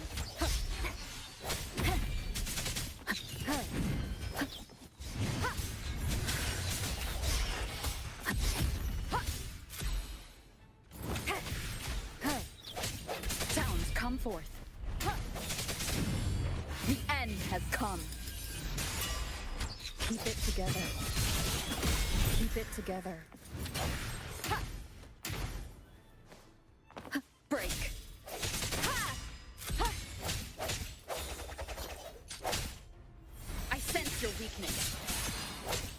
Hopefully this helps.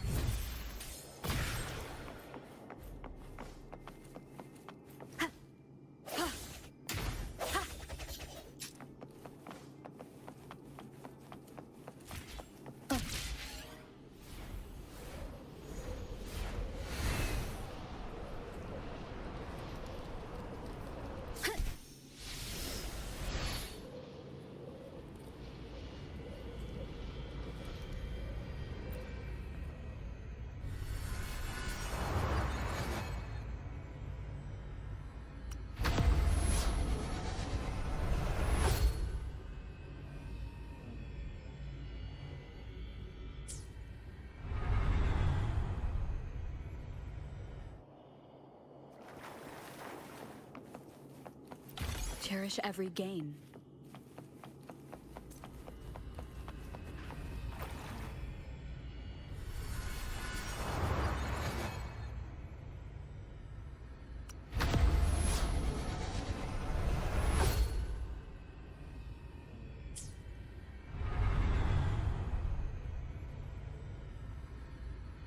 Cardathia? I'm ready.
Leave it to me.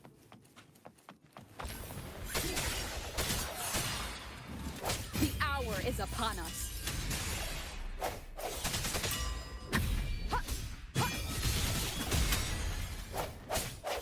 Disperse.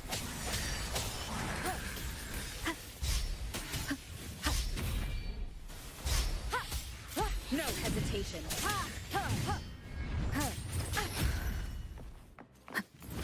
The end has come.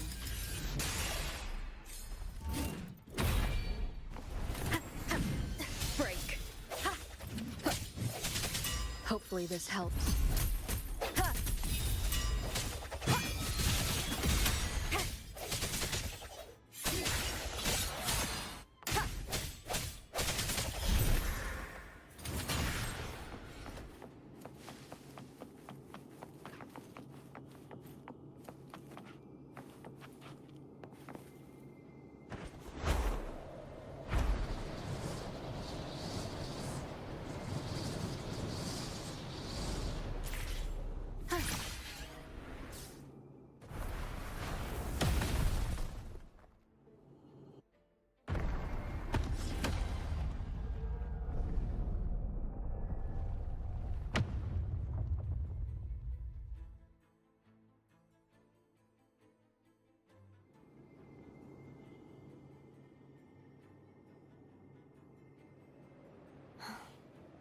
It's been a long time since I saw this place as it was meant to be.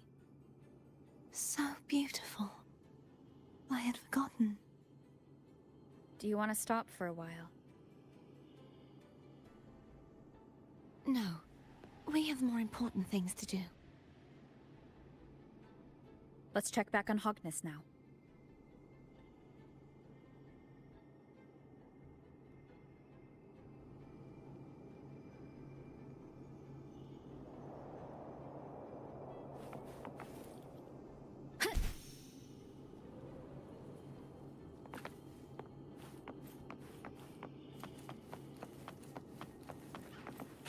An unexpected discovery.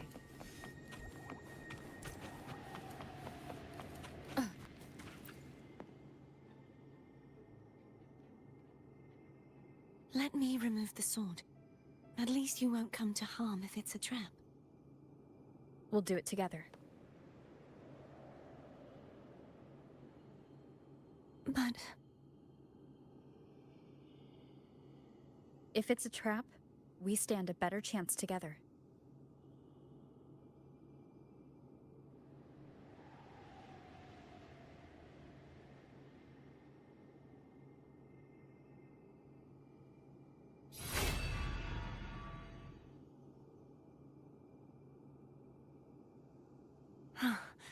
No traps.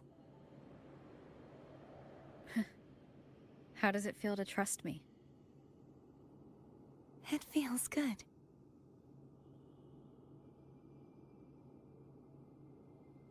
Why don't you call Foam over? Try whistling. Like this. Here goes.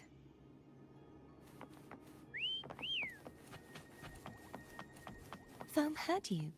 Come on.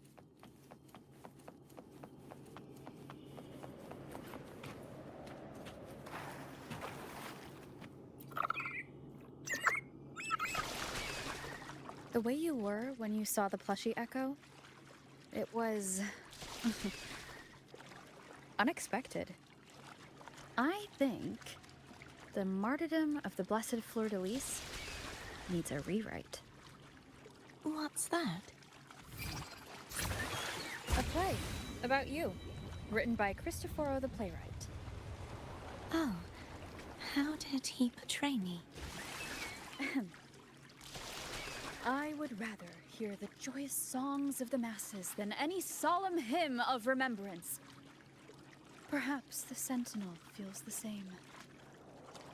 I'd never say that.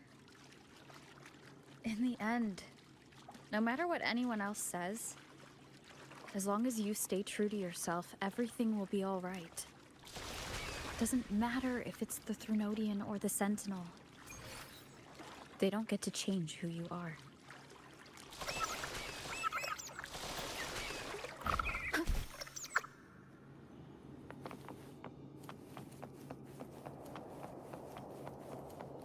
What you said back there. Thank you.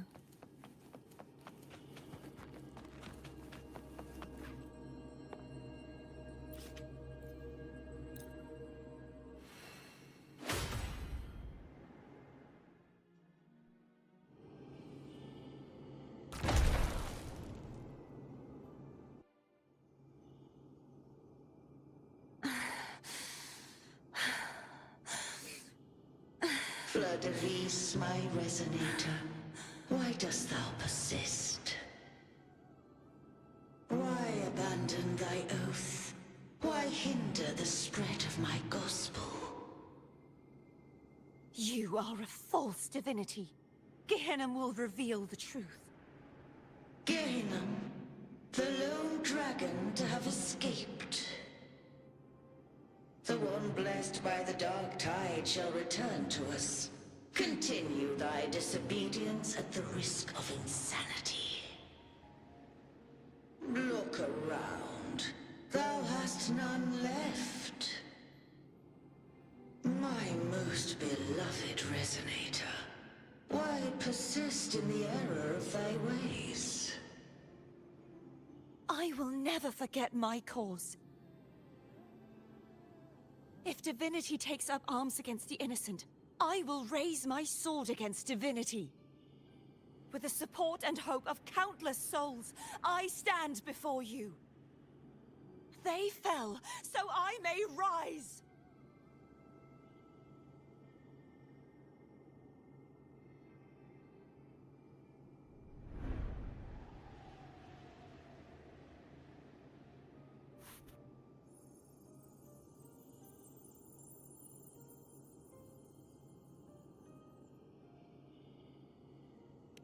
You saw that too? Gehenna, the one you mentioned earlier. What happened to him?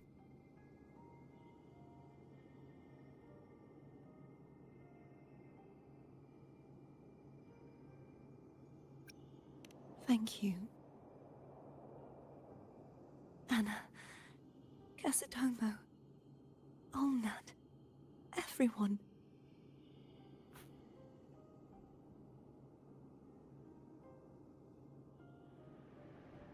I am finally able to face all of you. I am not your enemy, and your sacrifices were not in vain. Hey, Rover, just now there was... Shh. Later. Someone needs a quiet moment.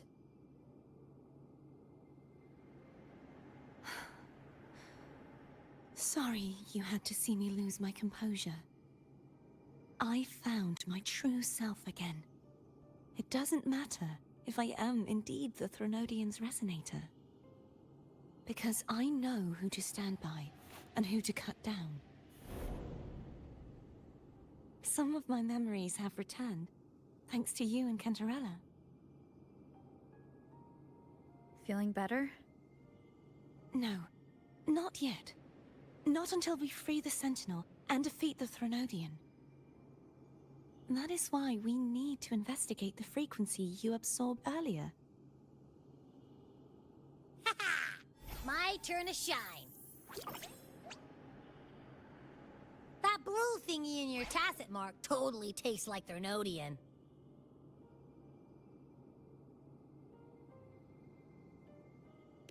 Of course not. It reeks. Just the smell alone is enough. Like I said, it's mixed up with something. It's too tough to chew.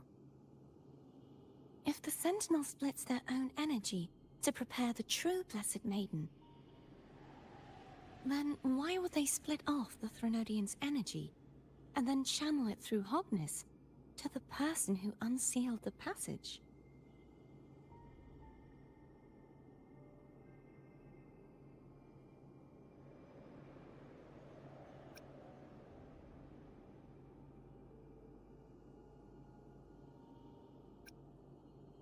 Possibly, but the Threnodian's energy would damage the body of the Sentinel's resonator. You wouldn't be affected, since Abby resides within you. But surely, a second frequency would interfere with the resonance of the Sentinel's true Blessed Maiden. The answer might lie in the other frequencies that got mixed in. The answer might lie behind the third sealed passageway. Cardathia is starting to make sense of things, but she'll need time to get her head straight. Same as before. We'll keep watch tonight and continue our journey tomorrow. Of course.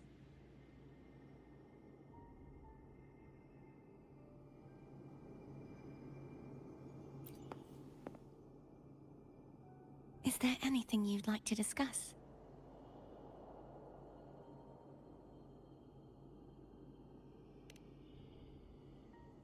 I am a resonator born of the merge between the Sentinel and Threnodian.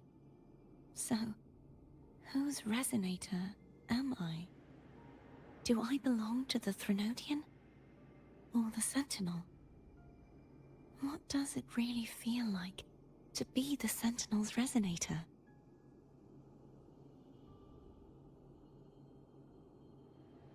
Jue's resonator sounds like a woman of strong resolve. I would like to meet her someday. Is there anything you'd like to discuss? Dragon Tacit discords lived here long before the Renacita settlers arrived. With time and patience, the Order tamed them into echoes. They are fiercely intelligent and have their own social order. Gehinnom was their king, and the only one we believed could lift the siege of the Dark Tide. We hoped he would bring us the truth, but it seems he failed. Is there anything you'd like to discuss? I need to clear my mind. I won't let my feelings get in the way of our journey tomorrow. You should get some rest.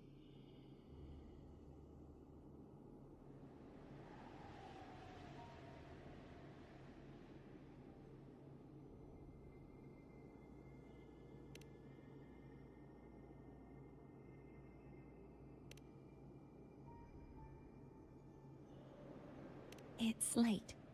You should get some rest.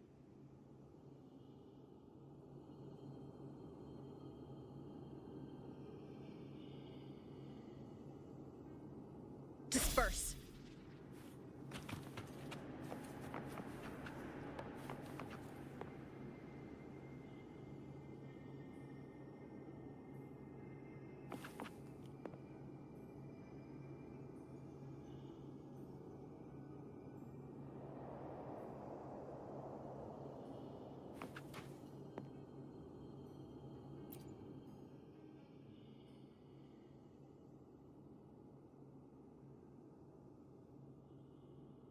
Good evening. How goes progress on your end? So, a portion of energy was split from the Threnodian. Do you trust Cardathia now? Rover, the soul is like a boiling cauldron. You may know the ingredients you add, but who can predict what will come of it? It might become an elixir, or perhaps a poison, or perhaps it will simply fizzle away into nothingness. I've watched it happen far too many times. One must never grow complacent. So, any updates on your end? I found several things which may tip the scales in our favor. Such as? It would take too long to explain. And you deserve your rest, don't you? I will be there when your journey ends. We will speak of it then.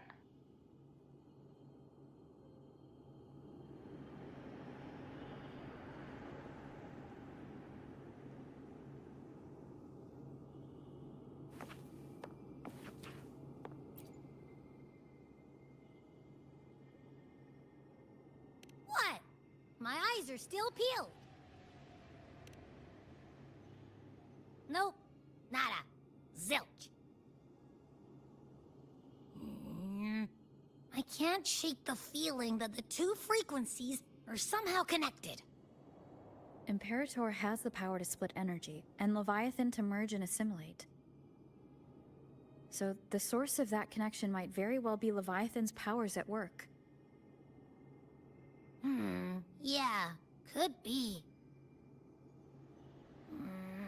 Isn't there one last place to go? Who knows what you'll need to cram into your tacit mark next?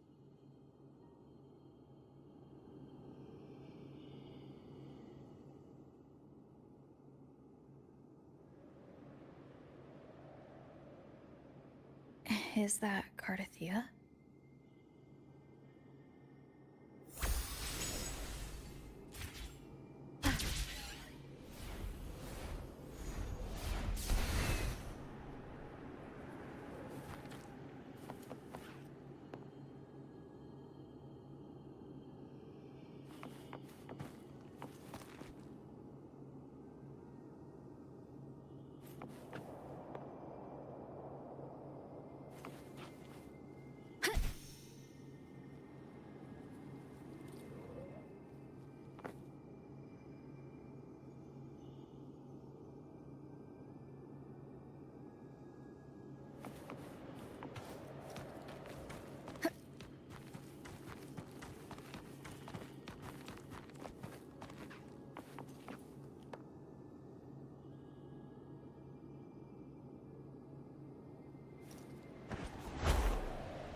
Wind guide me.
sorry I woke you.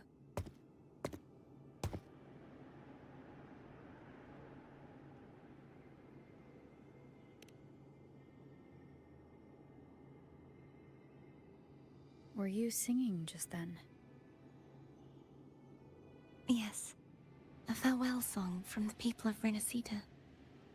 We usually sing it when a friend is about to leave. During that battle, I never got to say goodbye or mourn their passing.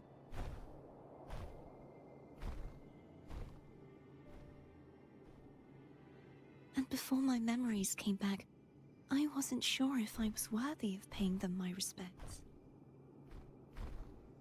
So now, even though I know these are just lingering frequencies, and they might not understand me,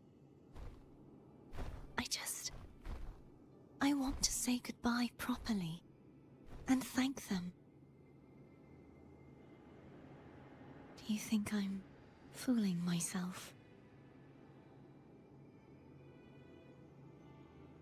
No. I'm sure they can feel what's in your heart.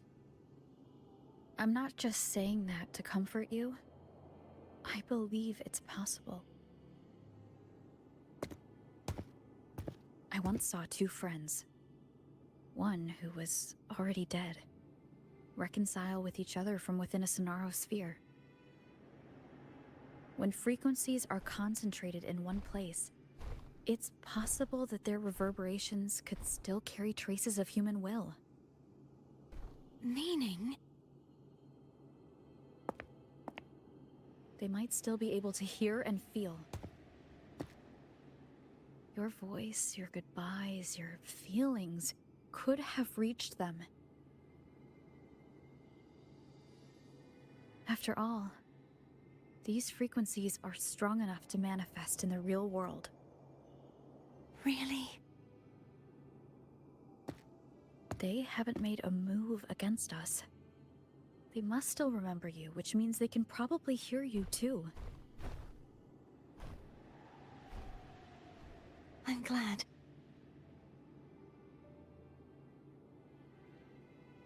No. If they can still hear and feel, then the time for goodbyes hasn't come. I need to give them a real victory. You can ease up a little. As long as their obsession holds and the Sonaro sphere stays intact, they won't vanish.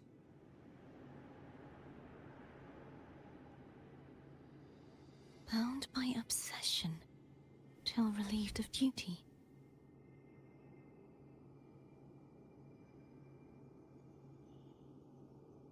Cardathia? Nothing. Just a stray thought.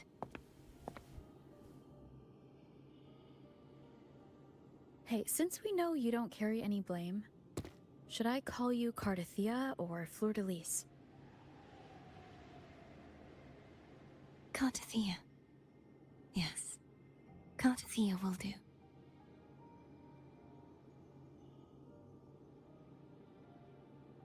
I want to stay here for a moment.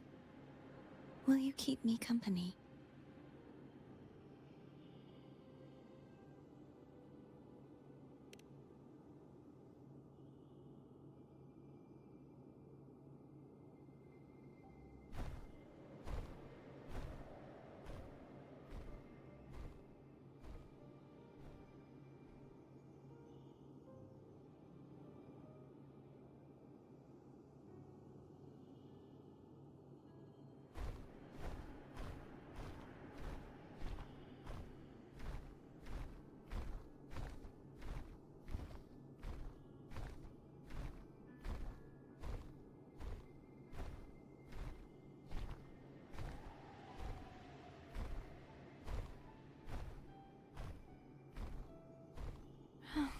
Good morning.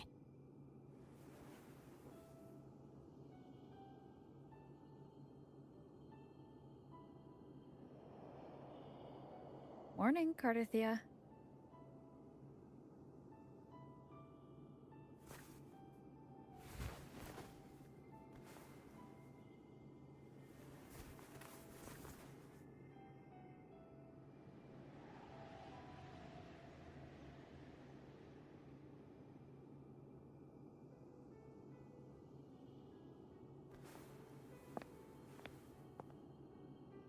It's time to go. Today is the day we settle this. Let's do it.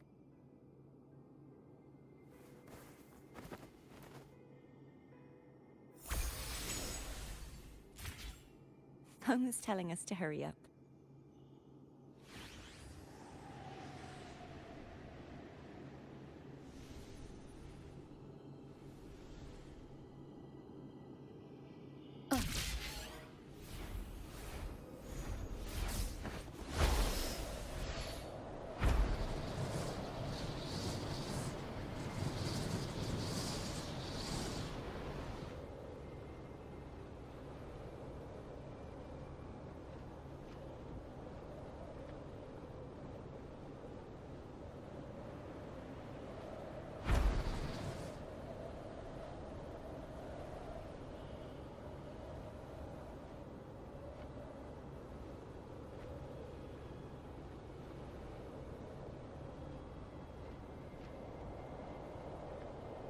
I wonder how Cantarella's doing.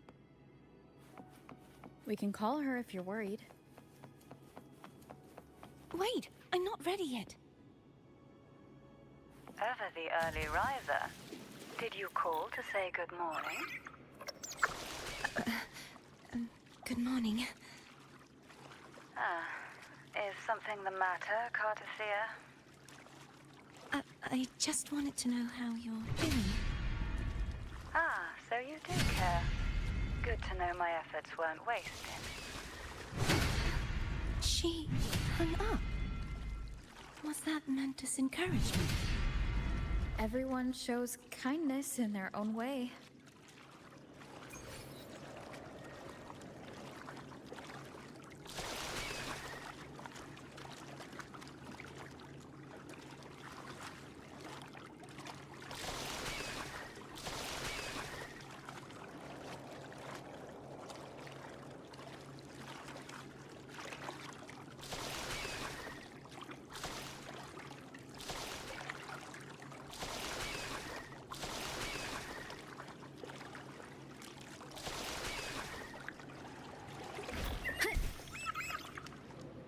Over there. That's Haltia. That painting.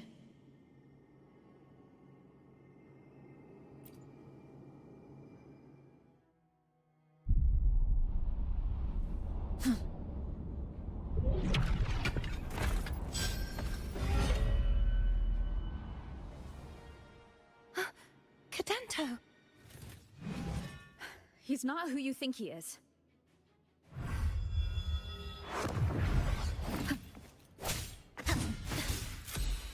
The end has come.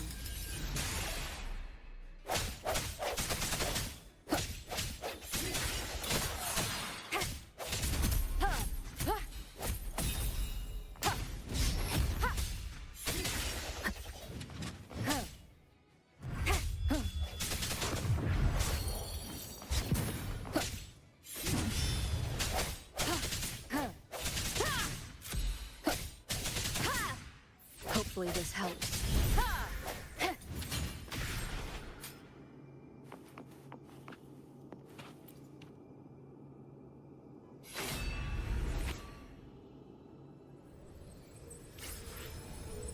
Let's finish rebuilding the waterway.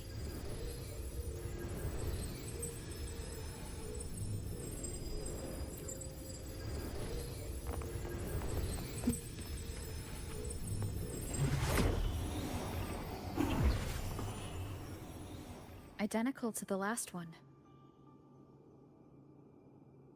But we have to remove the shackles.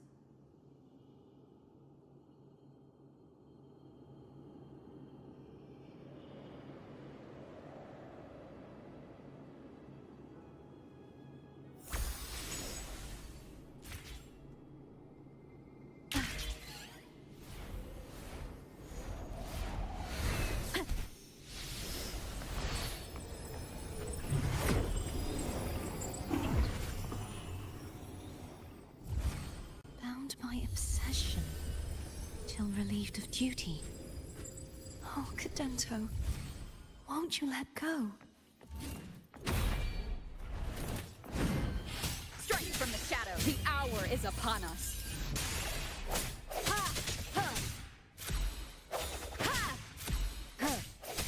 Hopefully this helps.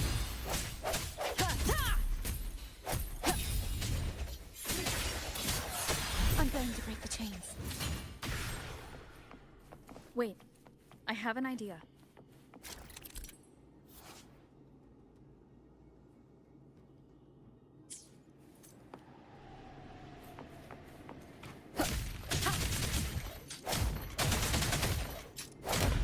That is impressive.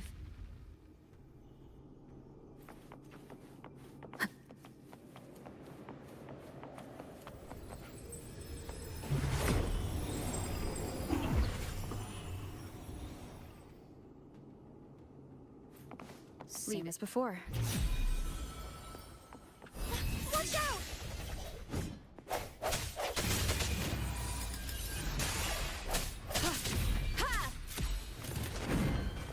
I sense your weakness.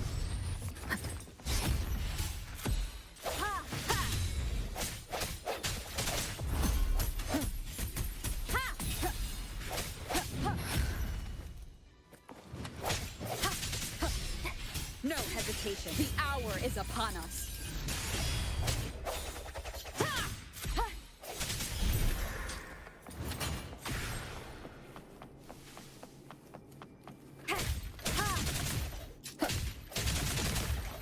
Only two left.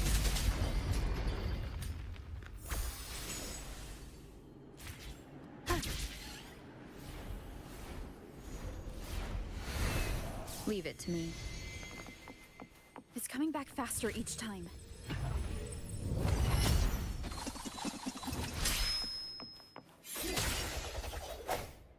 Moment of resonance.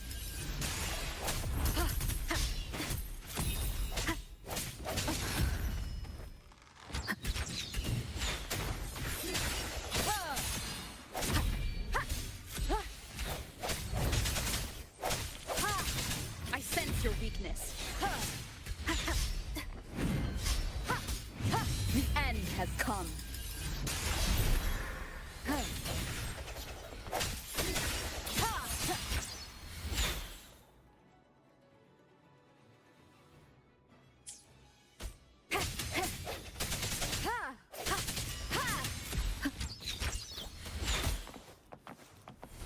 Strike from the shadows.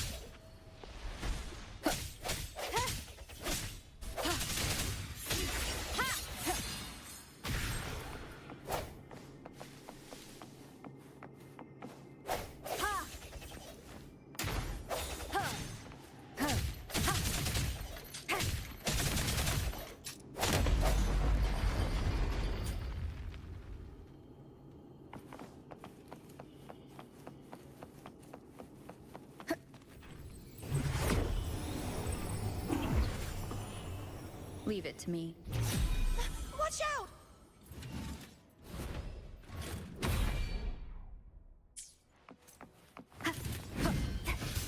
Break. Moment of resonance. Disperse.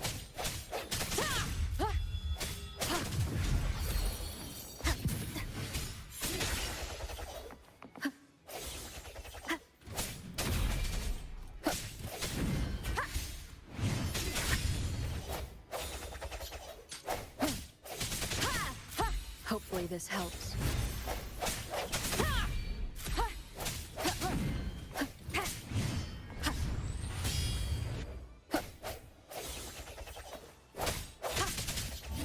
Does that mean he's finally been freed?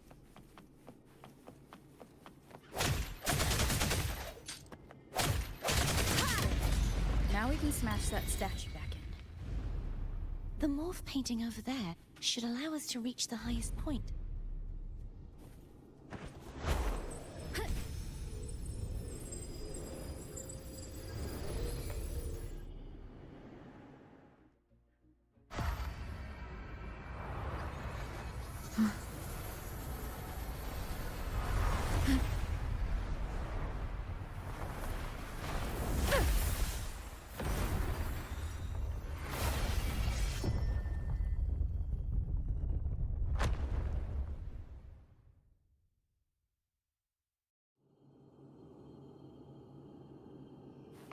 Wind guide me.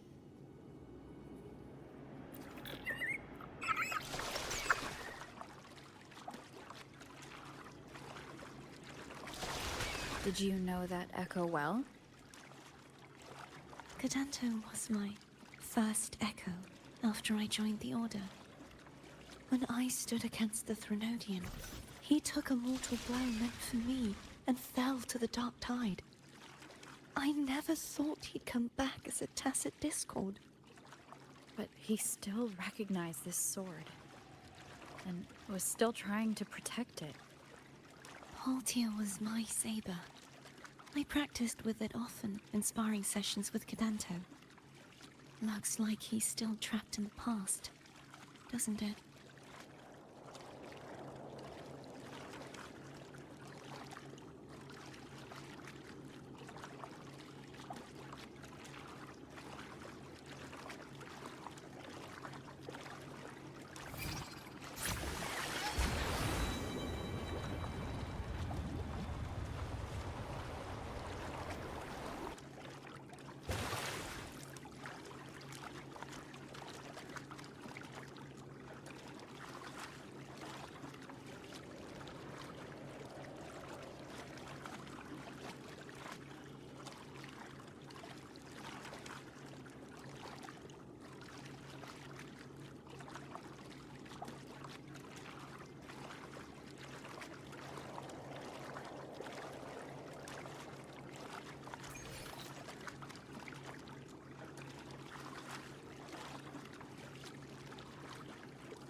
We must finish this and free Cadanto. He's back again.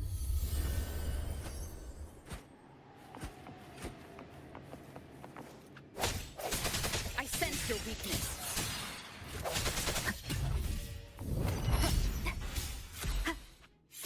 The hour is upon us.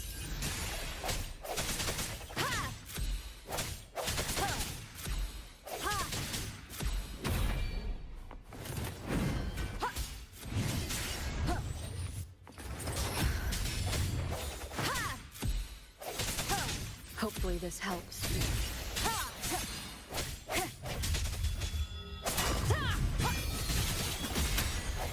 Keep it together.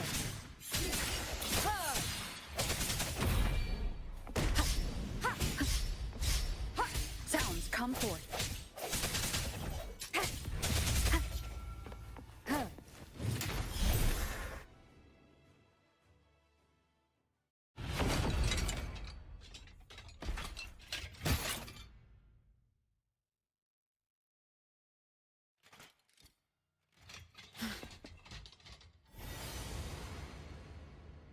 Yeah, he's a tough cookie. I want to eat! Huh?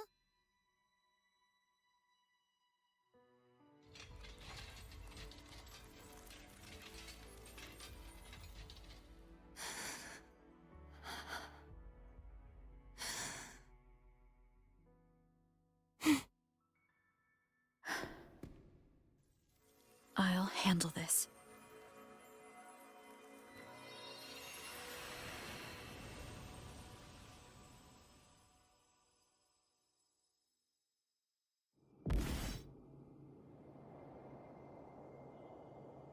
Please, allow him to fight at your side.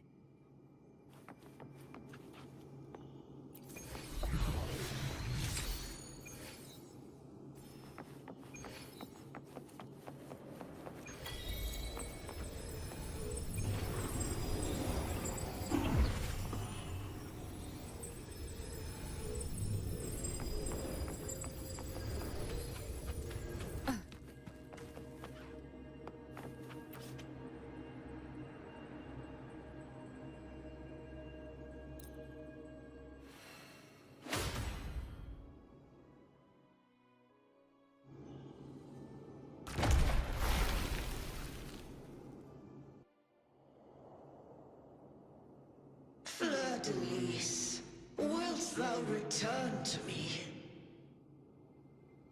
Someone must expose your lies. As long as there is a sliver of hope, I will not give up. Is that so? Then I shall reveal the truth. Fleur-de-Lis, why dost thou resonate with me? What? Why dost thou hear into the minds of the faithful? Why dost thou act as my oracle? All this, and yet thou dost not question. Shut up! The answer is this. Fleur-de-Lis, thou art my creation. I made thee, thy life, thy hopes, thy will, thy past. All that thou art, I made whole. I made perfect. I fed upon the trust, adoration, and longing heaped upon thee by the masses. Thy resonance brought forth the second dark tide.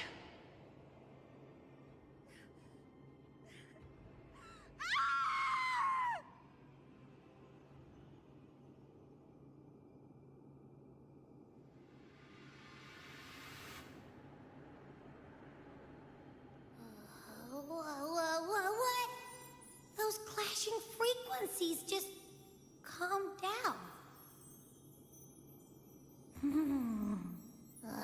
That feels way better.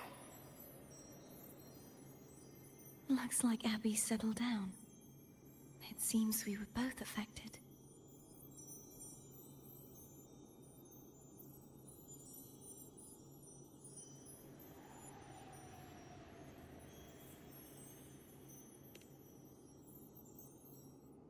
I'm starting to remember everything, just like you sensed I would. The force that modulated the Sentinel and Threnodian's frequencies came from me. No, it wasn't what I originally intended. I think having you take it from here may be for the best.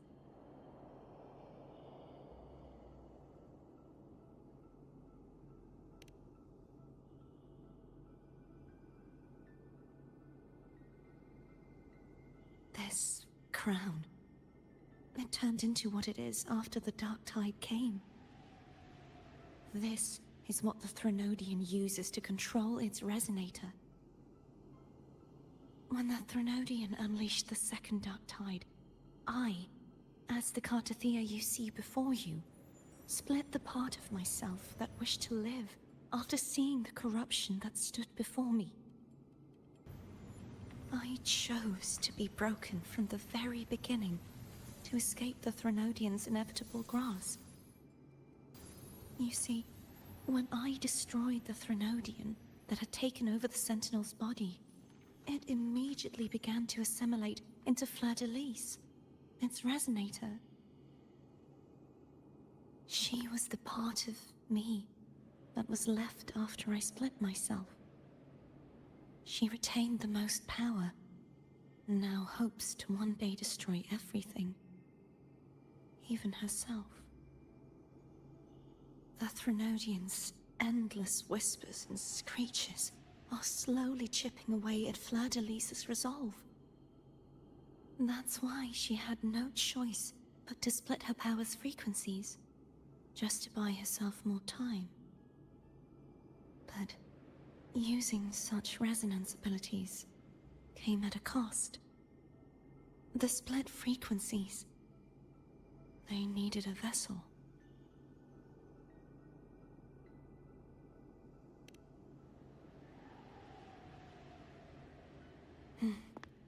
We don't have much time left. So, you see, I have been instinctively searching for someone to wield that power.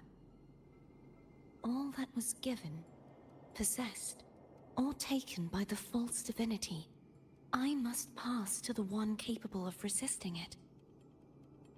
This is how I intend to lay the false divinity to rest. Not just its life, but its very existence for all time.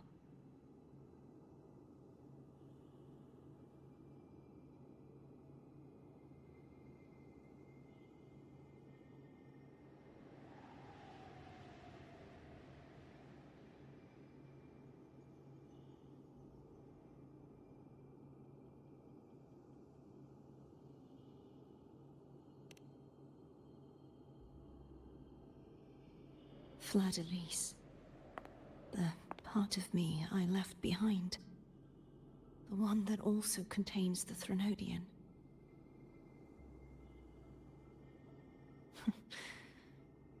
Bound by obsession, till relieved of duty.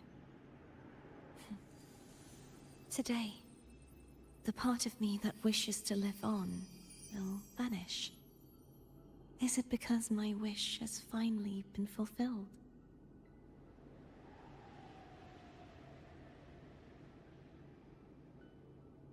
Will you accompany me one last time?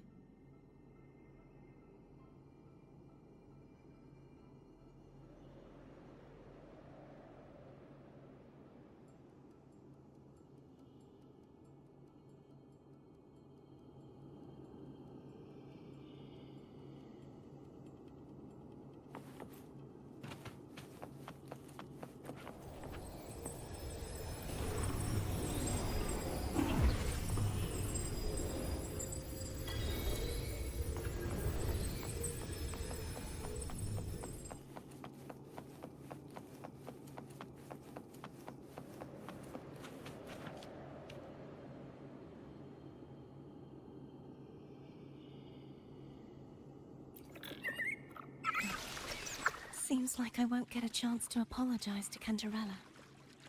Her preparations were futile. Please, tell her I'm sorry.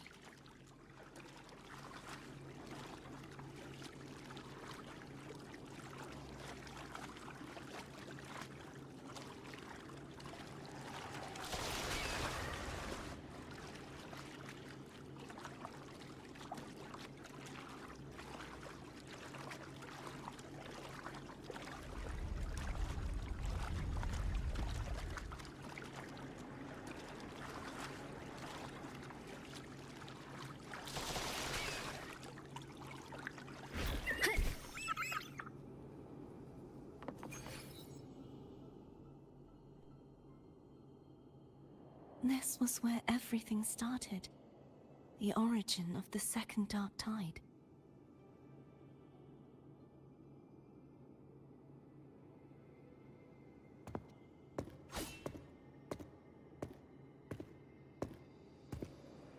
I have one final request. Now that you have the power to split and merge energy, there is something only you can do. Please, use the connection I still share with Fleur-de-Lis to bring the last fragments of her tortured consciousness here. Then, with your power, remake us as one, and finally release us from this world.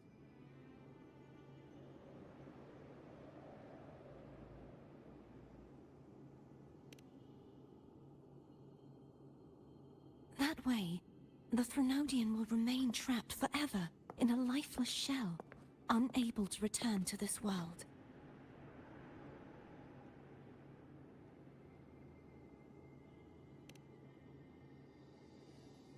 I have lived my life to the fullest. I would like the ones who are left to do so as well.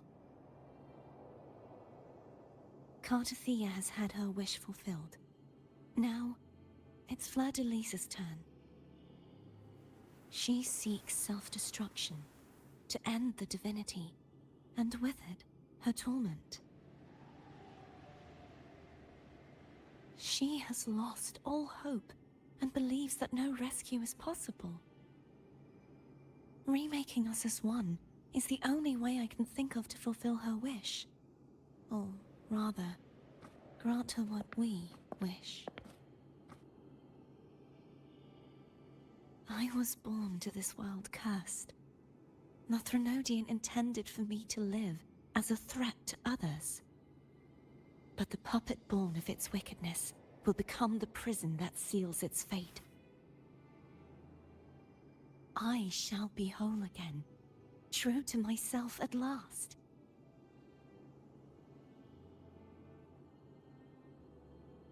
A fitting end, don't you think?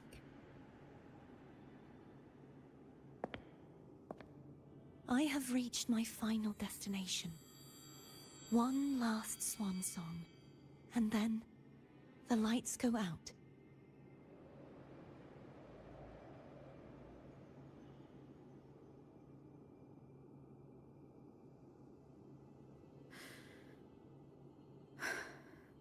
I understand.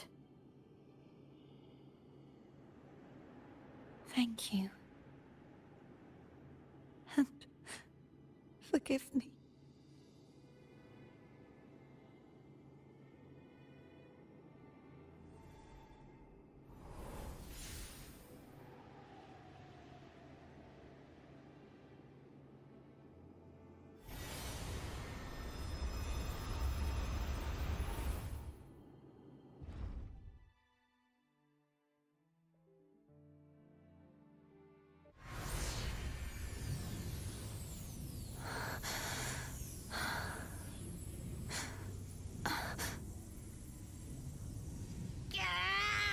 I can't hold it any longer!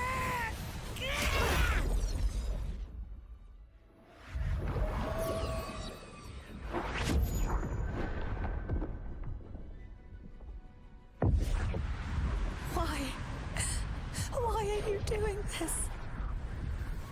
Neither Defier nor Fleur-de-Lis should continue to exist.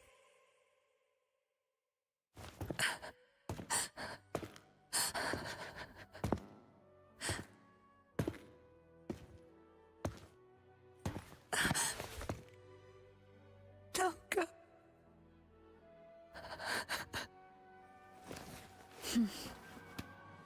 I heard your request. But I prefer to handle this my way.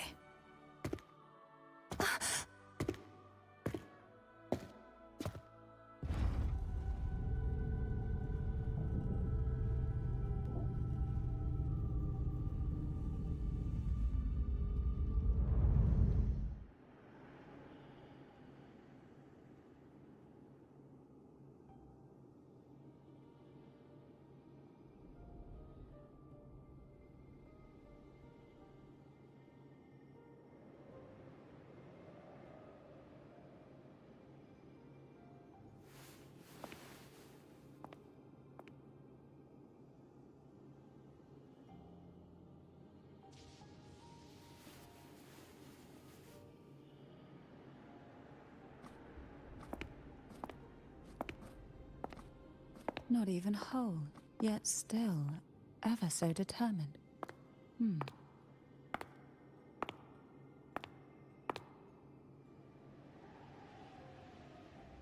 Cantarella. Phone brought me here. I'd have shown myself earlier. But it didn't seem like the right time to interrupt. Looks like what I prepared could still be put to good use. Turvin. The Sentinel's sword. It will help you resist the Threnodian's attack.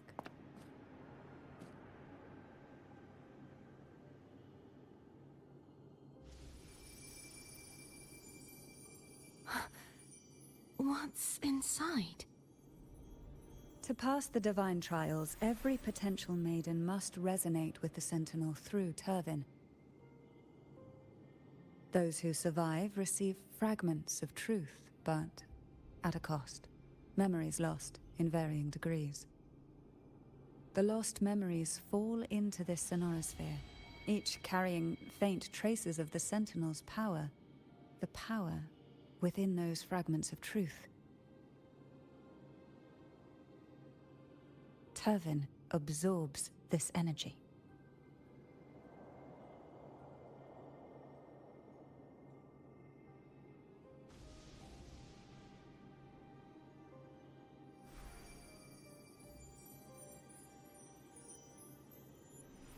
The Sentinel's energy flows through you. You are more than worthy of wielding this sword. But you, Cartathea, you alone must choose to wield it. Only then will it become the Blessed Maiden's sword. Does it also hold the sacrifice you made? No, my sacrifice was used up long ago. At the time I resonated with the Sentinel, I saw you through their distorted eyes.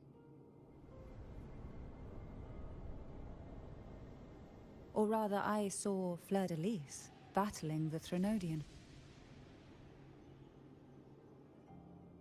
In that moment, I made a sacrifice that would shift the balance of power. Was it? The energy I received from the Sentinel's second awakening.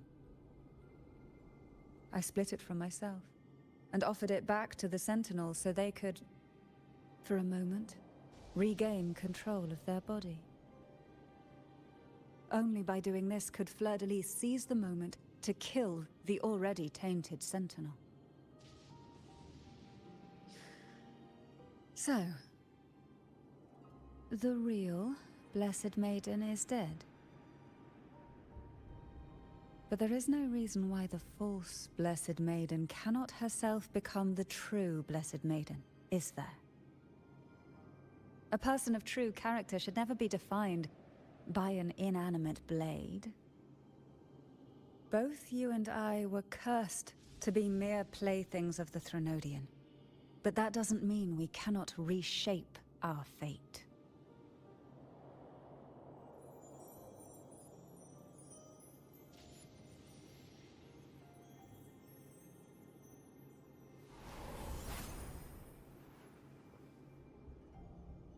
Thank you.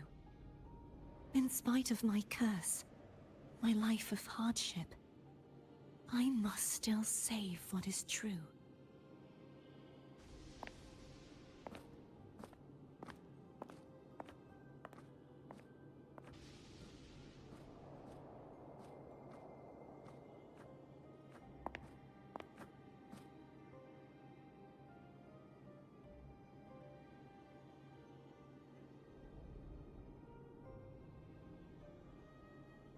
Had you not stopped the second dark tide?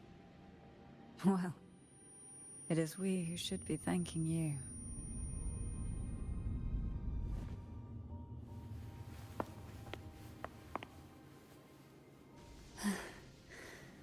At least you can't accuse me of ingratitude. I just need a moment's rest.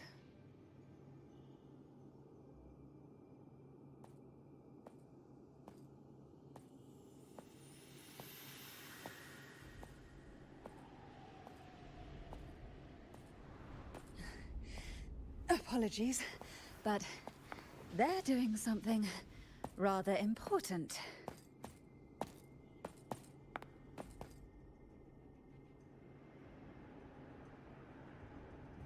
Please? Do give them some privacy.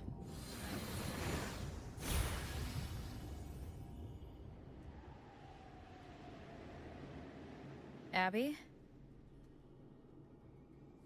Yeah. Yep, I get it. We're gonna yoink Leviathan out. Huh? But...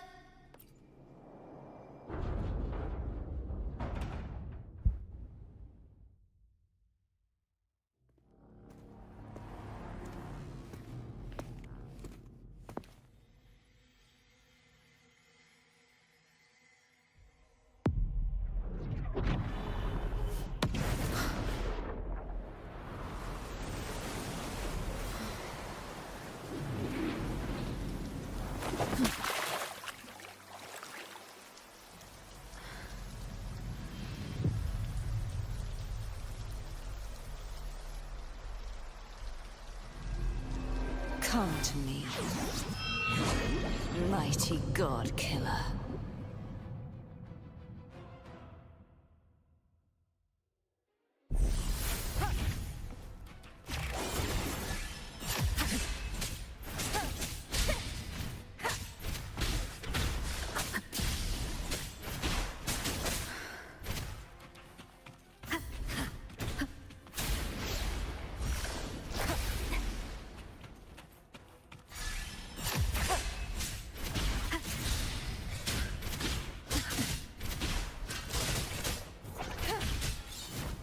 Keep it together.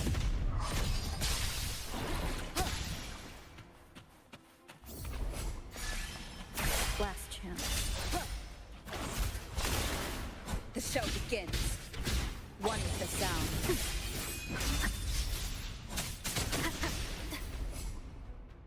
You are much weaker. I'm here to save you!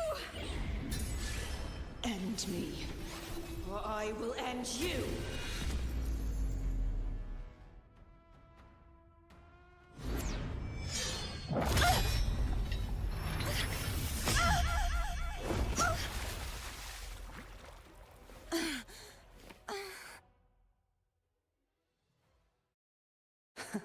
You would betray yourself. No!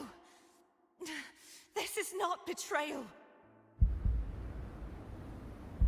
A person of true character should never be defined by an inanimate blade. Both you and I were cursed to be mere playthings of the Threnodian. But that doesn't mean we cannot reshape our fate. In the end, no matter what anyone else says, as long as you stay true to yourself, everything will be all right. This is me being true to myself!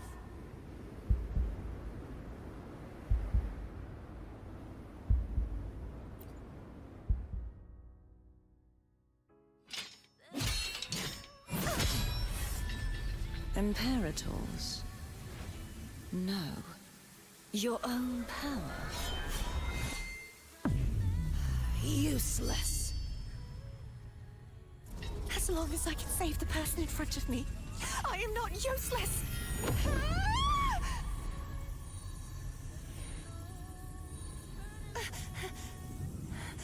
No retreat!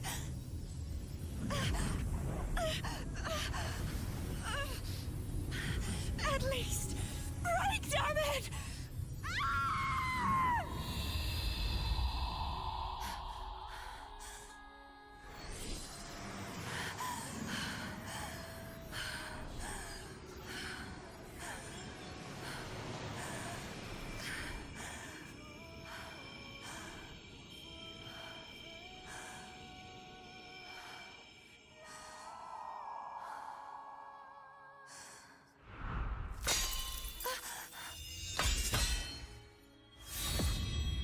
I tried everything. How could this be? Again, I failed. I'm sorry.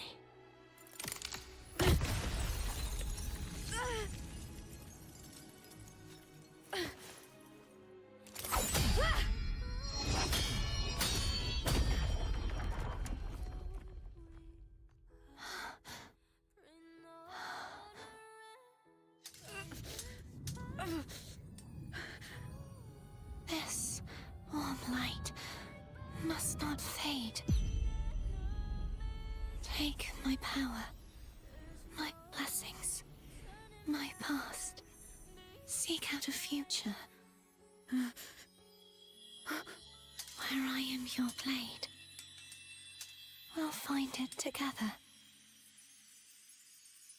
Righteous one.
rise!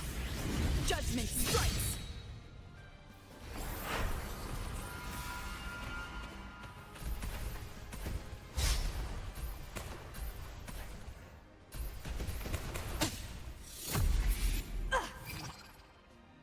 Wind howls, unfettered by bounds!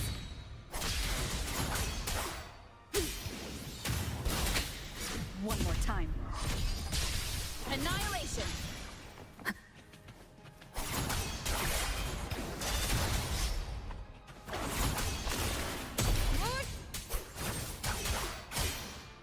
Wind's breath.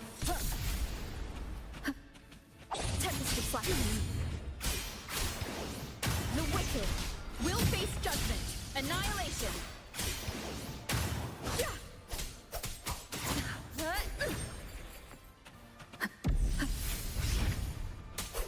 Purging all evil. I am the Tempest! Tempest of flashes. Wind's breath.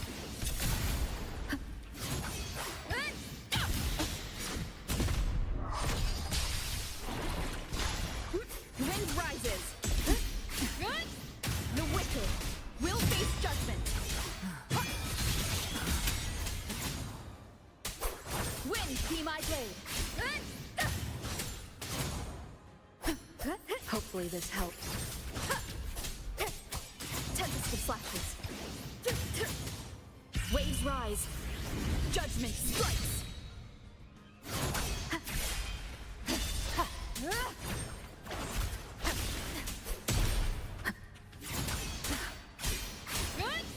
The wicked will face judgment. Annihilation. Whirl and whopper. One more time. Wind rises.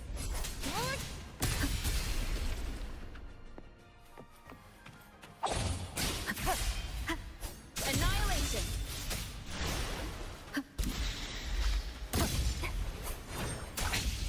One more time. Wind rises.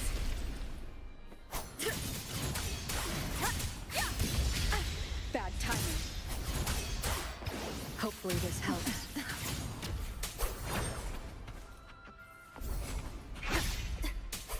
Purging all evil.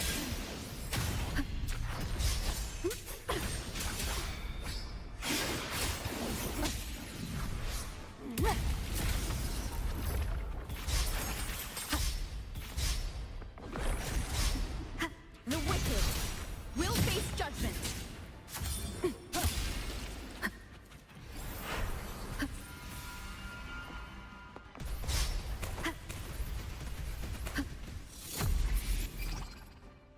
Wind howls, unfettered by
Well done.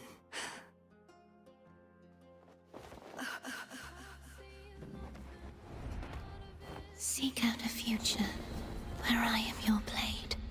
We'll find it together.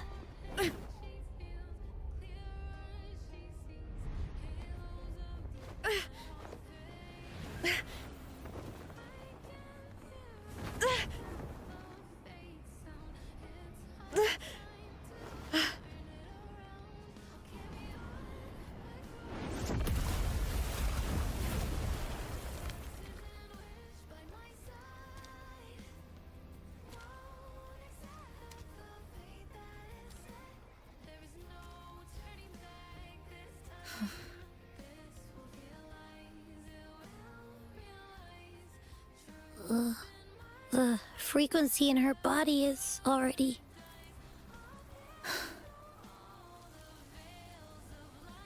Arbiter,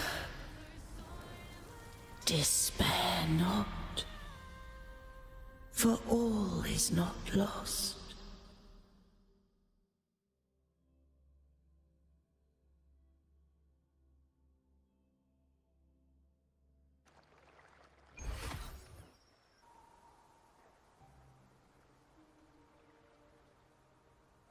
Arbiter, forgive me for meeting thee in such a form.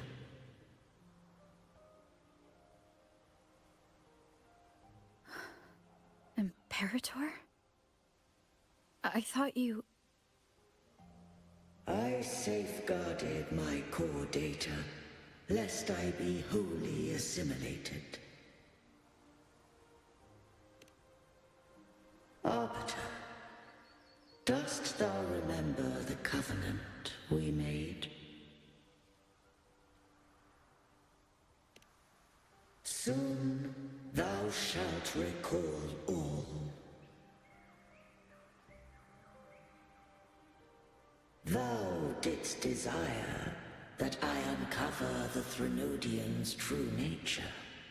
So I set forth a condition. That my root privileges be unbound. That I might act without restriction. With unrestricted access, you were going to... Merge with Leviathan. A measure of last resort. At the time, I had no other recourse. So, I allowed it to believe it had prevailed. The Threnodian is a taint upon civilization. Only by partaking of its blight could I seek to comprehend it.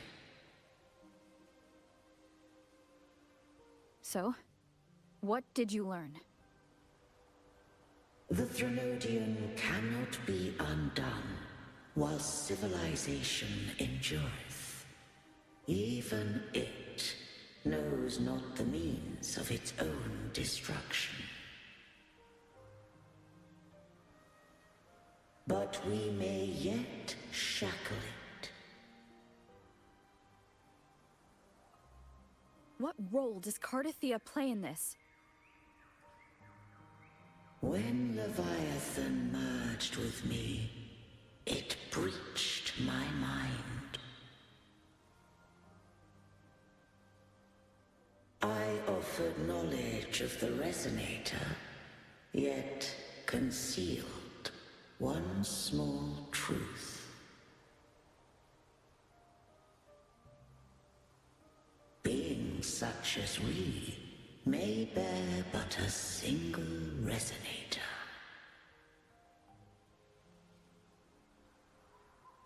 The Threnodian used my return pod to conceive an entity known as Fleur-de-Lis, to make her its Resonator.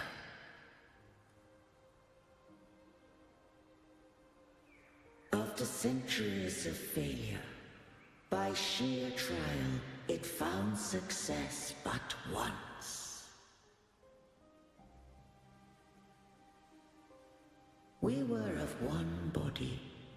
Therefore, when Fleur-de-Lis became Leviathan's Resonator, she also became mine.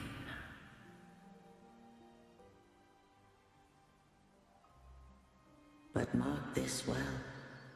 To the Sentinel, a resonator is an anchor. To the Threnodian, they are but a shackle.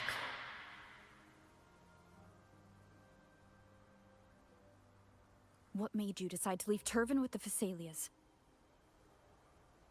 When first I did merge with the Threnodian, I sought only but to bide, awaiting a resonator of steadfast will to join me in the war against the Threnodian.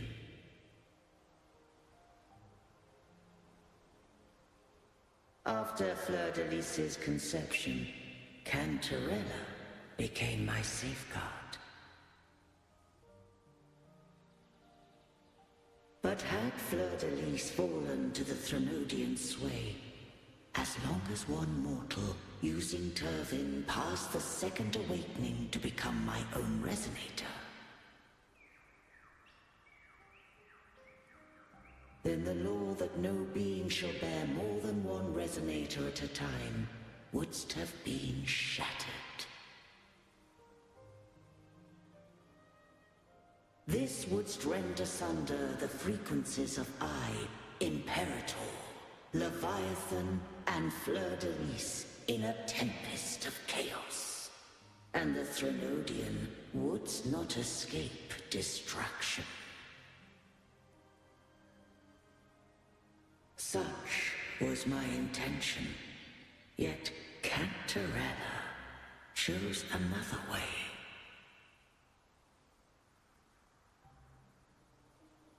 Not all journey toward a final destination. Some are destined to pave the way.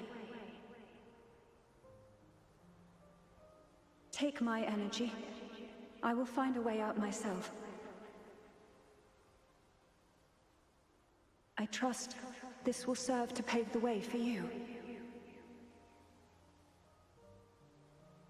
She forfeited all the power of the second awakening, surrendering it unto me.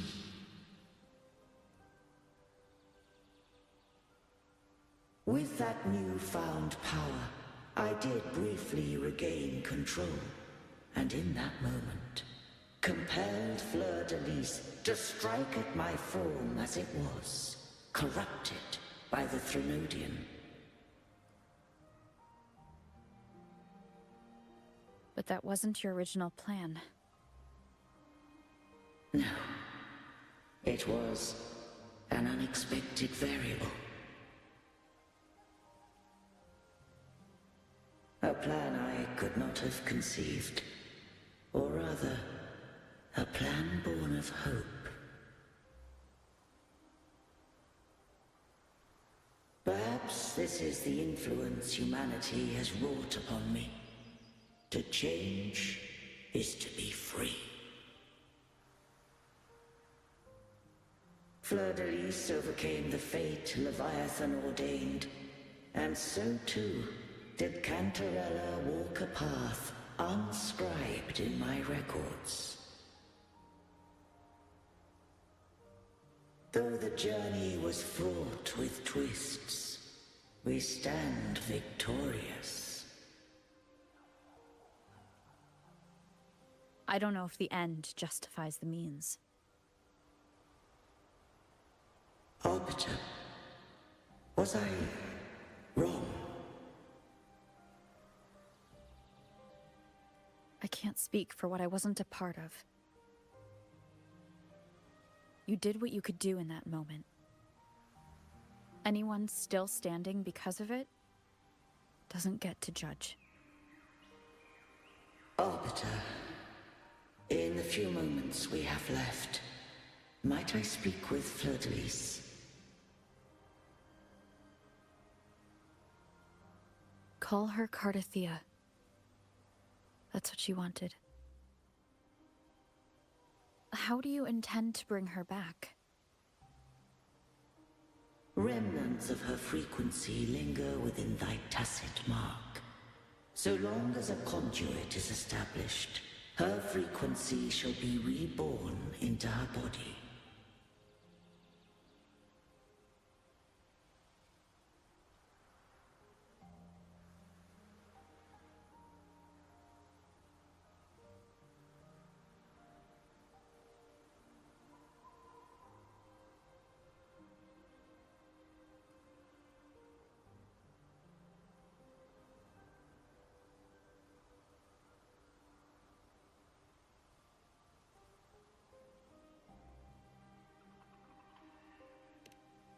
Me.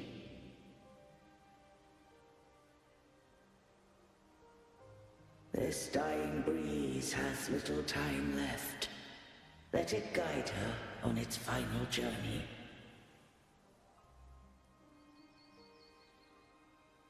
Arbiter, one question remains.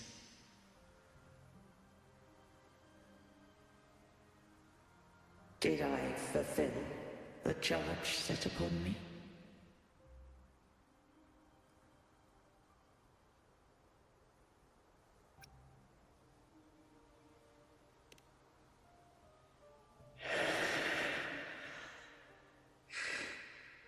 Arbiter, take these words to the Phasaelius. From this day forth, you are free.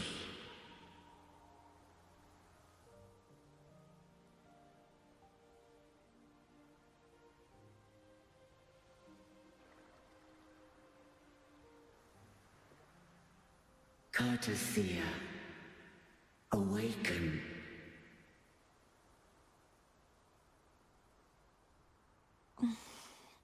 You are... I am Imperator, a being that owes you a great debt. I have a question I wish to ask thee. Dost thou rage at how life has unfolded? Dost thou renounce faith or hold resentment? If thou wishes to forget, I can erase the past from thy memory.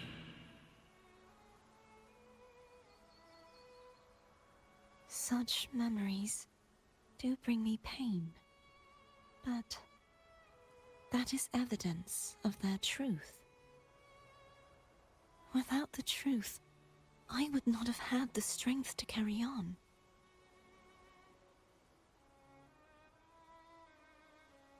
The truth is a beacon in the maelstrom of my life. And I would rather suffer for it and rejoice in it than abandon it to blissful ignorance.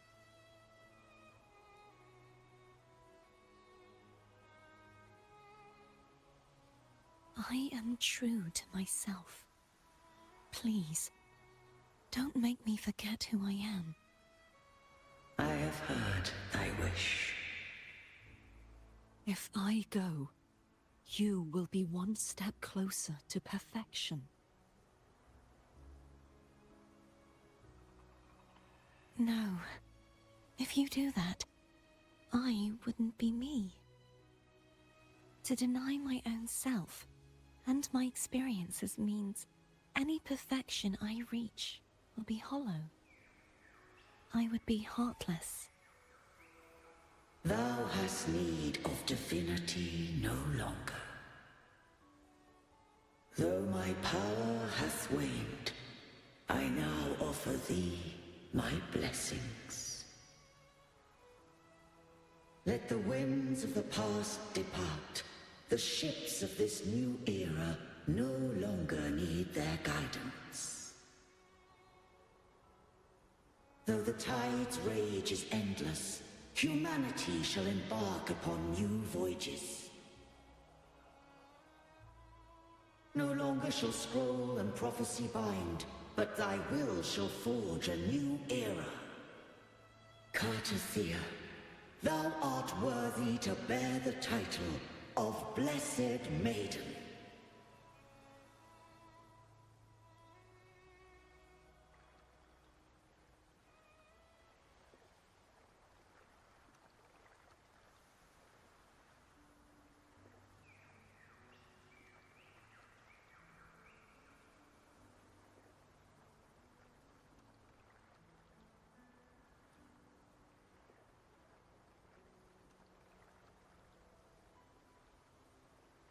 Righteous one. I have never seen you look as gentle as you did during our fight.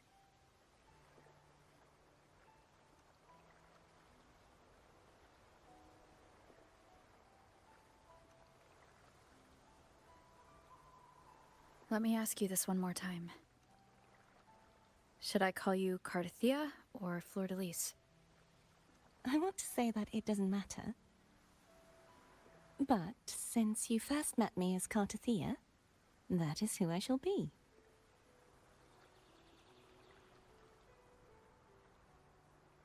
Very well, Carthea. I thought I saw the sentinel just now.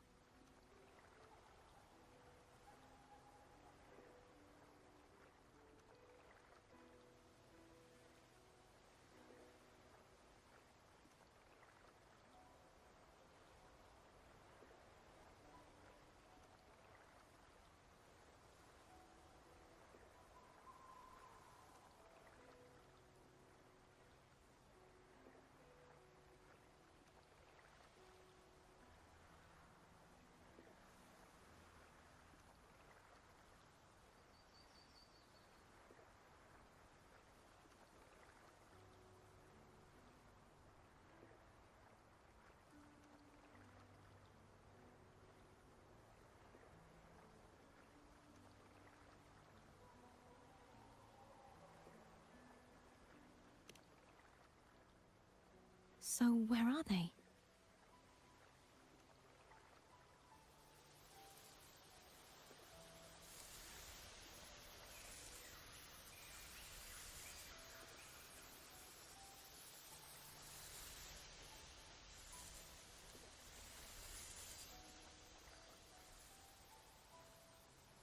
What do we do now?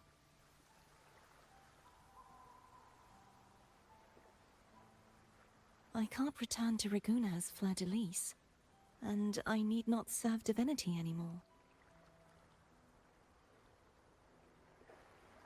Who I was, and my past aspirations, are all gone. I feel empty.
Not a bad idea. But right now, I don't want to think about anything.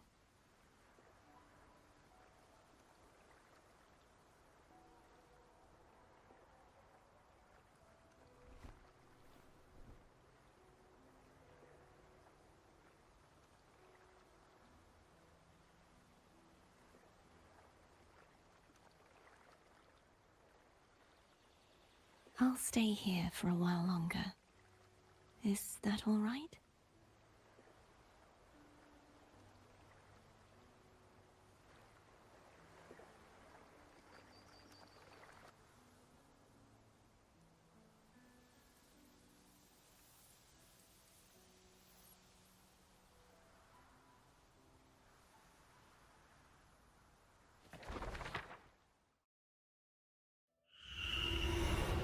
one who defies has banished herself to the High Tower, cleansing the remnants of the Dark Tide.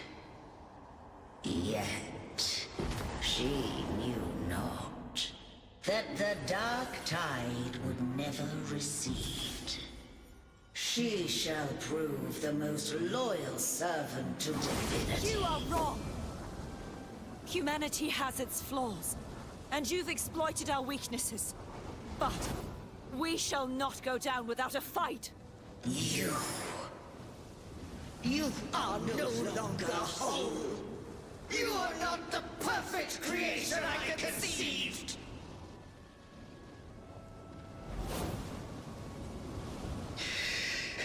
Be that as it may, how long shall thy resolve endure? The righteous will always rise to defeat evil. I will defeat you, and await my own defeat. Whoever it is, the tide of resistance never ceases. False divinity, suffer my disobedience!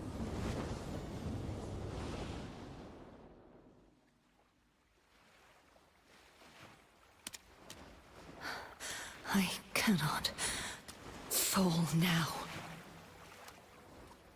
No wall is impregnable. Humanity has its flaws, exploited by the Threnodian. But we shall not go down without a fight. The waves of resistance shall never cease. Mankind will not be oppressed by the Threnodian. Now, be free. Light, come hither! Make way for your destroyer.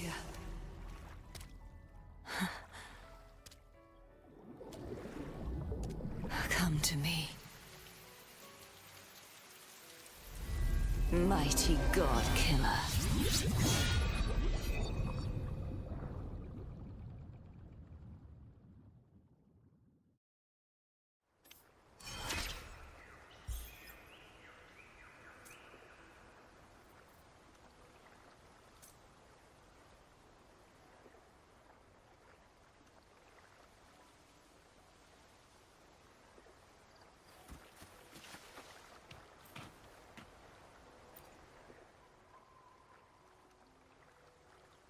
Righteous One, please keep what happened between us.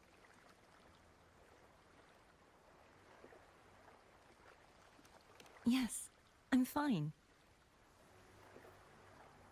I know what I want to do now.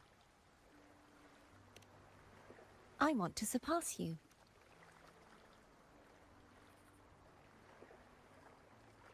You're strong. Stronger than me. You could defy my wishes, ignore my pleas, defeat me, and in the end save me. But if one day you find yourself in a similar predicament to mine, who's going to save you? Your bond with the Sentinel is now a bond with me. You were their arbiter, and they were your helper. But I want to go beyond that. I want to be more than someone who works on trifles, like harmonizing the frequencies between you and Abby. Hey, I'm more than a trifle. Wait, I didn't realize you're the reason I stopped feeling icky. Should the day come when you find yourself in a similar predicament to mine, I'd need to defy your wishes, ignore your pleas, defeat you, and be your savior. If that were to ever happen, wouldn't I need greater power to set you right? Just like how you set me right. Would you deny me the chance to return the favor?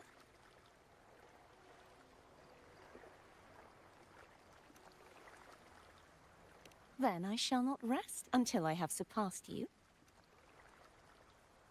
Right now, you're less blessed maiden and more, steely knight. Well, my one creed is to be true to myself. In that sense, I am rather headstrong. A knight. Yes, perhaps I'll be a knight-errant. That does sound appealing. But, truthfully, so much of this world feels unfamiliar to me now. Will you be there to guide me, should I need it?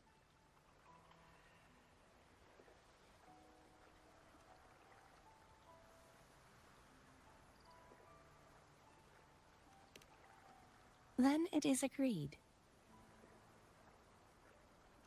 One last thing. You should speak with Cantarella. I can sense she made it out of the Sonorosphere safely. I'll go later.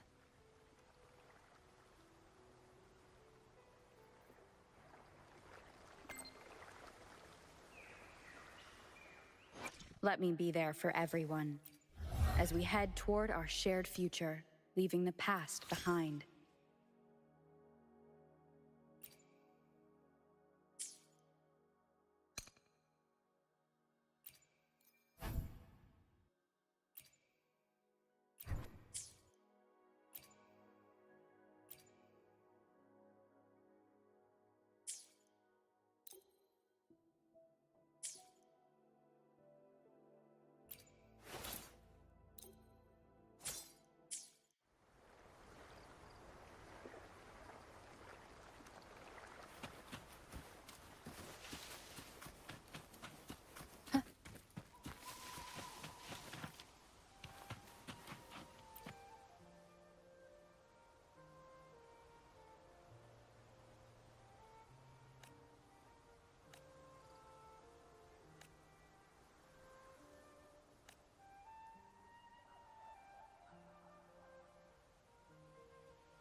Leave it to me. The wicked will face judgment.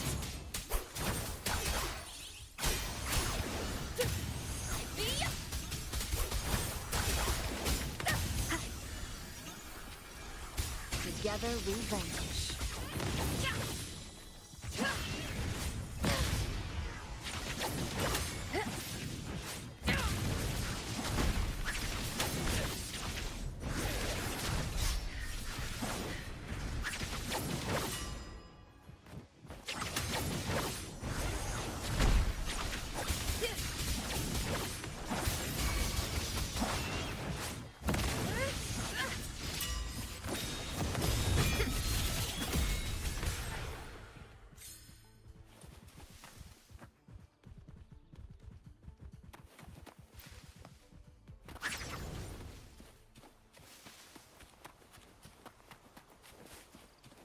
Make it fast. Guests of the unkind.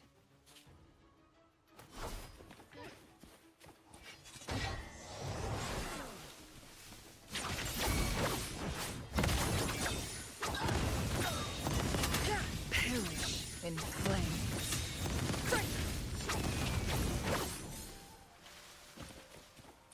Make it fast.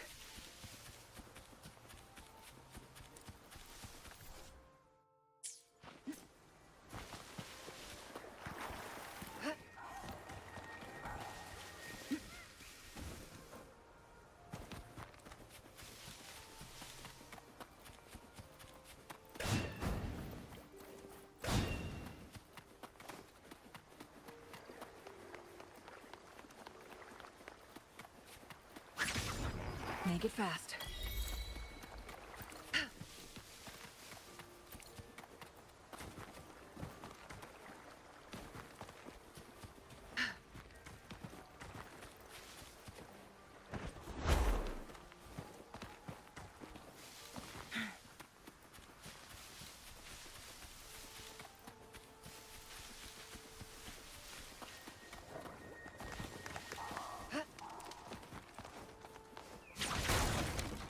Make it fast.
Guests of the unkind. Feathers incinerate.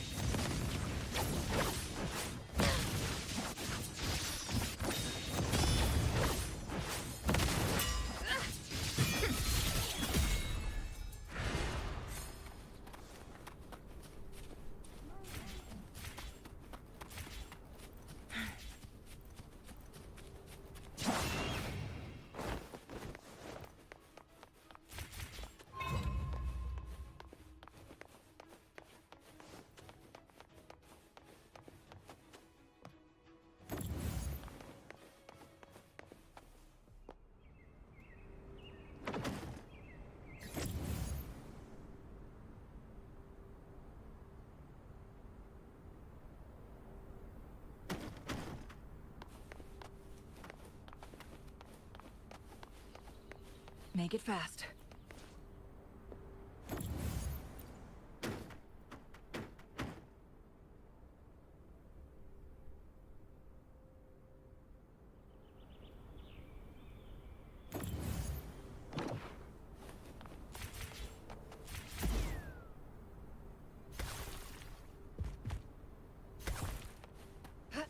Make it fast.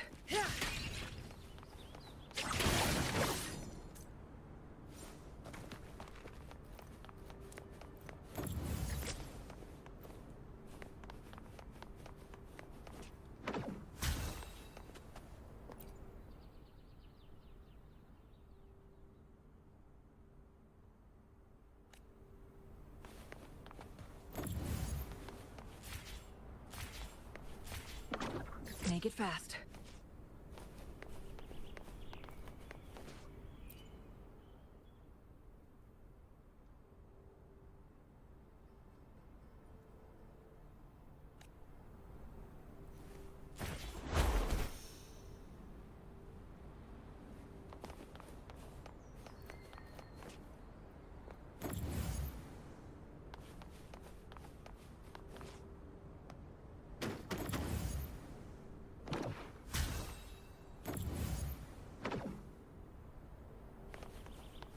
Make it fast.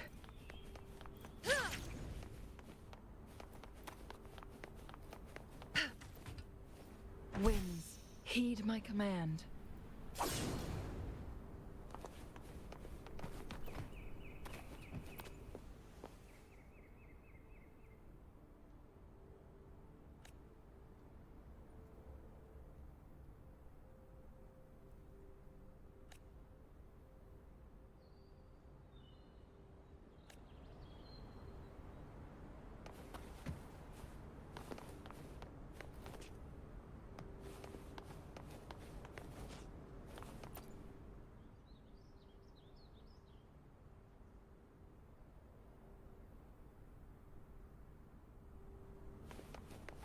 Make it fast.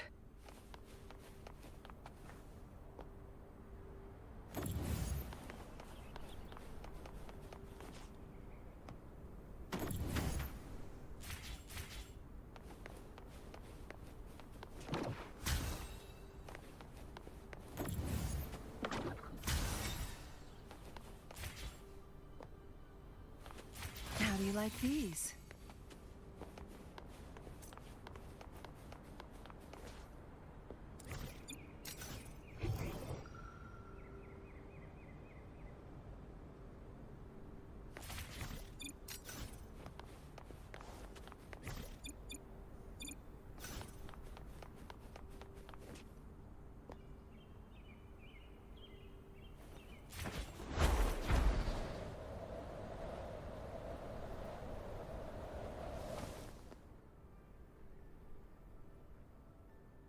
So you haven't forgotten me.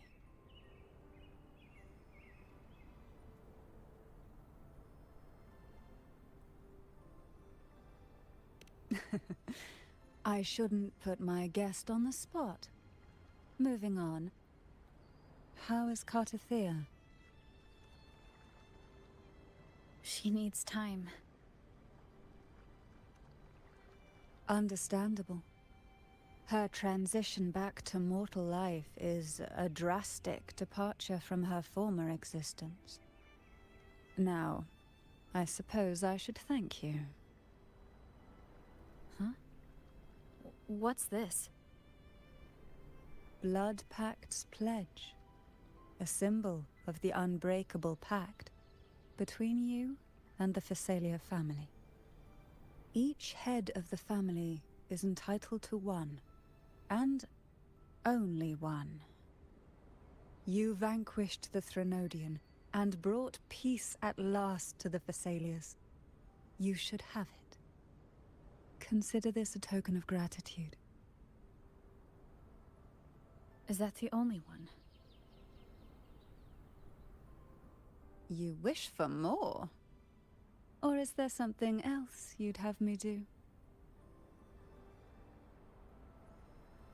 Oh. Do you intend to mediate between the two families? Tiresome feuds rarely last between two formidable houses. But alas, there is only so much light. Some branches greedily reach for more than they need, and the forgotten are doomed to wither in the dark. Disagreements lie not only between families, but also within them.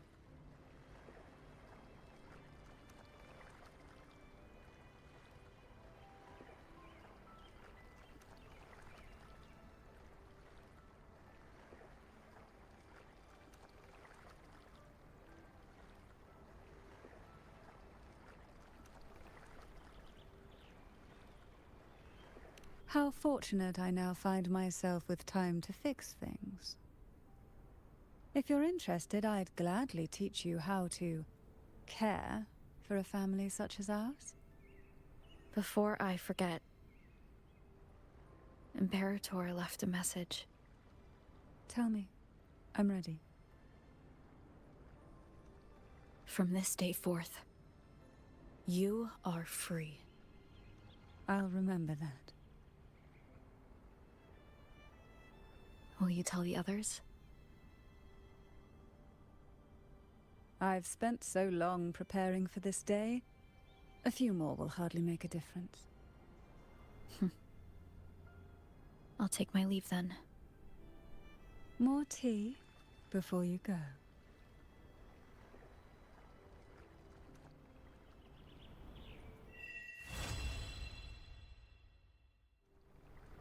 That felt like a strong energy fluctuation from Cardathio's Sonaro, the inverted tower. Her frequency is unstable. I should go check on her.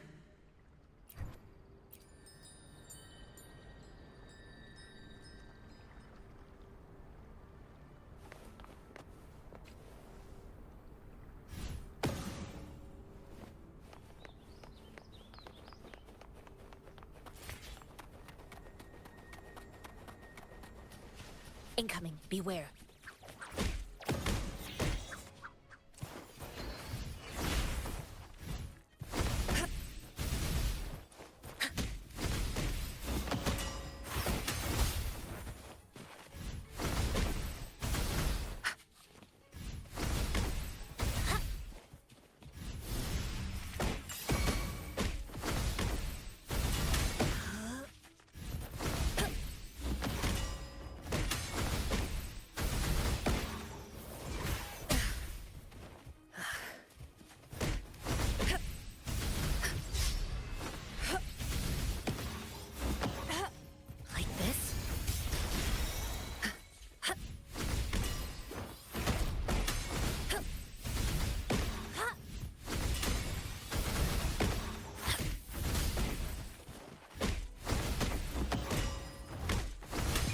Embrace the oneness.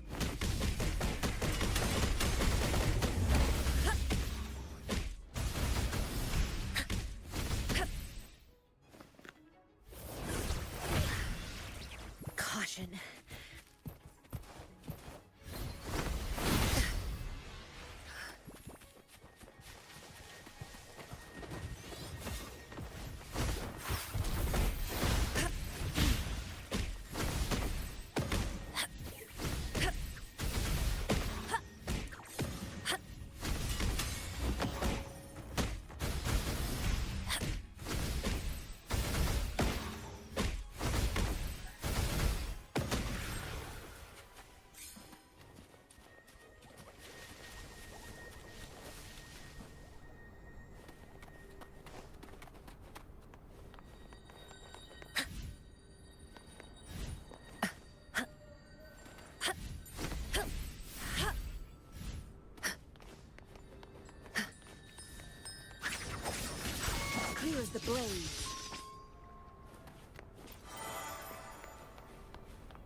Anything I can help you?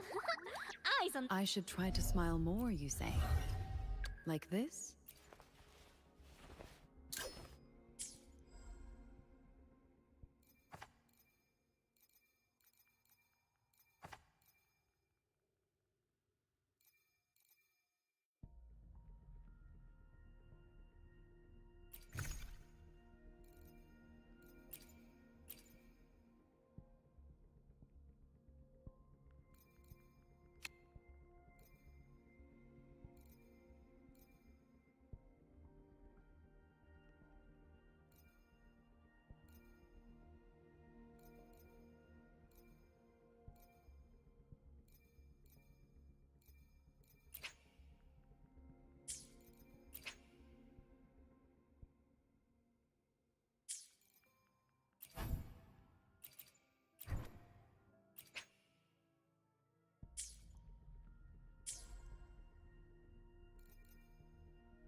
Here's to a world of discoveries and wonders.